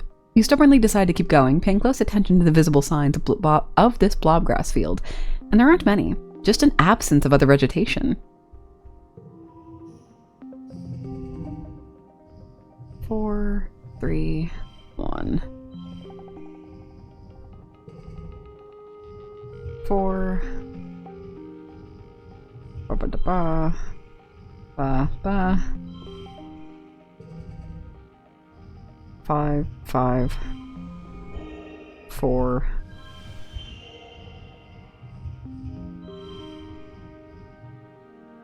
And let's put a solid 1 in there. Why not? Actually, wait, hold on. Swap you. Put you here. Put you here. Okay. Boom. +2 perception. Nice. There it is. You can hop along that rock to the fallen log, then climb over those old pieces of surveying equipment. You get through this villainous blob grass. You spend a bunch of time on it though, and it takes some tricky balancing. It's tiring. Fruit. Wood.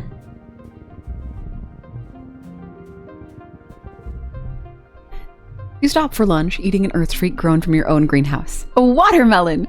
Nice and sweet, like a more solid watertopod. You munch away, spitting out the seeds. Practice spitting seeds. You take the challenge seriously, lining up targets and keeping score. Your aim improves. Yeah, this is perfect. Like, the amount of stuff we do out here, it's gonna be great for using that buff. I'm Neminol again. You hear a sad hiccuping sound and follow it to find a sick Hopeye. It's hunched down low, its foot completely nestled under its body, and it's shivering uncontrollably. Its enormous eyes roll around in confusion and fear as you approach. Oh, no, honey. I have a friend who will help you. Hold on, we're gonna take you back home. Oh, the colony's gonna be so mad.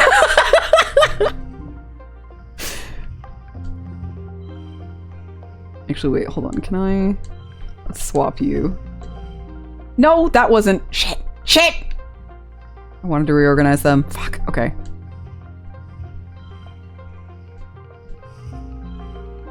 Oh, interesting.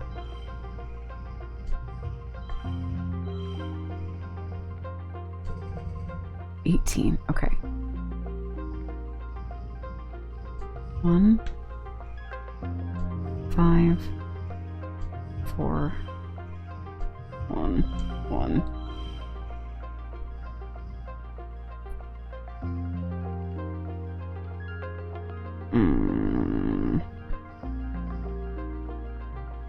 Let's do +2 on you.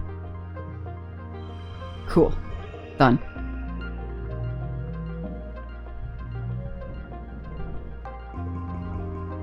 The Hopeye hisses and tries to bite you. It doesn't want to be touched. You throw your jacket over it, then carefully pick it up and put it in your pack. You crack the zipper bit to give it some fresh air. Your dad helps you make a little nest for it in an empty part of the geoponic barns. Every day, you bring it food and water and gradually nurse it back to health. Cal takes an active interest in the recuperation. Yeah, I knew he'd like it!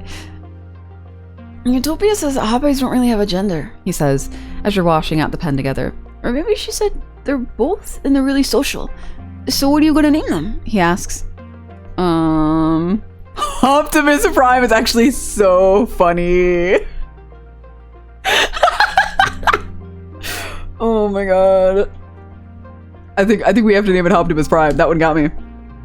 A noble companion who's more than meets the eye. Perfect. Cal offers the Hopeye a piece of bobber fruit. Cute. Optimus Prime plucks the fruit from Cal's hand and hops into your lap to snuggle down and nibble on it. Cal snaps a photo with his hollow palm and shares it, captioning it, "Friends for life." Yeah! We got a little friend!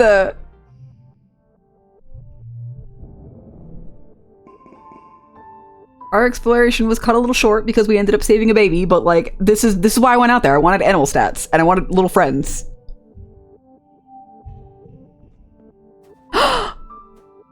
He's here! Oh my god, he follows me around. No fucking way, it's a little baby.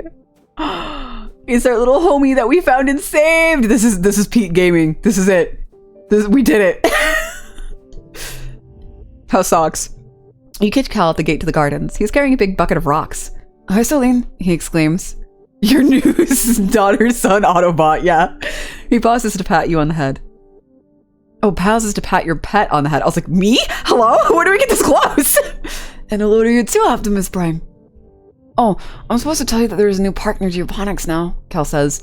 We can run around all we want and nobody will stay with trampling the fields. You should come play there sometime. And bring Optimus Prime, they'll love it. That's my little guy. Hi, Dis. Dis is sitting in the grass near the big gates that lead out to the jungle. He's just staring out into the nothingness and picking absent-mindedly at the weeds. He pretends not to notice you as you approach. I'm gonna sit with him. He shifts uncomfortably as you sit, but don't say anything. You both just hang out, saying and doing nothing. Perfect, I knew that would be... I'm understanding you a little more, you little fucking freak. You're starting to wonder if Dis will ever acknowledge you, and he says, I've gotta go. When he starts down the hill, he pauses to say, This is a good spot. I'll probably come back here tomorrow. Yay! Little fucking weirdo.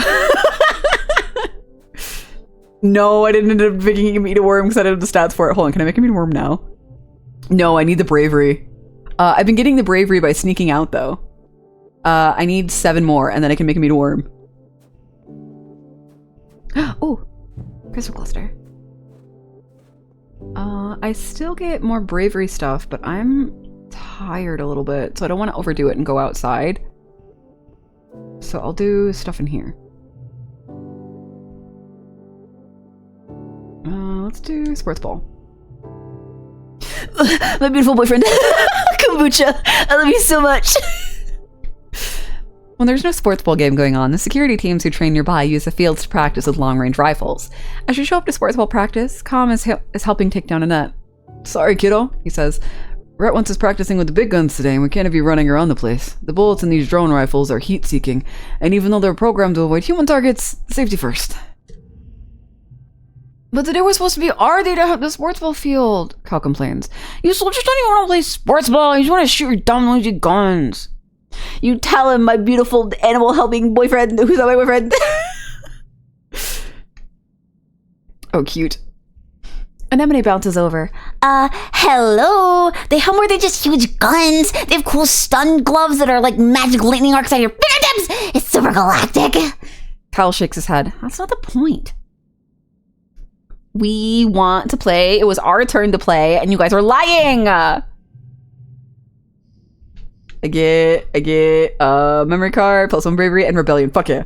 And I have enough of loyalty to the colony for the rebellion to be fine. You rip the net out of Calm's hands and start putting it back up. Anemone looks nervous. Here comes Security Chief Rhett. You look scary, angry, Celine. You stand your ground as the security chief tries to intimidate you with his loud voice and his big chest. Today was your day to use the field. Rhett sees the fire in your eyes and after a minute laughs and gives in. You're a tough one, huh, Celine? He says, a twinkle in his eye. Okay, you're right. Today was your day to use the sports ball field. Calm, we'll have to train with something else today. Huh, that wasn't so hard. Yeah! We just gotta be like, no, it was our turn! Fuck you!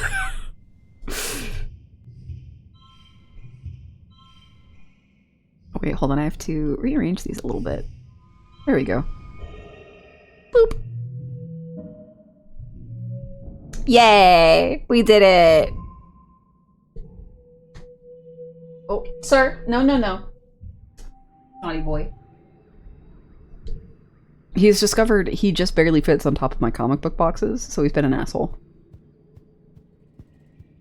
Egg! I know who to give this to! Hi. I have something you might like. Is it an alien egg? Cal exclaims. Wow! I wonder what's inside it! If it's still warm, maybe we can hatch it! He lifts it up and scrutinizes it. Lemonade's always talking about wanting to eat a big old alien egg, he says. This one's not fertilized, I'll give it to her. Yay! That was what I wanted to do in the first place, is I was like, yeah, surely one of you will try to grow this and like hatch it, and it's the Baba Booey. It's my homeboy, who I didn't intend to make my homeboy, but he's my homeboy now. Let's see. We can do probably one more thing and then rest.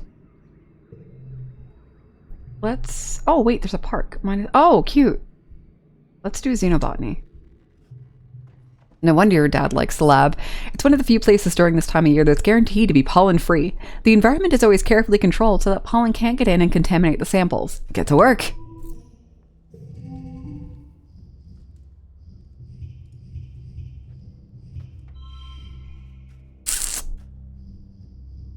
I don't like that you took it down one. That's so fucked up. Okay, +1. Ugh. How do you take it down? That's ridiculous. Okay.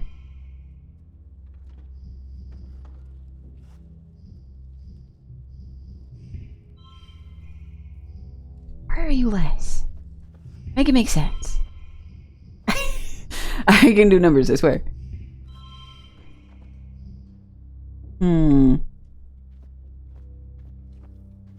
The red one. Yeah, it's I did the when they're the same and they touch it matters and then blah blah blah blah blah, but I'm gonna be short one either way, I think. Unless teehee. Hold on. We went out. We got a lot of wood.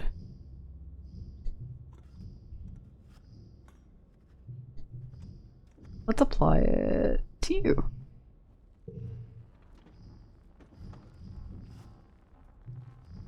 Liar. Let's apply it to you. Why are you doing funky math? Stop! Come over here.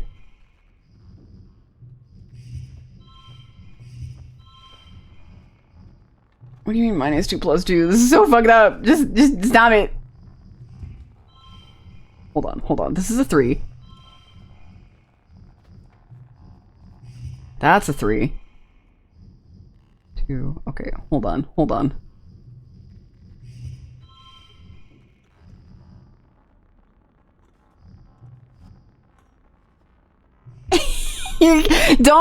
Don't look at me. Stop it.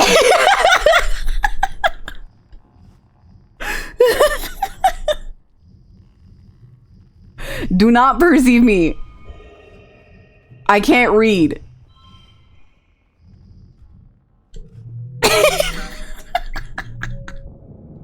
I can't fucking read. I fucked up. It's fine.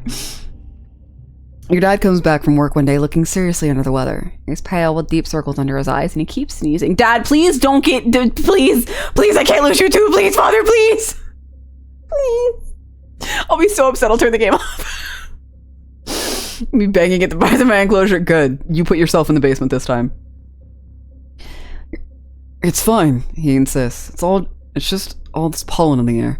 It's gunking up the old air tubes. You remember hay fever, Flulu? We always used to get it back on Earth, too. Your mom frowns and crosses her arms. We did, she agrees. So why isn't it bothering me? Dad's having an allergic reaction and it's gonna kill him. It's gonna make his lungs give out. Hi, can I help you? Okay, do you want out? Goodbye. He comes in, sits on computer, yells, and leaves. You're a lot tougher than me, Sleepy, your dad says, and your mom rolls her eyes. I'm sure I just have to get used to it like you did, he continues. Maybe I'll go for a stroll outside the gates later, really get a good lungful into stuff. I'll feel bad for a few weeks, but after that I'll be fine. Dad, no! Dad, please! Your mom raises both eyebrows. Outside of the gates? You. Your dad shrugs, and he falls into a fit of sneezing and can't answer. Your mom directs him to go lie down on their bed. You need to rest, not machismo, she scolds him. I don't have Your dad sneezes. A macho bone in my body, fufu. And I have to fertilize the corn and the pixie beans this week. Uh-huh, your mom grunts. Your dad pulls a handkerchief from his pocket and sneezes into it a few times. Big, yelling, honk sneezes that echo through your whole quarters. He pulls it away from his face and you can tell that something's wrong. Huh. Your dad says weakly, holding the handkerchief away from his face. It's bright fuchsia pink and glittering in the light. That's weird. Then his eyes roll back and his head and his knees buckle, and your mom yells for you to call instance. Dad, no! Dad, please! Please! I don't think I have enough biology fucking stats for this, please! Chief Engineering Instance takes your dad's vitals and gives him a cursory look over, but she seems satisfied with what she sees without having to do a thorough examination. The explorers have started calling this the Shimmer. she says, shining a light down your dad's throat. He's looking a lot better, but not much. It's an airborne environmental toxin, likely in the pollen fog. Will I be okay? Doesn't seem to cause long-term damage to the body, Instance explains. She gestures in the air, making note on her hollow eye that only she can see. I've been tracking its effects for 3 seasons now. The toxin is flushed out of the body after 3 to 5 days, and it's not contagious. She looks down at your father. What that means for you, Geranium, since you're particularly susceptible to the toxin, you should take better pains to avoid exposure. If you must go outside during pollen, use a respirator. Your dad smiles weakly. You got it, boss, he says. Your mom smiles and puts her hand over his.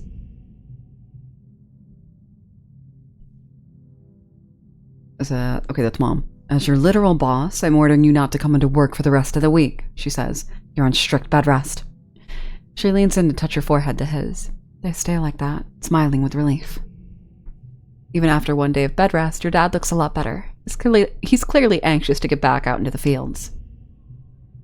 You're gonna love this new crop, Celine. It's called a pixie bean. They glow in the dark. He's already pulling it on his boots. The fields look so beautiful at night. I'm happy that we finally found something that would actually grow here that isn't soy, and more soy. I'm happy too. Dad, I need you to fucking rest though, okay? During pollen, I need you to put the respirator on and not do the work. I will do lab work. Jesus, my stupid father. Going to get himself killed. How you doing, Tang? Your holopalm pulses with a message from Tang. Hello, Celine. If you're not occupied, could I ask for your assistance in the lab? Thank you in advance. Tangent. Typical Tang, but her asking for help is something so rare that you can't help but head over right away. You find her hunched over a spectrometer, making notes on a holoscreen. Oh, you're here, she says, blinking rapidly. She looks like she's been awake for days, wrinkled, a little shiny, and with the wild-eyed look of someone who needs a cup of bleep tea. How can I help? I'm researching the shimmer, the respiratory illness some people report during pollen, she says. I'm loath to admit it, but I need your assistance. She takes 4 vials, swabs inside, and puts them into your hand. I need recent saliva samples from both you and your father, she says. There must be a reason why he's susceptible to the shimmer and you're not. You share half your genetic code with him. There must be some marker we can compare between the samples. Then, she continues, pulling another vial from a rack of test tubes. Administer this to yourselves, wait 3 days, and take the samples again. The test should be able to determine if anything in your body chemistry has changed. Tang looks at you very seriously, cutting through her bleary expression. There's something going on here, she whispers. Something really, really big. I've begun to realize this is about more than just curing a disease. She squeezes your hand so hard it almost hurts. Unlocking the secrets of the shimmer, what it affects, and why. It could lead to a greater understanding of all life and Fortuna. And knowledge. Knowledge is more than power, Celine. It's control. Okay. Thank you, Tang says. I've been researching so hard I think my eyes are going to fall out of my head. And for what? Well, for the end of a debilitating disease is a pretty good reason, but Tang just shakes her head at herself before you can answer. We're at a disadvantage here, she mutters. We're fighting blind. We need to understand this planet if we're going to get it under our control. +1 health tangent, +1 shimmer cure. Ooh. Hey Dad, I need you to spit in this tube.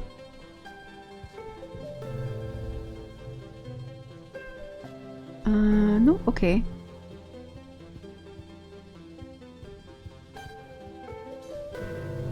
I think you would tell me, right?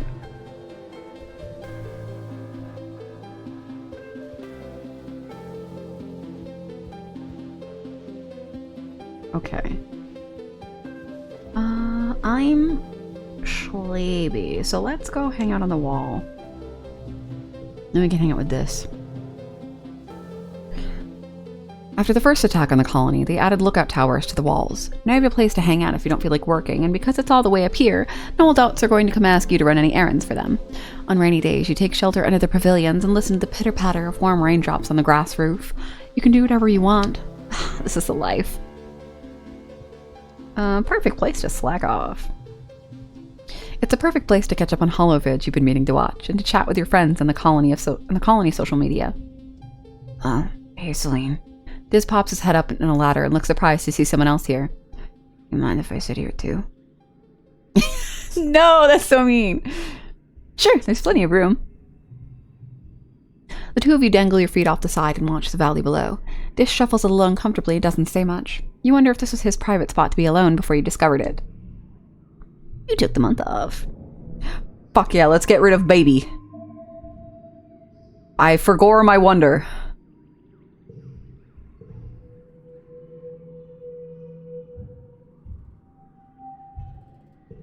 Okay. Nothing for Tang. Nothing for my dad. Nothing for Mars. Do I have enough? Oh. More biology. It's been a minute since I've been in here. Let's go.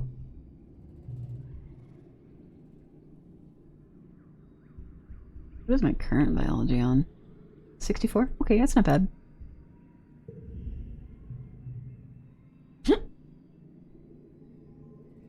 Hey, Squirt. Your mom calls out to you. Don't you think it's time you get started on what you're going to do when you're older? You look at her in confusion. Isn't she always telling you to stay in school? She chuckles. You gotta think about it sometime, kid. How about you come join your folks on the farm, if you think you're up for it? Yeah, let me do it. Your mom claps you on the back. Ugh, she's as strong as she looks. Great, she says. Come see me in the geoponics when you're ready to start. It'll be more fun than wheeling dirt around, I promise. Oof.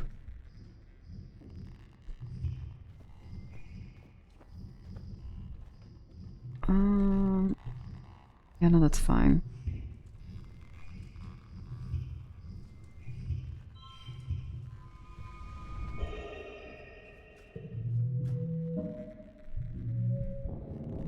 Whoa!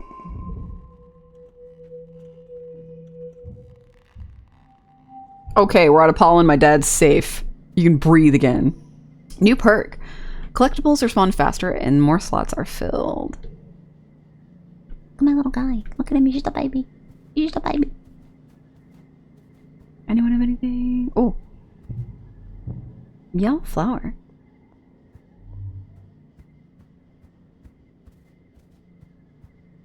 Oh, this isn't here.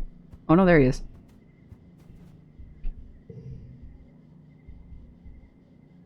This and I have fixed our friendship a little bit this year. We're hanging out when we're not supposed to be out there, but we're doing it anyway.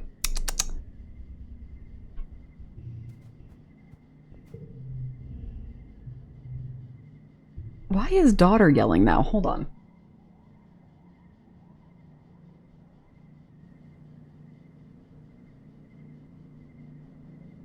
Noisy girl.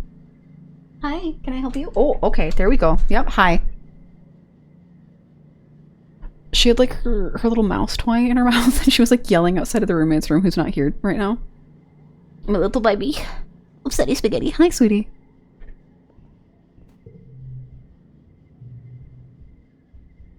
Let's go do the Xenobotany. Oh wait, hold on. I have 118 kudos. Can I buy something? Cake.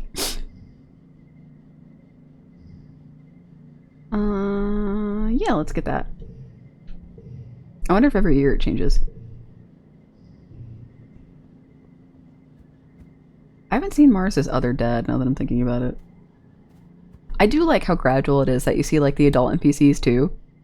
I feel like it makes it easier to keep track of them. Let's go do Xenobotany. Congruence tells you about how back on Earth, some people were scared of genetically modified food. They thought it was unsafe. You ponder that for a second. Everything you eat, even everything you wear, has been genetically modified. You are genetically modified. How could people be scared of Gene tech? It's the reason you're still alive on this planet. 3 into 3. 5 into 1. Wait, hold on. Swap you. There we go. Okay.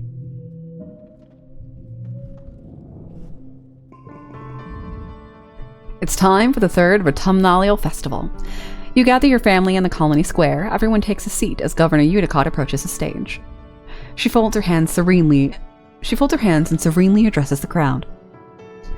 What a pleasure to address you all today as your governor, she says, looking as pleased as she ever does. And under 3 years, we've built a colony of which we can truly be proud. While we've suffered hardships and losses, we remain standing. As always, looking forward to the future we are building together. Let us use this Midsummer Festival as a time to reflect on our many blessings, Udicott continues. Fresh water, good food, healthy children, and a strong community. Udicott bows her head. But first, let us remember Professor Halitosis, that was his full name, who guided our children and kept our engines running for so many years. Chief Engineer Instance will be filling in, with help from our ship's AI congruence, until someone can take up the mantle that rests so easily on Hal's broad shoulders. That rested so easily, excuse me. We also recognize the passing of our dear friend, Chief Surveyor Melatonin. Known for his gentle nature and curious spirit. Oh, I never got to meet Melatonin.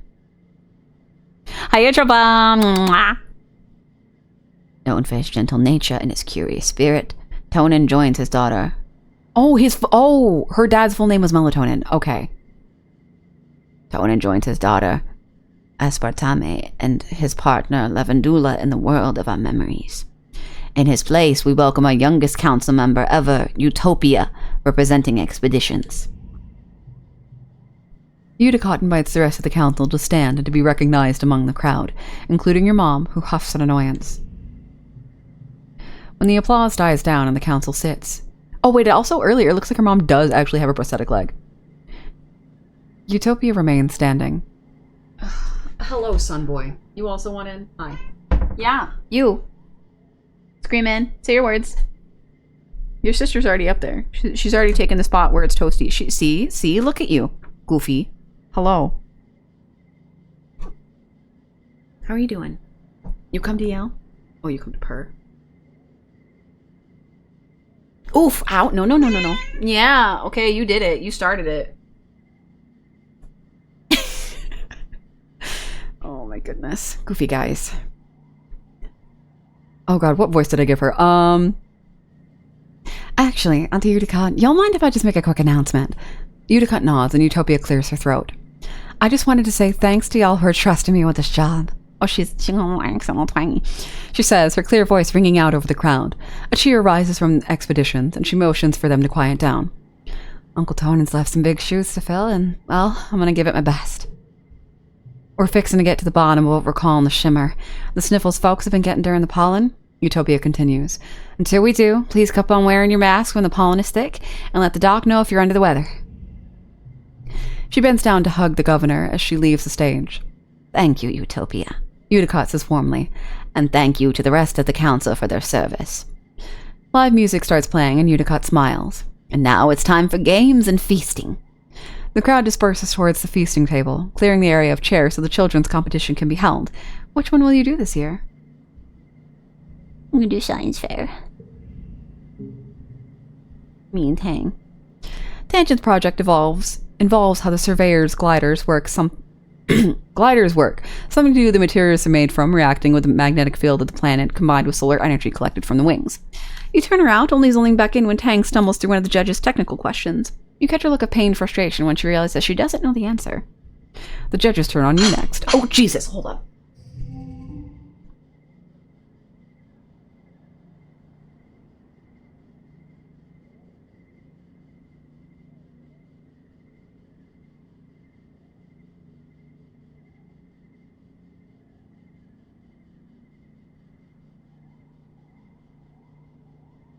Okay, goodness, he's being bad.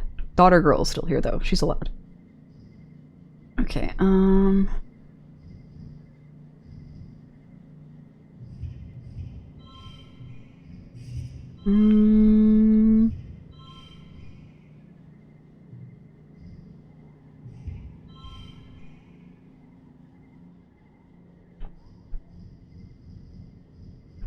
we did only have one blue one.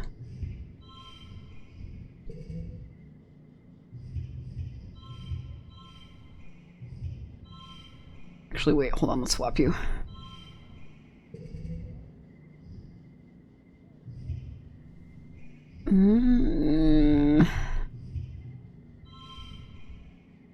And then I can use the stress for this. It's fine.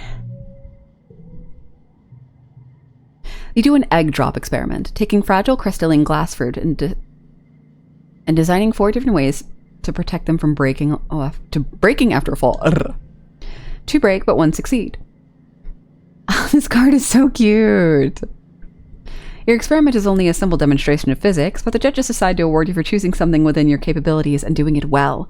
Tang is frustrated, but more at herself than you. She is not used to failure. After the festivities, you take time off, a much-needed, very relaxing break. Your dad sets up a slip and slide through the colony square, and everyone takes turns sledding on their stomachs and spraying water at each other. It's a lot of fun. You can feel your worries floating away in the hot dust suns.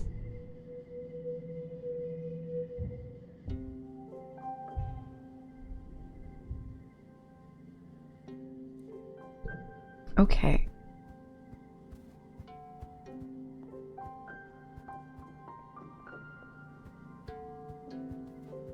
I am having a lot of fun with this game, but I can feel my voice starting to give out a little bit. So we are probably going to wrap it up here. But that will give us time to figure out more of what we're doing. Because right now it looks like we've kind of stopped going to class and we've been hanging out more and doing biology. And then we've actually been hanging out a lot more with this than I expected us to, because we've been sneaking out because I want some animal stuff. And then I like the not knowing what's out there. I think it's fun, like the random events and things like that. And then I do think eventually that will make going on expeditions when we're old enough easier. So far it looks like we can hanging out in this part of the map, basically, when we go do things. So let's... Oh wait, hold on. What is my stats right now? Ah, kudos. Okay, so for the rest of the month, we gotta work. We gotta make money. Nope, hold on. Overwrite the save. Okay, awesome.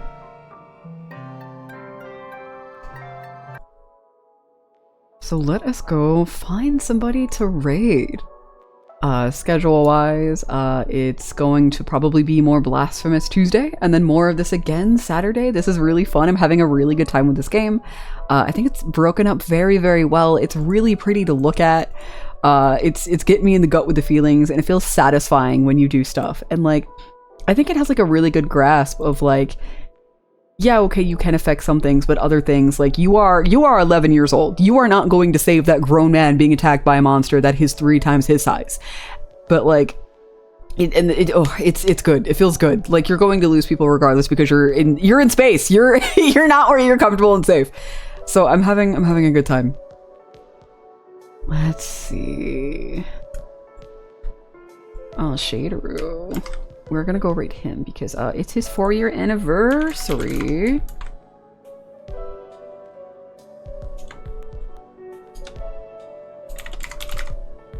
It would help if I could spell raid correctly. Alright, thank you guys so much for coming to hang out. This was, this 4.5 hours passed so fast. I like glanced down, like, yeah, I could probably go for another half hour and do 4.5, and I was like, oh, it's already been 4.5 hours. But again, we'll see you guys Tuesday. Thank you so much for coming to hang out. Bye-bye.